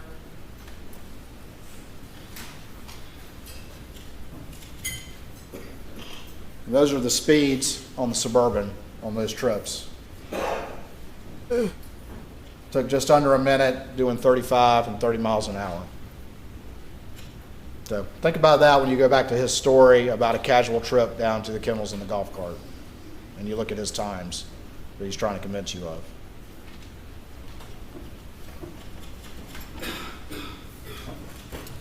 (10:17), he gets off the 911 call. He calls Randy. He calls Randy again. He calls John Marvin. And then we see at 10:20 and 8 seconds, Paul's phone reflect that auto lock thing that could be, as you heard from the testimony, it not recognizing a face. And this is interesting. As we'll see over the next few slides, he spends a whole lot of time trying to call Rogan Gibson. He told you, oh, well, he's a good boy, he lives down the street, he lives close by. He's calling Rogan before he calls many of his family, before he calls Buster. Calling Rogan multiple times, and those texts would have come in on Paul's phone. What's he so concerned about? He said he turned Paul over and his cell phone popped out.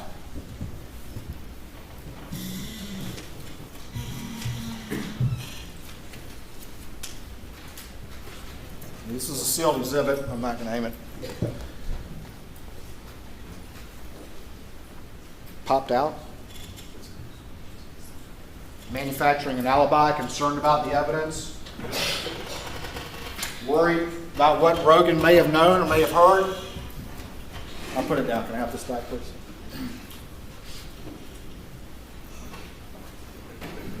I'm sorry, Mr. Chair. Thank you, Mr. Chair.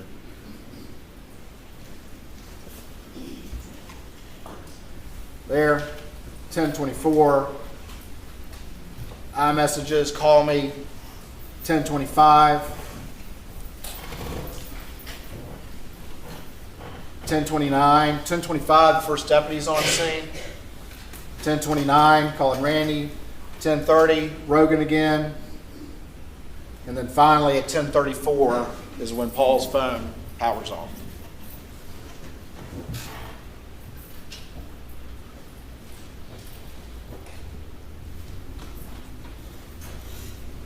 Opportunity. Motive, means, and opportunity.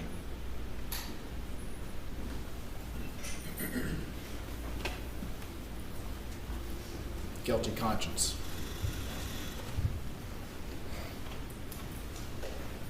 That's it? We done?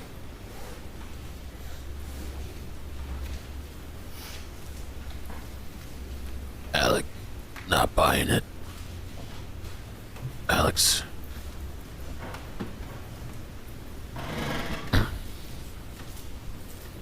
already kind of talked about these, so I'm not going to belabor the point, but you heard from Blanca Simpson. Blanca Simpson said he was wearing like a polo shirt when he left. He was wearing this shirt in the Vinnie Vine. She recognized both of those. He, of course, turned over the t-shirt that he was wearing when law enforcement arrived. And then you heard Blanca say he later tried to convince her that he was wearing a Vinnie Vine shirt. 3 shirts in one day, and a 4th one he tried to get Blanca to say. And you heard her testimony. She felt very uncomfortable by that. Multiple changes of shoes in the day. He wouldn't be wearing those shoes if he were out riding the property.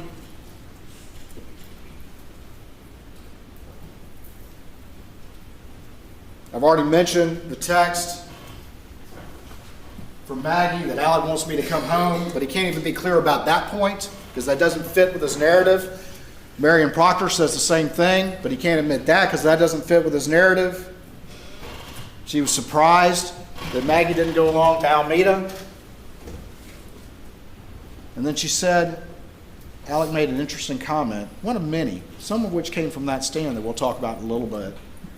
Whoever did this thought about it for a really long time. Why would he say that? Because he told you that it was just, there's no evidence whatsoever that you've seen in this record. Trials depend on evidence. There has to be evidence to make a decision. That's what they're saying, yeah. His claims trying to manufacture something about the Bape case, there's been no evidence whatsoever of any specific other individual. There has to be evidence to consider, not just mere allegations that have no basis in any sort of evidence. Whoever did this thought about it for a really long time. I think if you think about the defendant's statements and some of the things he says, a lot of times he says things in one context, but he means them in another. When he says things like, I hurt the ones I love the most.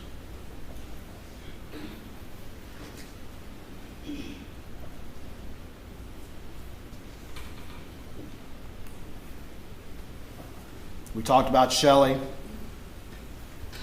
He said Shelley lied. That's what he said. Why he rolling his eyes? After Randolph's funeral, he shows up early. She might have said Wednesday, but there was other information that Randolph's funeral was on Monday. Oh. But anyway, shows up with something blue, shows up early, wants to come in, goes and moves the vehicles.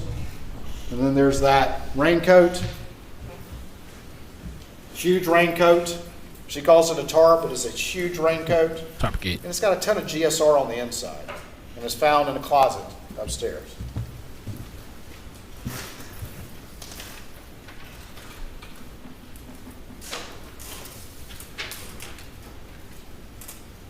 States 411.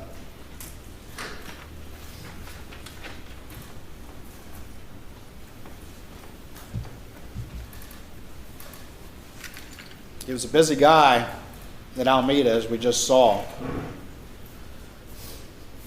Was moving around, kept hitting off of his Suburban. And then, of course, as you heard, he was with family for the next few days. After the funeral, he's back. And it was weird enough and interesting enough that Shelley said something about it. I'm also saying that in her experience, it was unusual for him to come that late.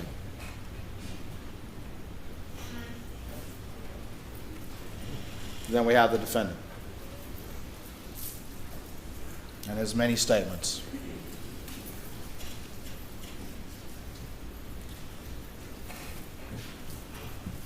Went through a lot with the defendant, who told you that the reason why he was telling you this new story was because he was paranoid because he had a bag of pills in his pocket, because he had a distrust of SLED, because David Owen asked him about his relationship with Maggie.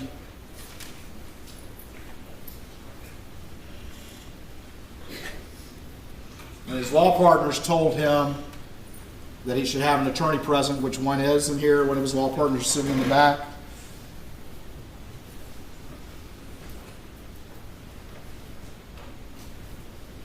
I hate to have to do this. I understand. Yeah. I totally Yeah. understand. Yeah. So you don't have any problem with it. I asked him repeatedly, is this the point where you decided to lie? At which point did you decide to lie? Please don't do this again. Flip out of this shit. I didn't mean to do that twice.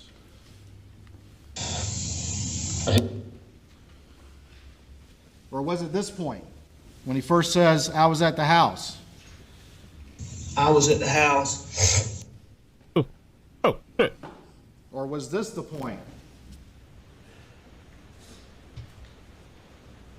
He said, he mentioned specifically, and he kept adding factors, and one of the things was, well, Dave Owen asked me how my relationship was. This question, this is when he decided to lie? How about yours and Maggie's? Wonderful. I mean, I'm sure we had little things here and there, but we had a wonderful marriage, wonderful relationship.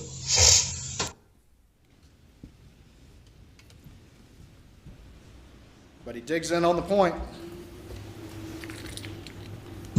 What did you do today? Were you at the office or? No, I was home. I came home. Paula and I messed around. I was up at the house. Laid down, took a nap on the couch, probably, I don't know, 25, 30 minutes. I got up, I called Maggie, didn't get an answer, and I left to go to my mom's. She had said,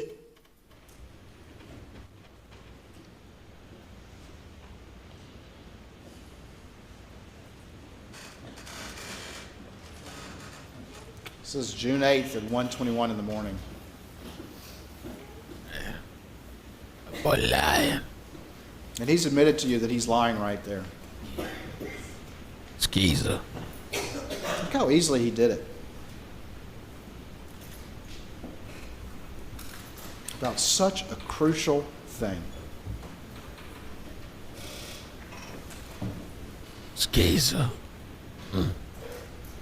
I really have to go through this shit again? and she's very good about answering the phone, so that was odd, or calling me back. So that was odd, but it wasn't that big a deal. It was odd, but not that big a deal. But again, he's enough to say it was odd. He's enough to make all those calls while he's doing 283 steps, but he doesn't drive 50 seconds down to the kennels. Going to the next interview.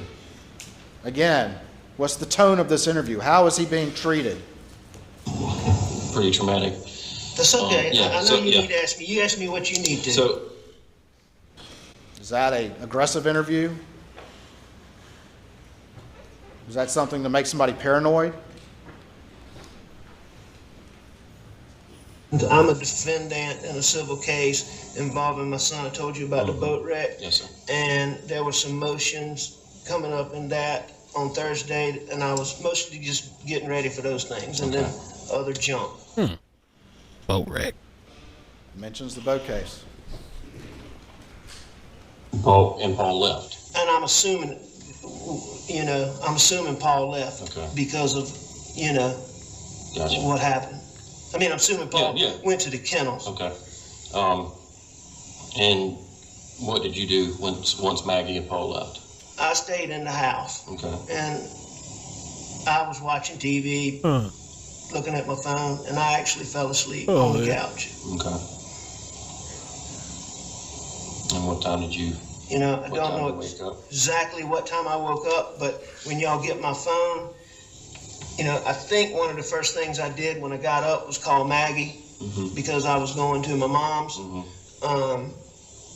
And I know I texted her because I checked my phone. And what time He did you lied say about the all text this. was, Jim? Lied. Like 9:06. I didn't see it. Yeah, I got it written down for you. I showed you the other night, yes, didn't I? Yes, sir. I got it. So, He knew they I were at the texted kennels. her, so I called her just before that. And, I mean, she didn't answer at that point. And I left to go to my mom's.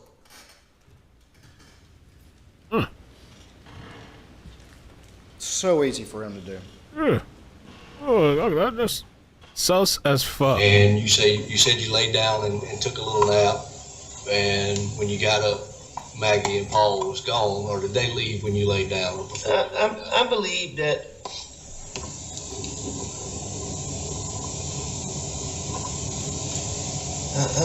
I'm not sure. But they weren't there when you woke up around the 9 o'clock mark or so when you made the call to Maggie to let her know you was going to your work. No, nobody was in that house when I left. Adding more detail, that's just lies.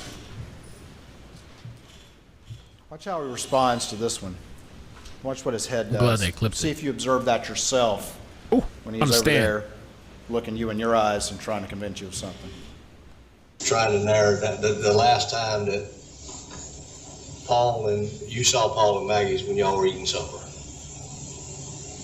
Yes, sir. Well, what did he do? Tell us. When Paul's phone came out, did you just pick it up and put it on, place it back down on him, or?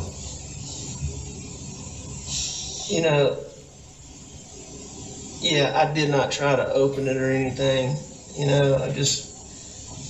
don't know how I had in my mind that I needed to not mess anything up. I had that,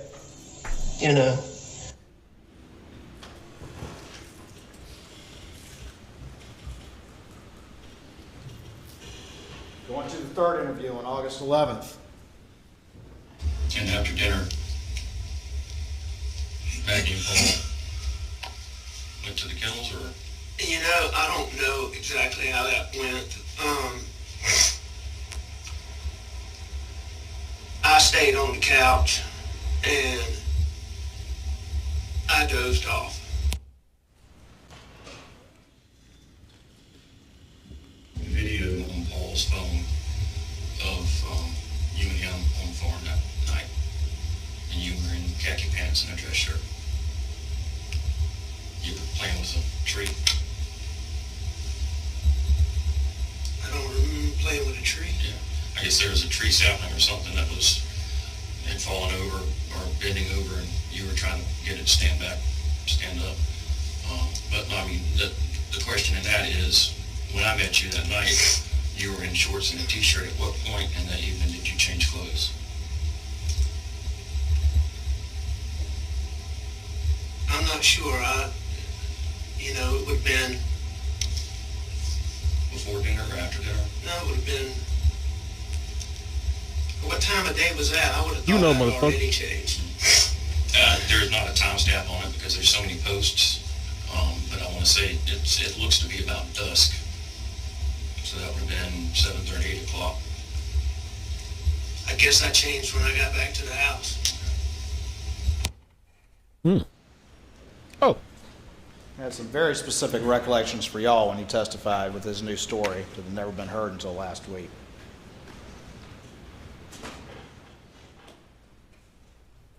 Did he and I know? But Rogan Gibson told me about the dog's tail and somebody saying his leg was broken. Line right there. He was down at the kennels, shaking his head forward. You were just down there with Paul. You left and went back to the house for dinner. You know, I mean, Paul and I were just knocking around up at the shop, the shed, the kennels, and you know, just the whole property. And that was before dinner, yes, sir. And you didn't go back down there after dinner until your return trip from visiting your mother. Yes, sir.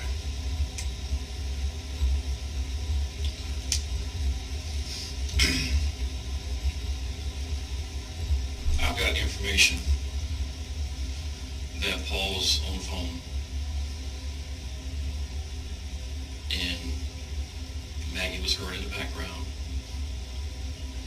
and you were heard in the background. And that was prior to 9 p.m. I heard Rogan Gibson ask me if I was up there, and he said he thought it was me. Was it you? At 9 o'clock? Yes, sir. No, sir. Not if my times are right. Who do you think it could have been? I have no idea. And Rogan's been around your family for Skeezer. much all his life. Skeezer. Absolutely. And he recognizes your voice, and you have a distinct voice. You think of anybody else that has a voice similar to yours that he may have misinterpreted? No, sir. You know, when we were talking, he had asked me that, so, I mean, he had told me that he thought I was up there. Did that surprise you? Yes, sir.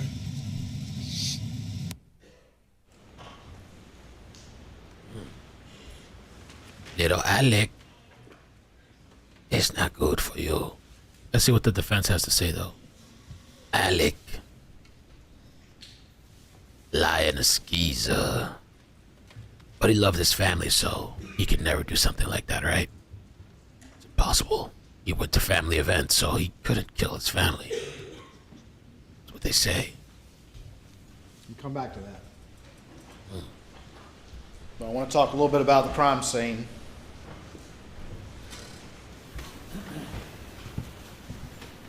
What it indicates. I want to advise everyone there will likely be sealed exhibits. I don't need the ammo quite yet. I'll let you know, sure. You guys went out to the scene today, and you saw how it looks now. Take a good look at those trees and where they were back in the day of the incident. I'll put this up on the ammo in a second.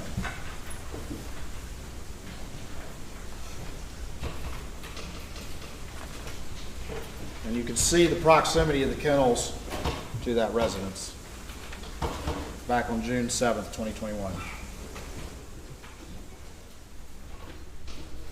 Get out the ammo, please. What's up, guys? Okay. Skeezer.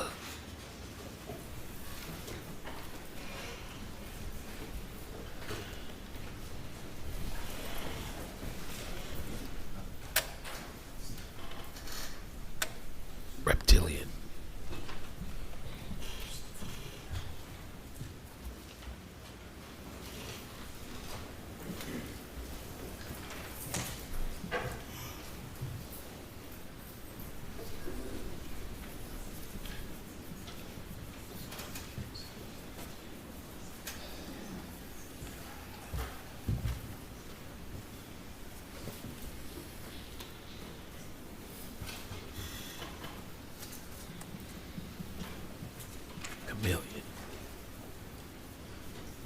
Adaptable lying.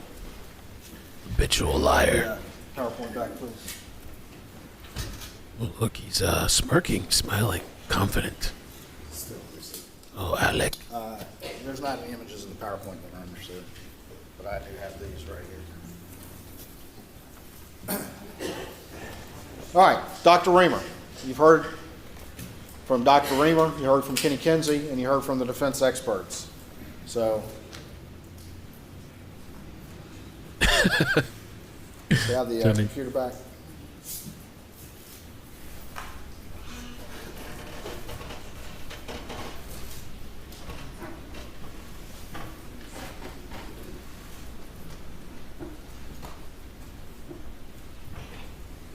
Paul, first blast to the chest, stippling, arms down, not fatal for a buckshot blast to the chest.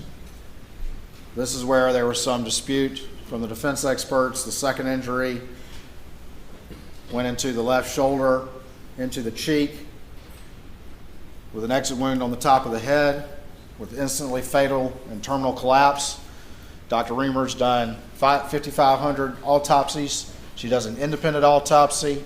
She actually physically examined the victim, and she was very clear that it could not have happened from the top without destroying Paul's face.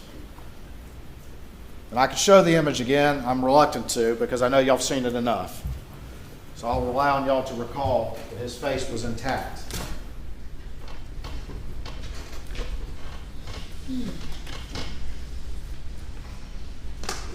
I'll rely on y'all to recall, and this is sealed, emotional now. all the evidence up top here.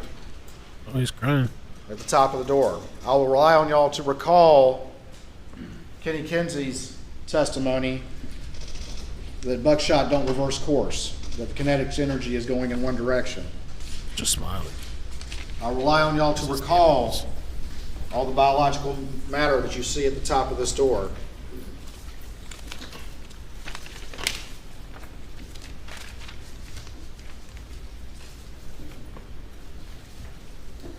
I'll rely on y'all to recall, looking at states 339, which is the wadding from the shot to kill Paul, because if you recall, the wadding from the chest shot was found still in his chest right here. This is the wadding on the ground from the shot to his head. And if one of the things that you recall from Dr. Reamer's testimony in looking at Paul's face was the abrasions around that cheek wound that came from the wadding as it entered there.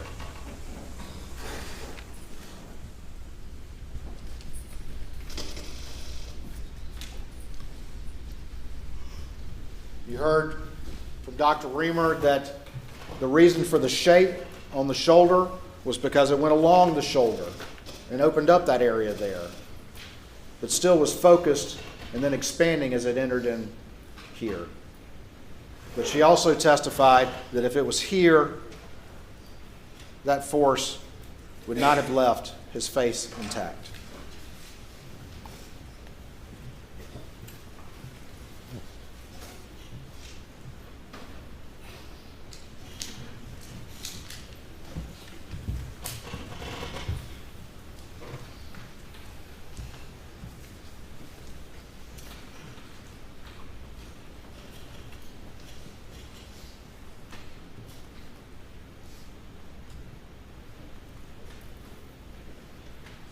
Manner of death, homicide.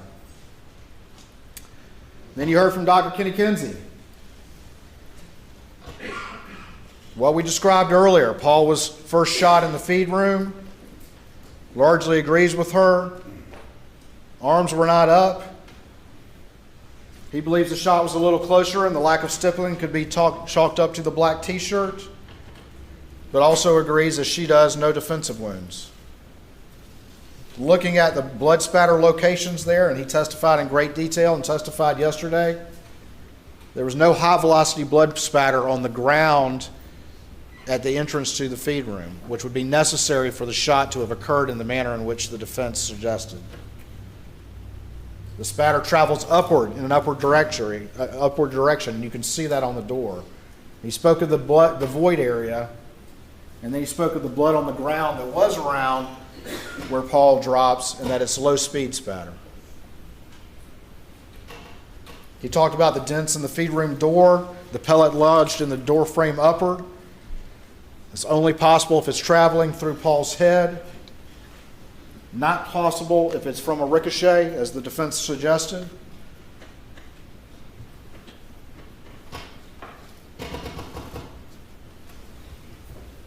And steel is much less malleable than lead.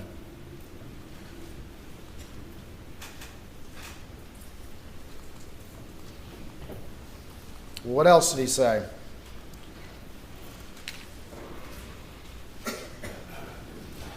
Dr. Kinsey said that he, I think 36 times that he's observed contact wounds to the head with a shotgun, including one that happened in front of him, actually observed it.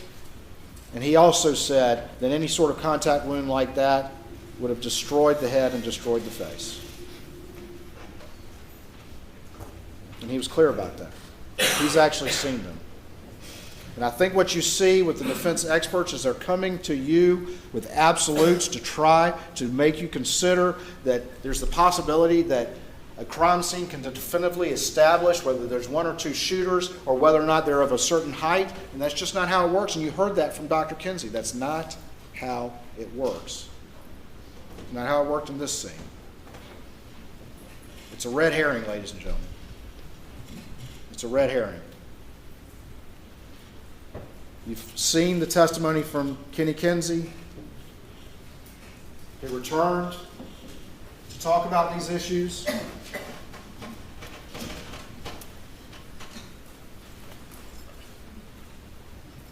You saw the demonstration over there in the doorway. That seem realistic to you? Or is Kenny Kinsey's explanation consistent with the evidence, consistent with his experience, consistent with Dr. Reamer's 5,500 autopsies who actually observed the victims, consistent with the blood spatter, the lack of high velocity on the floor, but the existence of high velocity on the top, and the low velocity blood splatter on the floor? What's consistent with the evidence? Maggie. Again, no defensive wounds. The first two shots to her abdomen and her leg on a parallel path and likely in close succession. Stippling, close range, the mark on the back of her leg. Running to her baby, didn't see it coming.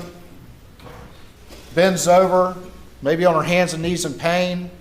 You saw me demonstrate that with both Dr. Reamer and Kenny Kinsey. And that's when she suffers that third rifle injury. And you heard their expert come in and say, no, it had to be going this way instead of this way. Going up with that graze, hitting her breast and into her head here. And Dr. Reamer actually performed the autopsy physically.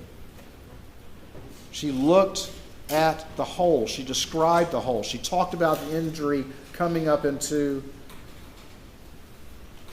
the head. And she showed you that. And she took issue with this idea that you can look at skin tags and that sort of thing and come to any conclusion about directionality. But what she told you is, I looked at this wound. I saw the hole as it went up into the brain. This was an entrance wound up into the head.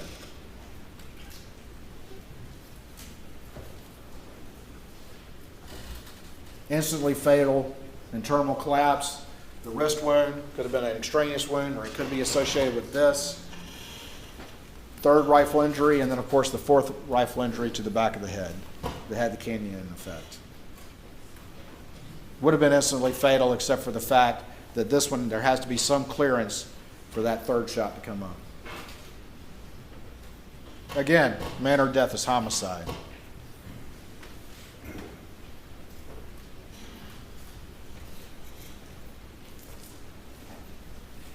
So what did Dr. Kinsey say?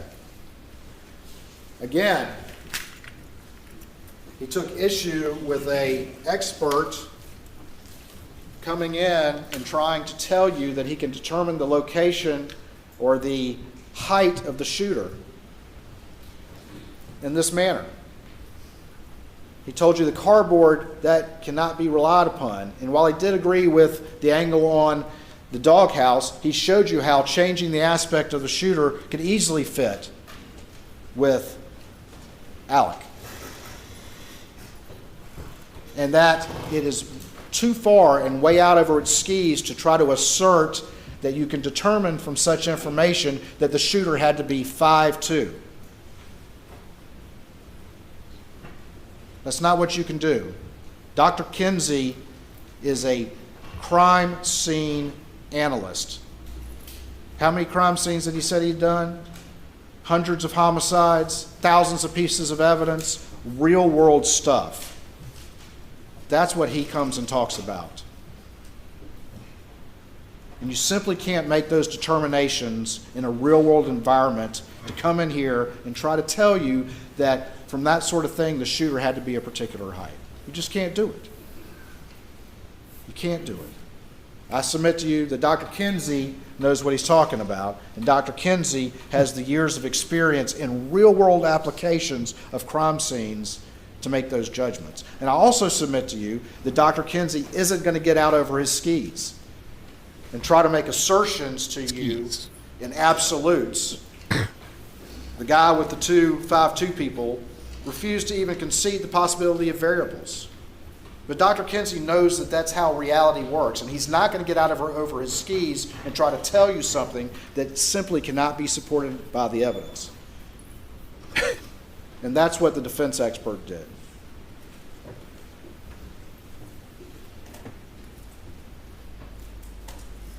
The shooter could easily be 6'4" or taller and fit all those bullet trajectories. Of course, one thing that the defense expert didn't consider and wouldn't even consider is all his little gray people are holding the guns down like this.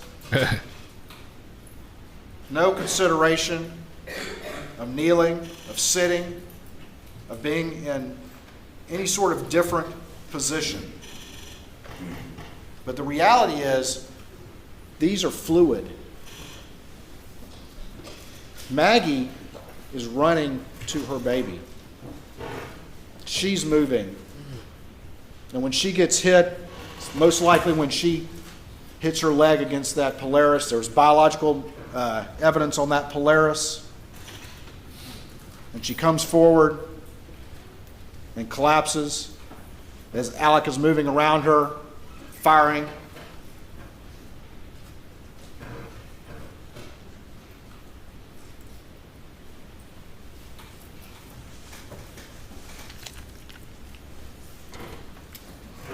They had that expert come in yesterday, and I've kind of mentioned this, but I'll mention it again, who came in, was it yesterday, the day before? Even I've lost track of time at this point. But tried to get out over his skis again and testify to you that it had to be two shooters because there were two guns. And why would you not just use the blackout? Is that opinion helpful or makes sense? Knowing what you know about this case and knowing what you know about the firearms of this particular house and knowing what you know about Alec Murdaugh as you look at the rest of this evidence and what he's trying to manufacture to confuse these issues. Kenny Kinsey told you that it's just as likely that it could be one shooter, and sorry, where's the joke?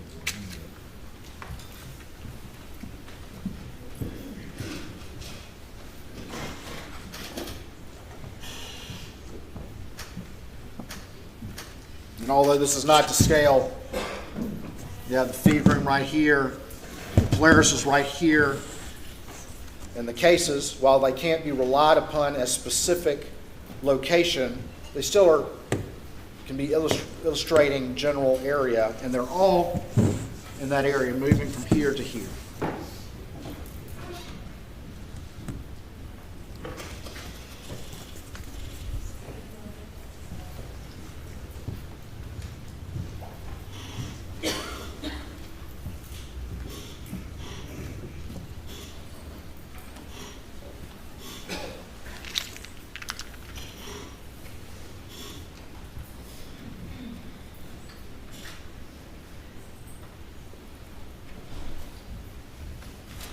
GSR on the defendant's hand and the seatbelt.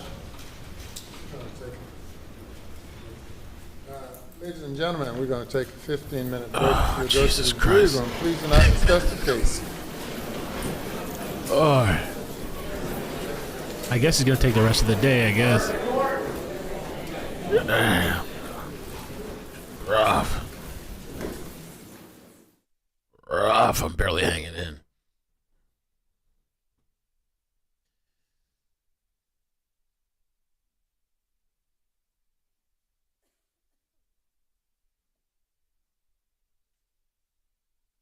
I think Dick Harpootlian, at some point he was trying Take a to 15-minute recess. ask for 2 hours each closing, but the judge didn't want to limit it. So they can, if they want to take, I guess, a long time, they can take a long time, I guess, or however. Oof.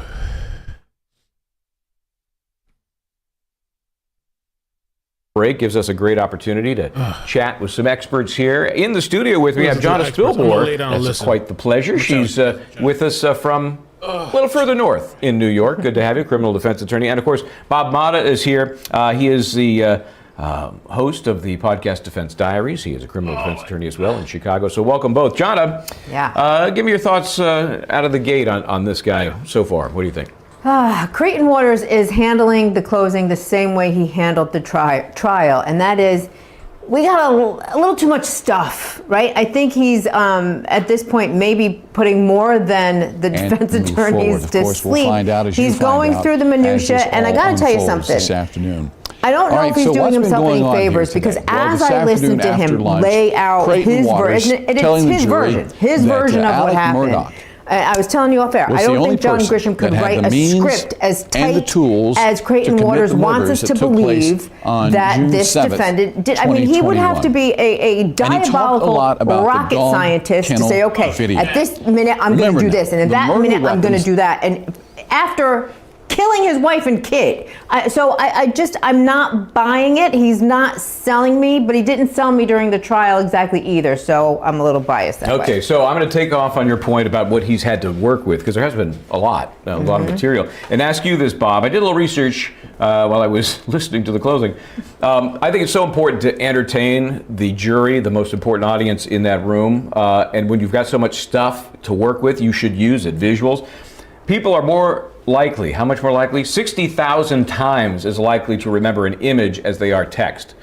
We saw a timeline that I wouldn't even call a timeline, because a timeline is called a timeline for a reason. You plot things along. And he went with this stack of facts, which might be okay, but most people are not that receptive to that kind of presentation. So give me your thoughts on just the mechanics of this closing.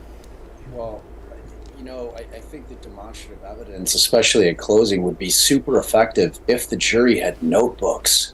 You know, I mean, that's the thing that just keeps it's driving me nuts, to be honest with you. You know, when you have demonstrative evidence, whether he had done it in a PowerPoint, presentation with some kind of Getty images, which I thought was very weird, or in the way you're suggesting, which would have made much more sense, which basically to give a timeline, plot out all the times on there so they could see them.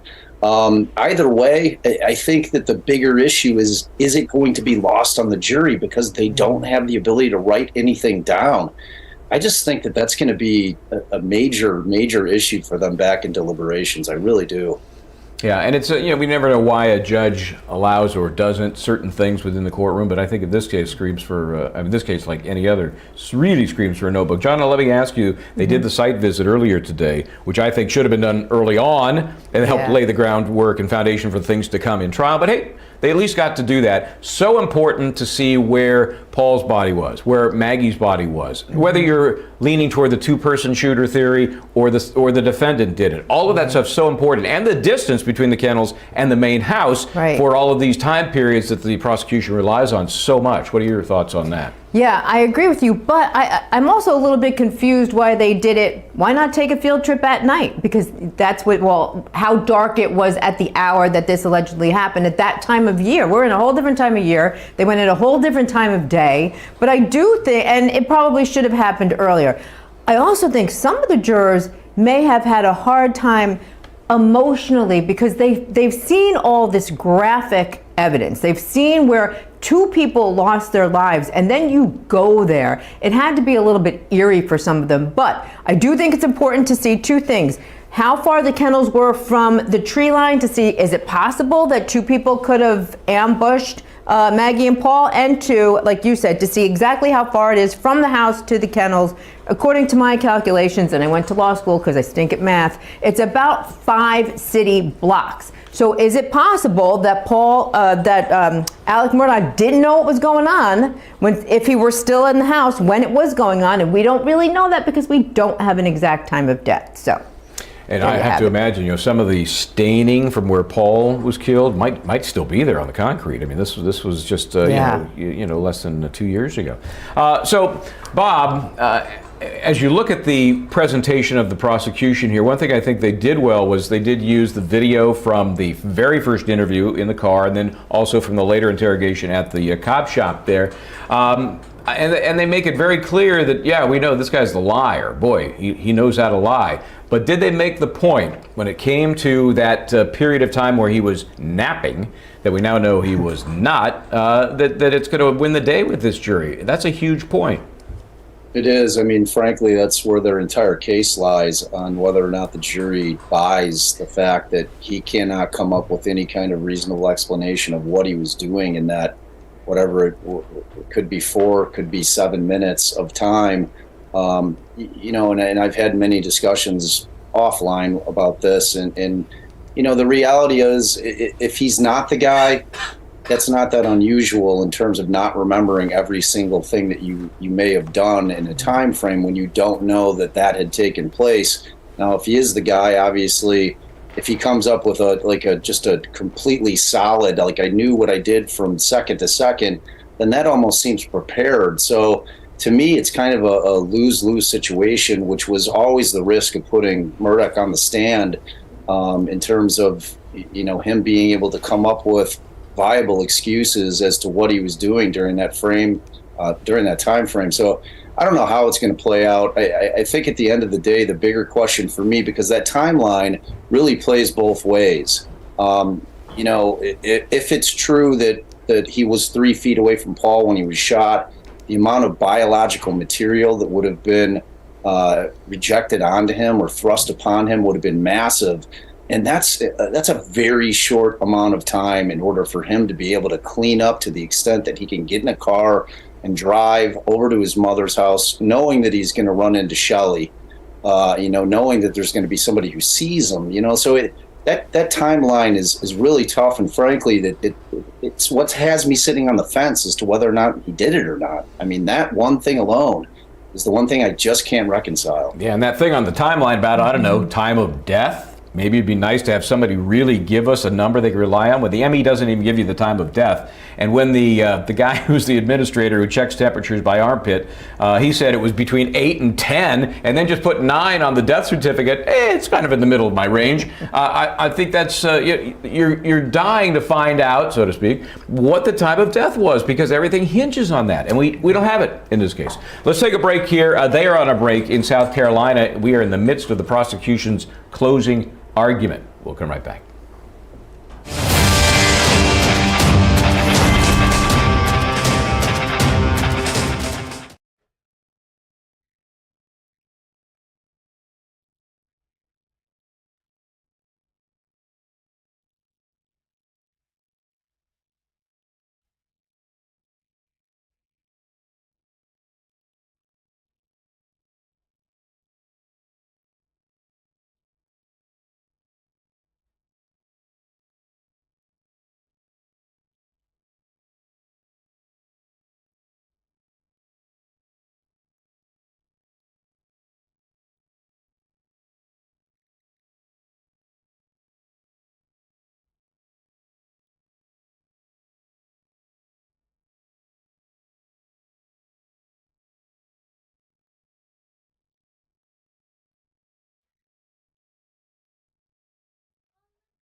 I believe in Alec.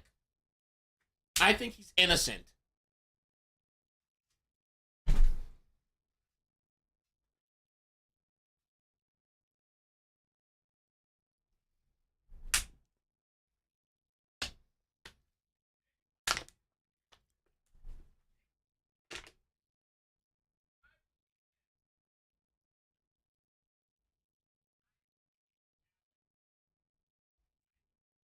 Female, and they're they've really been sitting through a lot of testimony, and we've been kind of whittling them down, getting those alternates being dismissed, but thankfully there's still 2 left. I know there's been some really difficult testimony for the folks in the courtroom to hear and for the jurors to hear over the last week. Talk to me about how it was being in there for those days. Yes, definitely. I think every day has been a little bit different, some a little bit slower paced than others, and certainly there's been a lot of graphic testimony. So whether that was from people that arrived at the crime scene and described what they saw, or whether it was Dr. Ellen Reamer testifying about the autopsies and the wounds that the victim sustained. I mean, there has been some graphic moments. Now, all of the photos that have been shown have been under seal, so I haven't seen those, and neither have other media members. But what they've done is they've been showing that to the jury and blocking it from the rest of the courtroom. So watching the jurors' reaction, they were visibly upset, especially at the beginning when all of these pictures and videos of the wounds the victims got were kind of first being shown. They've been on big monitors. Again, we haven't been able to see them, but the jury was definitely, I think, having a hard time witnessing what they were seeing, especially as it was first being presented. And as we walk through the rest of the day, what are we expecting? Yeah, so we're expecting for the prosecution, prosecuting attorney Creighton Waters to continue with his closing statements, probably wrapping up here soon. So Judge Newman did call that 15-minute break, I think, to give everyone a rest. It's been a long day so far. And then if there's time, then we expect the defense to take up and start their closing statement. So that is expected to be defense attorney Jim Griffin. He did not go to that field trip to Moselle today, and he was staying back here preparing for those closing statements. So if there's still time in the day, I imagine he'll deliver those closing statements, but we'll see. I don't know how much longer Creighton Waters has left. Judge Newman's been pretty good about wrapping everything up right around that 5 o'clock, 5:30 hour. And so with that being said, if Creighton Waters goes much longer, that would not leave the defense much time for closing arguments this afternoon. Exactly. Based on what we've seen these past 6 weeks, I mean, I feel like Judge Newman has been wrapping up earlier as opposed to later. I think the latest he's wrapped was still before 5:30. So unless he breaks that trend, which he might because this is a big day, I don't imagine that he'll want to continue much past 5:30. And what I also don't imagine is that he would want to cut off the defense in the middle of their closing statements. Now, he did cut off prosecuting attorney Creighton Waters to break for lunch, so maybe he would break in the middle of defense's closing statements, but I don't know. I feel like he might save it for the morning, even maybe wrapping a little bit early, closer to 4:45. We talked just a minute ago about deliberations possibly heading into the weekend. If we don't start the defense's closing arguments until tomorrow, that means the jury might not get charged until tomorrow, and then that gives us Thursday, Friday, and into the future for them to make their decision. Yes, exactly. And you never know what's going to happen. I feel like this trial has been kind of crazy from the start. There's so much to go through. So who knows how long the jury will take. But if I had to imagine, I think combing through these hundreds of pieces of evidence and all the testimony and really coming to that decision is going to take a long time. We talked a lot earlier last week about the number of witnesses. And I know I'm putting you on the spot right now. Can you remember off the top of your head on both sides how many witnesses were interviewed? On both sides, I can't fully remember. I think it was a total of about 70, give or take a few, with the prosecution calling most of those. The defense had a shorter defense-only witness list, but they also did call some people. And then also during rebuttals, when the state was able to directly address different witness testimony that the defense presented, they brought 6 people back up. Some of those people had already testified before. So 70 total, more from the prosecution side, them calling people, but certainly some of those people the defense also called. Sam, thank you so much. We are probably coming in pretty close on that 15-minute recess window, so we're going to send it back to you in the studio, JR, as you continue to look back over what we've heard from Prosecutor Waters today and what we can expect from the defense. All right, Darcy, Sam, thank you. Andrea Mock is joining us on set as well. We've been listening to this throughout the day. Again, I believe the state here, the prosecutor, Creighton Waters, is telling the jury, use common sense here. Yeah, I want to go over what I thought. I've listened to it all day. What I thought was the most moving part, JR, when he was talking about those 4 critical minutes.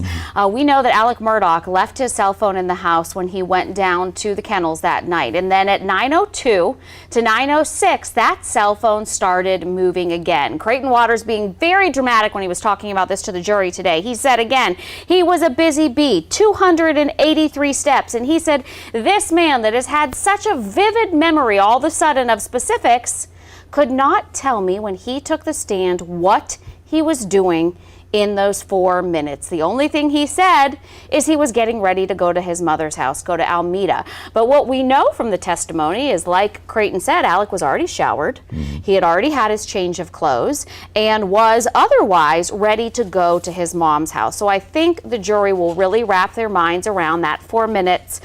Creighton Waters insinuating, obviously, that that's when Alec had just committed the murders, was getting back to the house, grabbing the guns, doing whatever it was he was doing with them and the evidence at the time. And here's the timeline.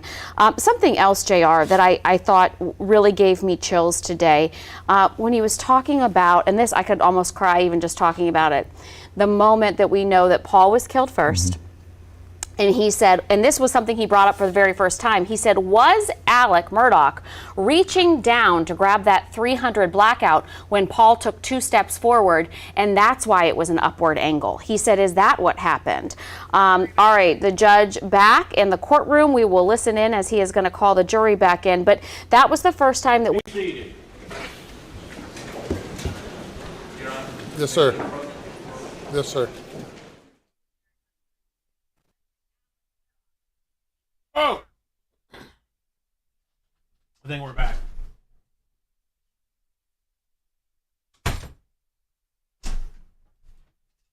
Oh. What are they arguing? Why can't we hear them? Another matter we would take up, so I was hopeful that we would, after he closes, we would move to the... What?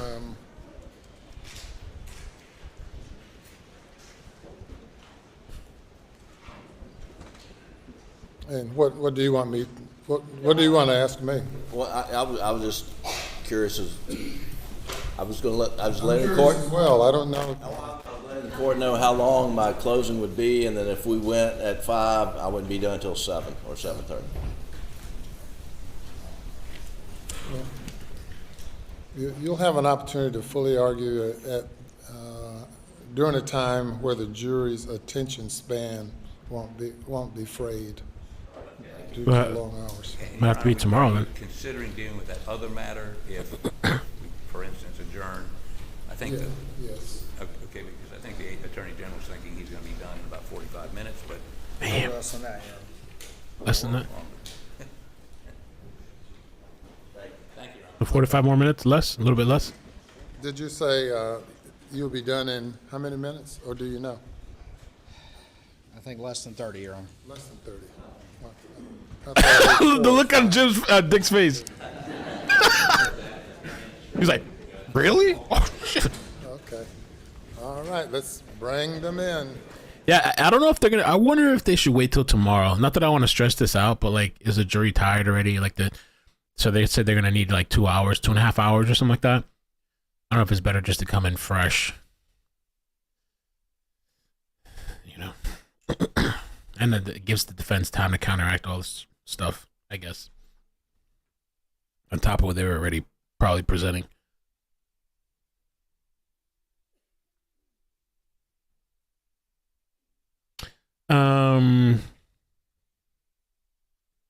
Anna Snow, thank you for the super chat. That was earlier. Zoe Who, thank you for gifting the 2 subs on Twitch. Thank you so much, and thank you for the bits. Appreciate that. Zoe Who, thank you for the love over there.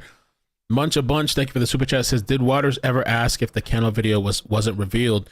Would you have ever told anyone you were at the kennels?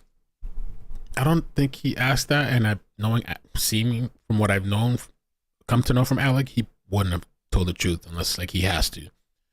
Like he didn't have a choice, so now he's like, yeah, okay, I'll tell you the truth. Julia, thank you for the super chat. Says, let's go, Mel. Hey, thank you. You may proceed.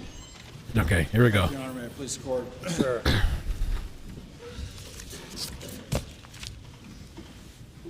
Wish I could say I felt refreshed, but not really. 30 minutes. Let's go. GSR on the defendant's hands and seatbelt. Maggie's DNA on that Super Black Eagle. DNA on the Suburban steering wheel. No DNA or blood identified on the floorboards.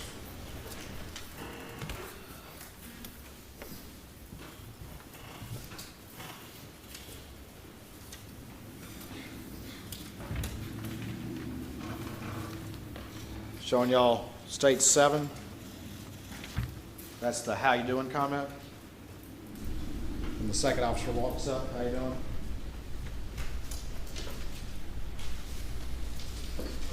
States 5.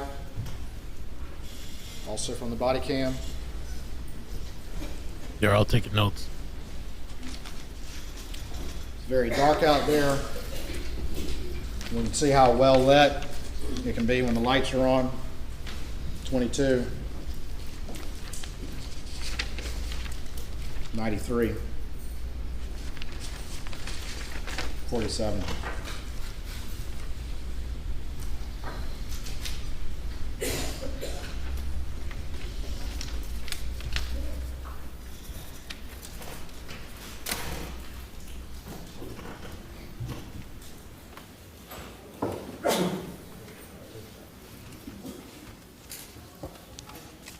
I'm almost done.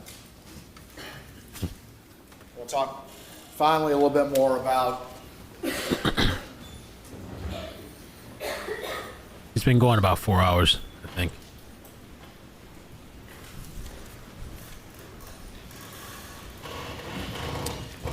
the defendant's story to you that he told on Thursday.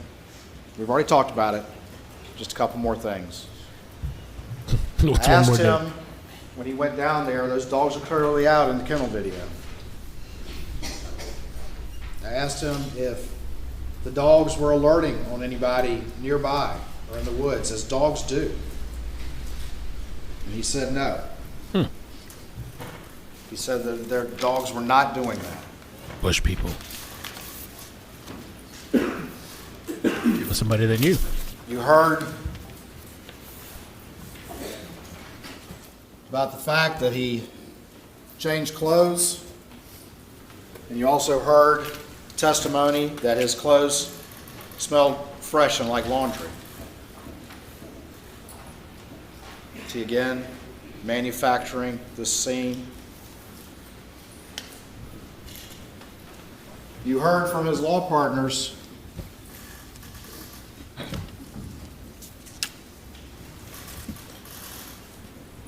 that he was not, and also from Marion, that he was not overly concerned with figuring out what happened or any threats to Buster. And in fact, you heard in the telephone interview after the side of the road, they specifically asked him, are there any threats to Buster? And he said no.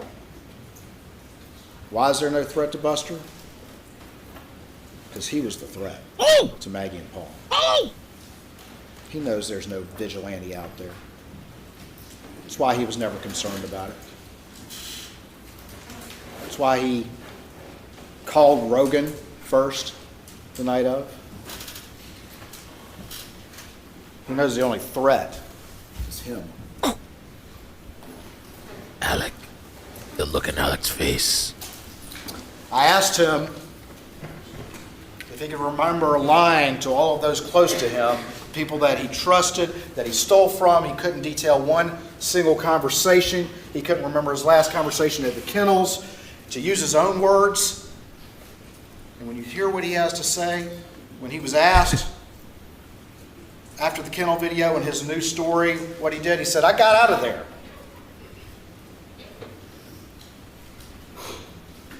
He's got that photographic memory, but can't remember what he was doing when he was his most active on that day. He didn't say, if only I had been there. If only I had gone to the kennels. If only I could have stopped it. If only I had been there a little longer. He says, I got out of there.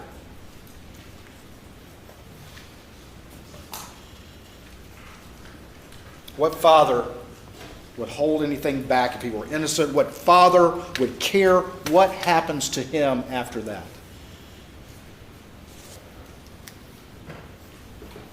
Oh, He claims he told you that he had cooperated with SLED. But he hadn't.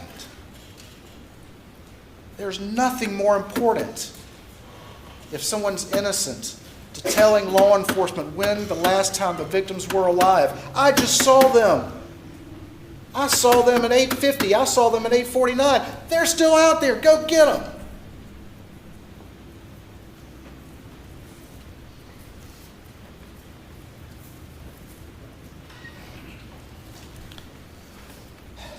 He mentioned paranoia and tried to convince you that there was paranoia about some case 10 years ago, and he confused David Owen with David Williams.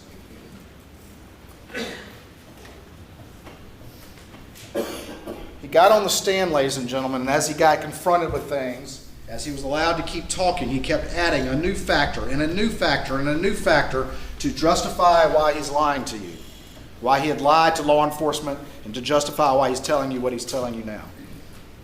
He kept adding them. He can remember those, ladies and gentlemen. He can remember a new one. He can remember this. And the problem with that is that there's no mistaking David Owen for David Williams. We showed you that picture of David Williams. This is a man who rides around with a badge in his windshield, who had blue lights installed on his private vehicle. And if you need any proof that he makes up lies and is very convincing with them and makes them up on the fly,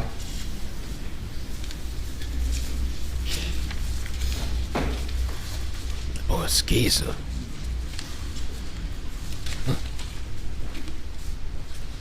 Oh no.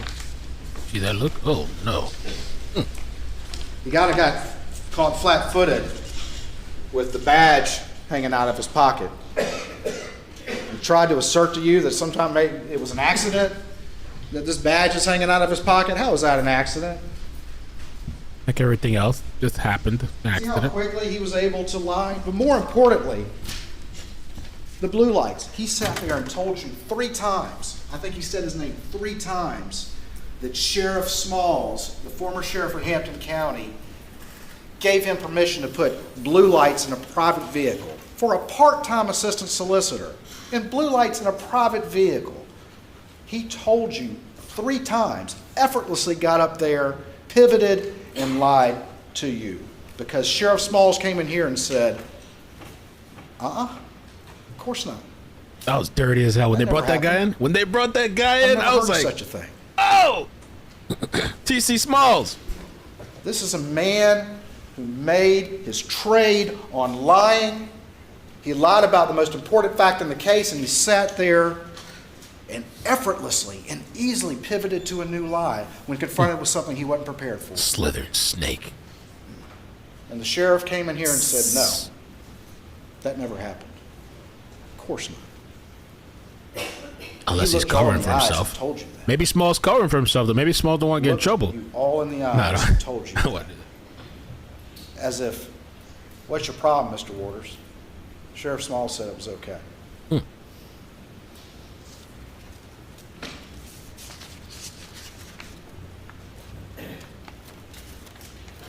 Yes, it does. Tries to tell you that he was paranoid about having a bag of pills in his pocket.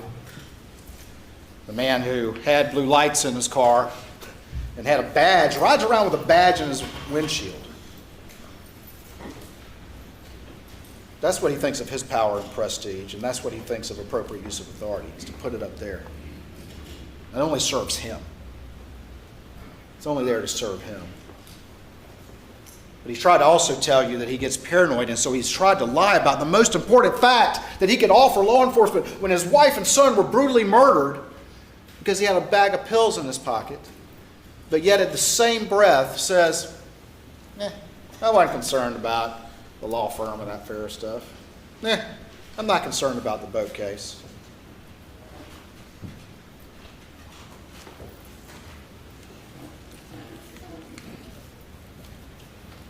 Zoom in. Why would he lie about that time unless he's manufacturing an alibi? And that's just why it took him only 19 seconds to call 911, because he knew what he was going to find out there. This has all been constructed by him to try to confuse the situation.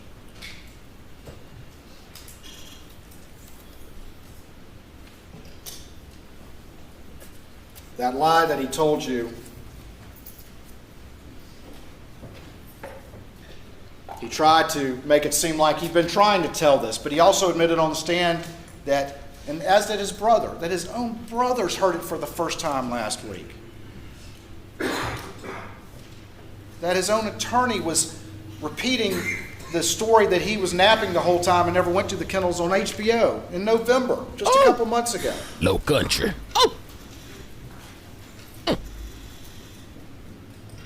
lot of people lie, ladies and gentlemen. A lot of people lie.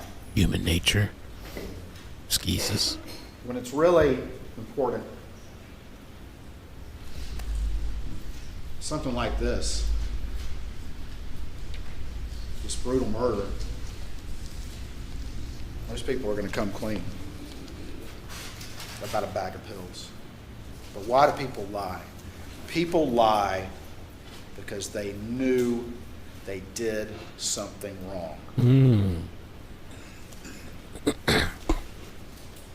That's why he lied, ladies and gentlemen. And just like always, when confronted with new evidence that he no longer can deny, he backtracks, he pivots, and he tells a new story from that stand and looks you all in the eye. And then when new evidence comes up on cross, he backtracks and he pivots and he tells another new lie. And I'm sure if he could get up there again, he'd be telling, well, let me rephrase that. He said so many witnesses are lying on him. They're all lying on him. But the one thing we know is a constant is that he lied to them. Mark Tinsley's lying. Jeannie Seckinger's lying. Shelley Smith is lying. Blanca's lying. Blanca lied too, yeah. Everybody's lying on the master liar. Bro, that shit just makes me think of like all the crazy situations. I've encountered like habitual liars, lying about dumb shit, just always lying, yo. You just don't believe nothing. You just pretend you believe. Oh yeah, okay, cool. Keep it moving. You heard him Look at his face answer the too. questions about whether or not he killed his wife and son. You heard me ask him if he was a family annihilator. When he answers those questions, did you see him do this? Did you see him do that on those videos too, and ask questions where now we know he was lying? Is that the most classic tell ever? I'll leave that to you to decide.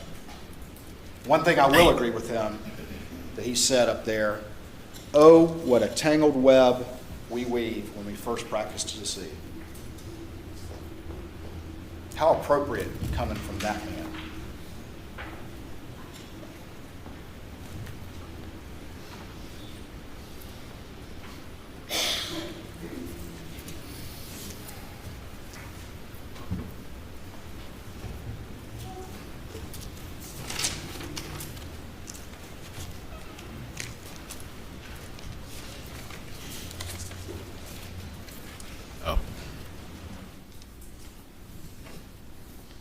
Should be done soon. I wonder if they'll even start with the defense or they're just gonna leave it. I'm really curious to see what they're gonna bring up.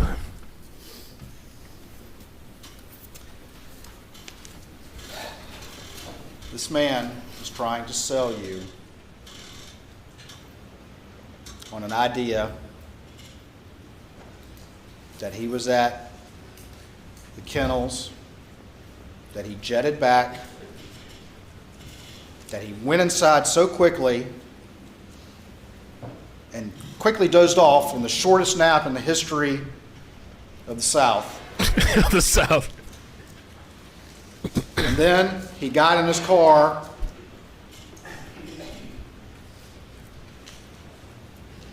just seconds after these supposed vigilantes. These vigilantes that apparently are 5'2", that knew somehow that Paul and Maggie would be both at Moselle on the evening of June 7th between 8:44 and 9:02, that also knew that they would be alone at this time.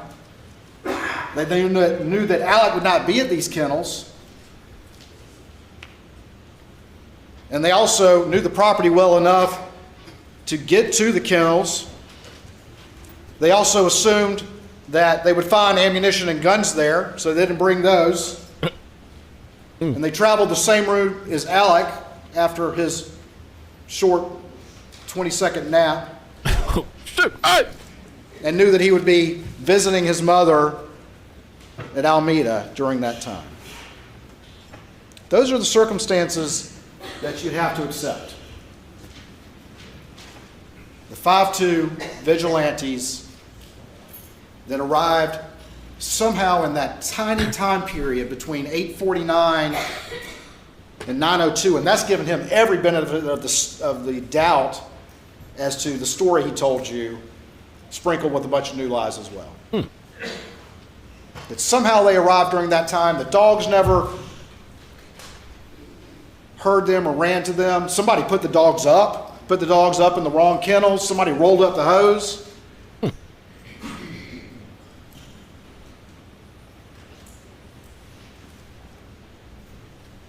And these vigilantes were just lucky enough to find these family weapons there, which he's clear on the other side of it that he says were never there. He's so clear. Oh, we never had the blackout. We never rode around with the blackout.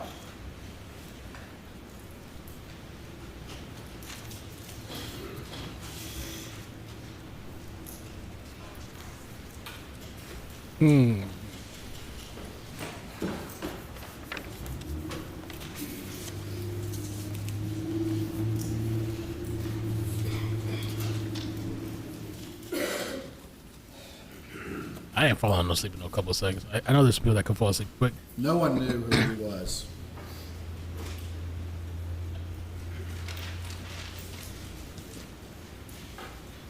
Maybe he's pretending to go to sleep. No one knew who this man was. Power naps. He'd avoided accountability his whole life. He had relied on his family name. He had a powerful family. He carried a badge and used that authority. He lived a wealthy life. But now finally, he was facing complete ruin. His father, who he idolized, who I worked with on occasion, was dying.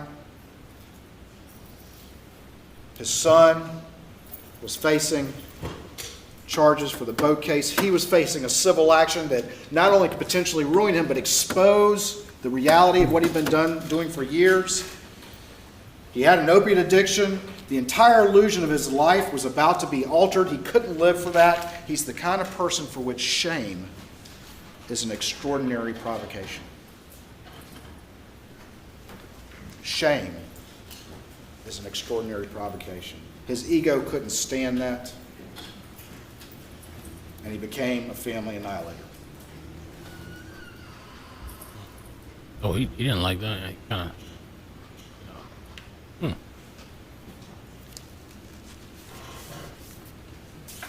Oh, yeah.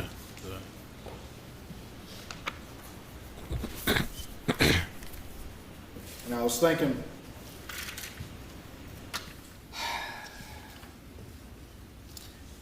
that people who get the last word in this courtroom are y'all. And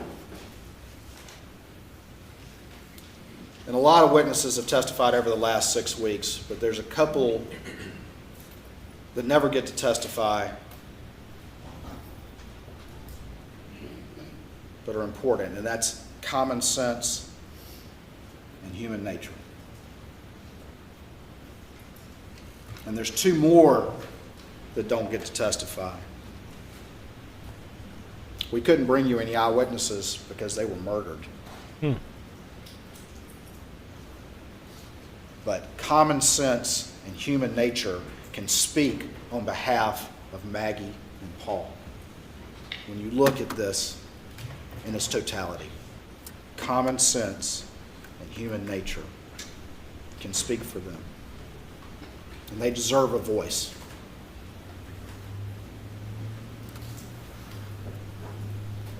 Everything he did was meant to try to frustrate the forensics as a lawyer and a prosecutor with the 2 guns and the manufactured alibi, and not taking his phone down to the scene, deleting call logs, making short phone calls, bringing up the boat case, moving Maggie's phone, changing clothes, looking at Paul's phone, calling Rogan, or trying to call Rogan. One man controlled this crime scene initially, and that was Alec.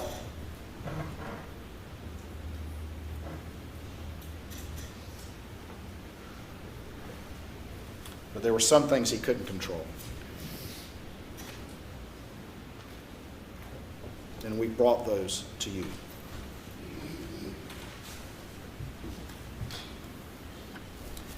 A couple things that the defendant said that I agree with. He said, whoever did this had anger in his heart. Whoever did this planned it for a long time. That he hurt the ones who were closest to him.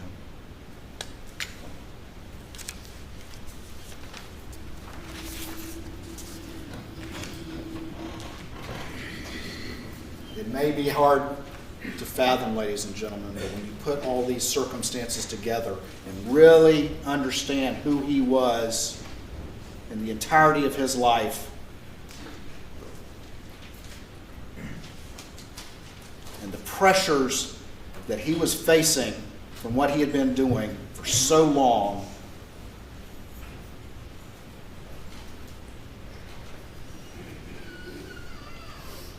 you can understand it.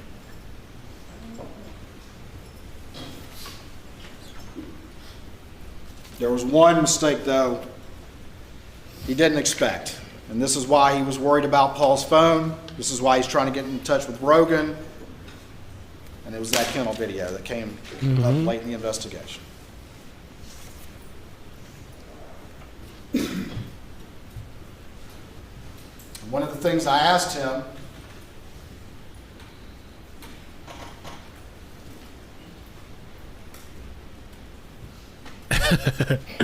Sarah, I know, I've been wondering too. It's kind of. He said 30 we minutes. talked about this. 30 minutes ago. The last question I had to him, and the first question I had to him, was what is the most important part of your testimony here today? And he wouldn't even concede that, but he at least conceded that the most important thing was to look you in the eye and try to explain to you why, after his entire history, you should believe him when he says, okay, I was down in the kennels for one brief minute, but I had nothing to do with this. And we went through that long cross in which he identified all these factors, from his partner saying having an attorney, you need to have an attorney present, to his distrust of SLED, to Dave Owen asking him about his relationship. And I asked him, at what point did you decide to lie? And he finally agreed, okay, it was in this interview. It was that moment in the June 8th interview. It was during that interview.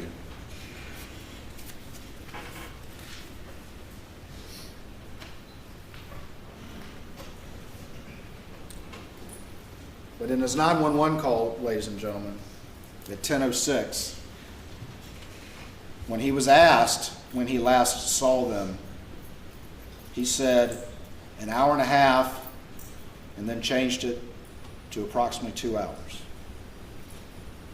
Consistent with what he would later say. Before any of those factors that he sat there and ran through with y'all as the reason for his decision even ever existed. And if that's not enough, ladies and gentlemen,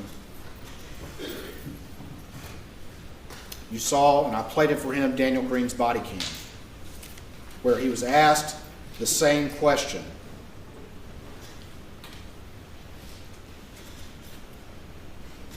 And he said that it was 1.5 hours plus 45 minutes. And all those factors that he identified to you as to why he supposedly lied, he was lying to you, ladies and gentlemen, when he made those up. He was lying to you when he made those up, just like he's lied to everyone close to him. And he's good at it. He's good at it.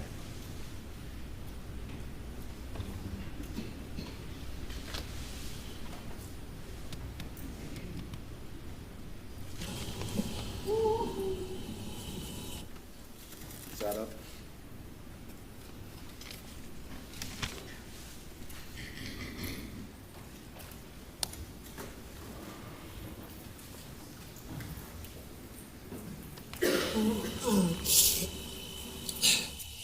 It was earlier tonight. I don't know the exact time, but I left. I was probably gone an hour and a half from my mom's, and I saw them about 45 minutes before that. Okay. I rode around with Paul.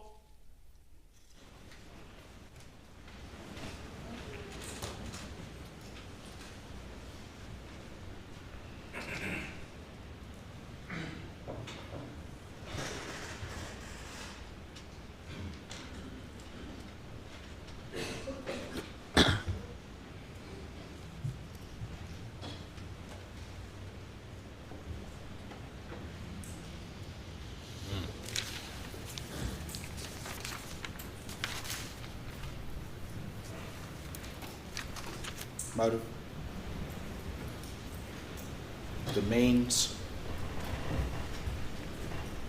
the opportunity,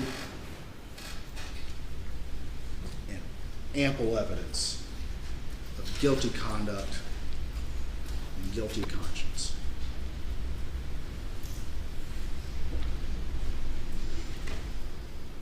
All four factors are present.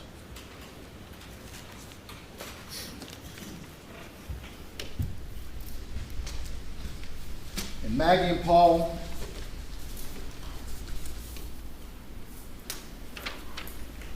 deserve a voice.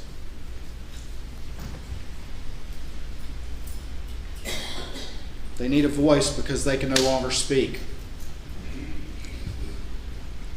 And this has been a tough job, but the system depends on people who take that oath as jurors and are willing to honor that oath and make that tough decision to vindicate these victims, to vindicate Maggie and Paul, who were cut down in the prime of their lives.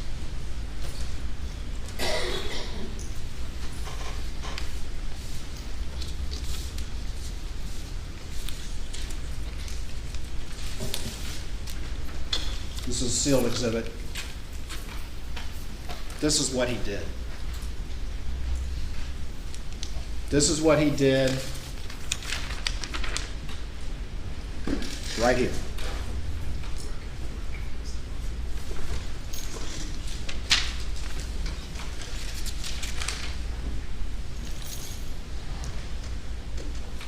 This defendant, on the other hand, has fooled everyone who thought they were close to him, everyone who thought they knew he was who he was. He's fooled them all.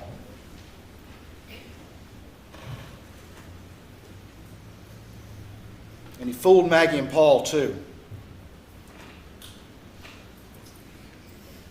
And they paid for it with their lives. Don't let him fool you too. On behalf of the state of South Carolina, I ask you to return a verdict of guilty against the defendant, Richard Alexander Murdaugh, for the murder of his wife, Maggie, and his son, Paul, and for his possession of firearms during the commission of those malicious offenses.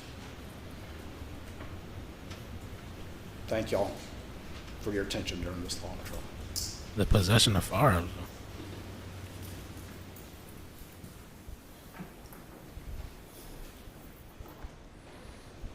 All right, ladies and gentlemen, that will be it for this day. We'll resume at 9:30 tomorrow morning. No. If you go to the jury room, and you'll be dismissed in just a few minutes from the jury room. And please do not discuss the case at all with anyone, including your fellow jurors.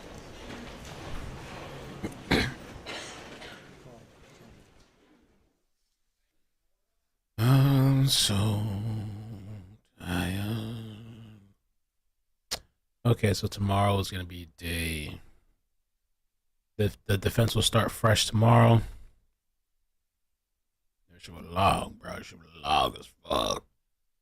Tomorrow's day 28.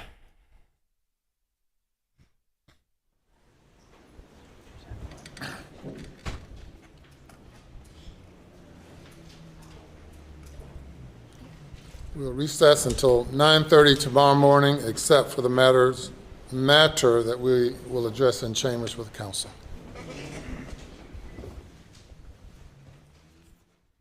Oh, they're gonna handle it behind the scenes, I guess. Damn.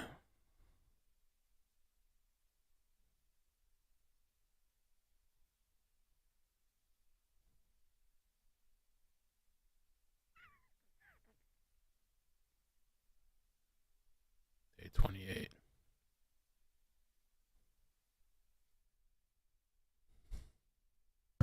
He's basically gotten on the witness stand, admitted to telling lie after lie after lie, admitting to stealing money as well.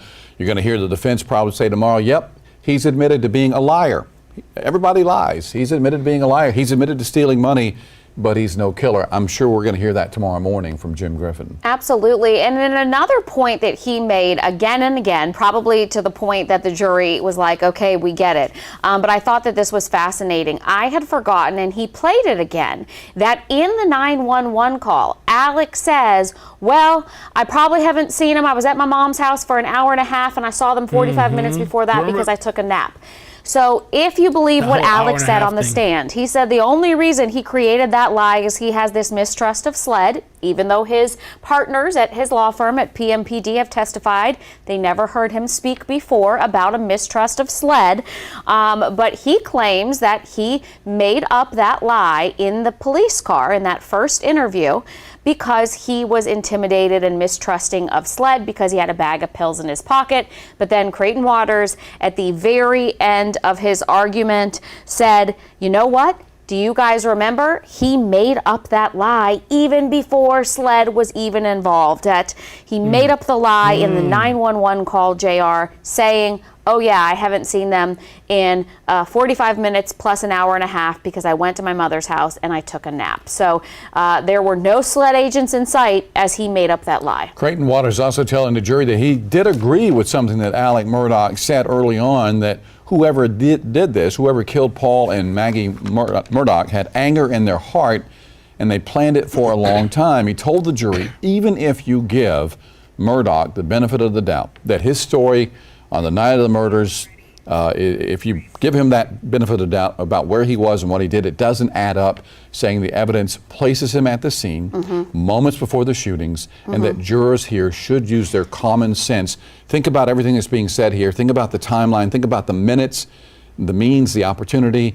It all leads back to one person, they said. You know, they put up that timeline. I don't know if we have a screenshot of that we can put up on the nights about his phone call, his phone being really powerful evidence in this case. But one of the things that struck me, not only are those missing 4 minutes, the minutes of 9:02 to 9:06, that he cannot account for what he was doing, even though he took 283 steps.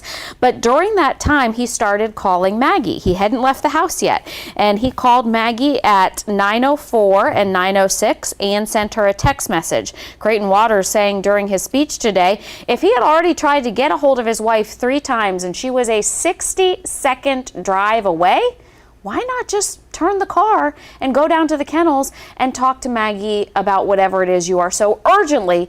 Okay. Yeah, beat. Let me just get the rest of the super chats. I am Root 2. Thank you so much for the Prime subscription, resubscribing. Thank you. Rescue Reaper, I think he tried to roll Paul over to unlock his phone. Thanks for the super chat. People have talked about that too. I think he claimed that the phone just fell out of his pocket, I guess. SW4x4 Explorers, thanks for the super chat. Says my mind would be blown if deliberation only takes 1 to 2 hours. This entire case is sus. Thanks, Mel. People are predicting that it's going to take till like next week or something, like, I don't know, Monday, Tuesday or something like that. They still got to do jury instructions, so we got to get through the defense's thing, which according to what they said earlier, maybe 2.5 hours, the defense, to do their closing statements. I don't know how long jury instructions typically takes. And then at some point, I'm sure, by tomorrow, maybe deliberations, but they said Friday deliberations. If jury instructions, I don't know how long that takes. If it doesn't take that long, maybe by tomorrow they can start. I don't know. Elisa Joyful, thank you so much for the super chat. Says, thank you for everything you do. I'm not even pronouncing words fully anymore. Thank you for everything you do.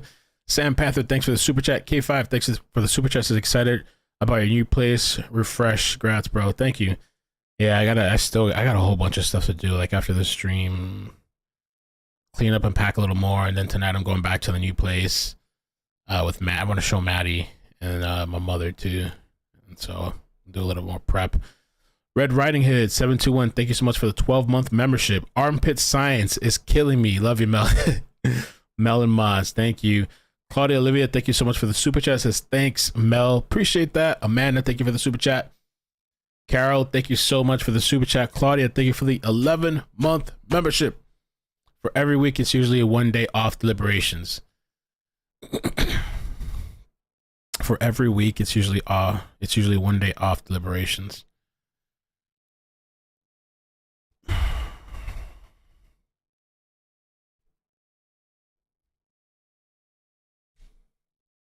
What? What do you mean the state could go again? What you said? Leanne said, wow, I didn't know if the state could go again if permitted. Just saw it was a new ruling by Supreme Court. What are you talking about? What are y'all talking about? A lot of different reporters and outlets here, but it is very small. Like you said, it's a city block. We're all here on the lawn, even in windows, trying to make sure we're not in each other's shots. And when it comes to the close quarters that we've experienced over the past 6 weeks, you mentioned Buster Murdaugh, and that's absolutely been the case. Now, when they break for lunch and everyone heads across the street, there have been multiple times when I've walked, feet from the entire Murdaugh family, save for Alec, the defendant. So it feels very close. Everyone's been packed tight together. And so now watching this explosion, now that the closing statements are here, it definitely feels like an increased presence of people, but it's been tight the whole time. Let's talk a little bit more about the Murdaugh family, because as I mentioned, Buster Murdaugh, his girlfriend, walked out. They were with security. Talk more about who you've seen in and out of. All right, yeah, I'm going to call it. I am going to move you guys over to the new stream for tomorrow morning, 9:30 a.m.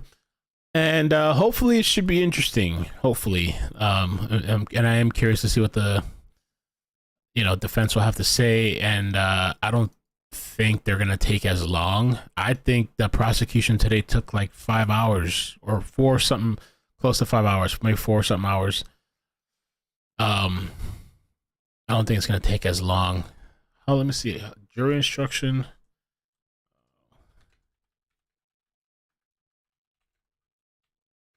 Can we go to sleep during jury instructions, or do we have to listen to everything you're saying? Is it important for us to know? I don't know, but yeah, I'm gonna move you guys to the stream for tomorrow, so just make sure you hit like over here, hit like over there, hit the notify, like the remind button. If I have time tonight, I'll clip something. I wanted to clip the highlights from the other day, just the funny moments. I'm not even gonna bother with none of the fluff and all the bullshit, just straight to the funny moments. I'm thinking, if I have time tonight. Kay tells me that closing was awful. Let me do a little quick poll before we head out of here real quick. Quick. Start poll. How was the closing statement? Okay. Good. Awful.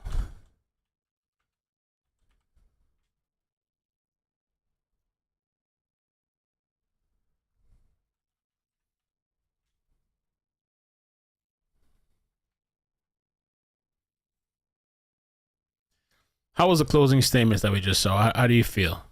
I thought it was all right. I thought he made, like, towards the end, Towards the end, I thought some of the pointing out the lies. I mean, I'm glad they clipped it. I feel like he still did take too long. But I mean, some of the points towards the end, yeah, I think it just could have been condensed more. But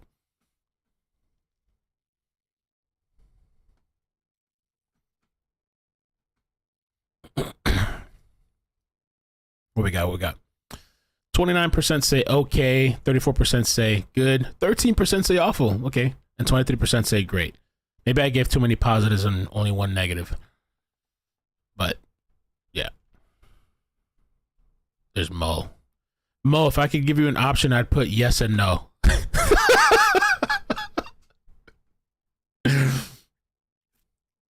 I probably could have just put 2 positives and 2 negatives to make it more even. Let's try it again. Let's do one more. How was the closing statements? So we'll do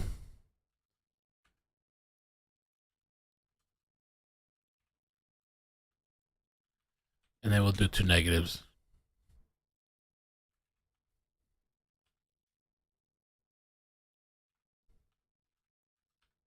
I don't know what I'm really doing. The Moselle property. The killing fields.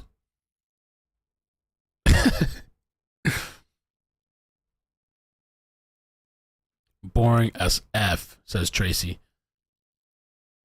Oh, still. Wow, it's a bit. I didn't think it was bad. Wow.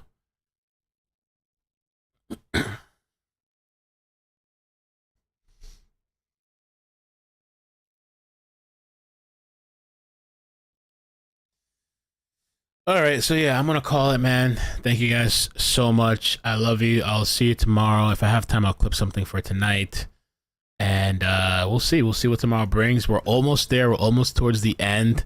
Thank you for all the support today. Thank you for the super chats. That was really nice. I'll keep you guys posted too about the, the moving situation as it happens. But Saturday will be the official move day. I picked that day because I had no idea what's gonna be happening throughout this week. I'd rather just, even though I have the keys now, I'd rather just do the full official thing on the weekend, but I could still do small things, throughout the week and stuff until we get there. So the internet's going to be done Saturday, early morning Saturday. I'm going to have the internet set up, ready to go. They have to connect. They can't have the internet running in both places. That's another reason why I have to leave it for the weekend.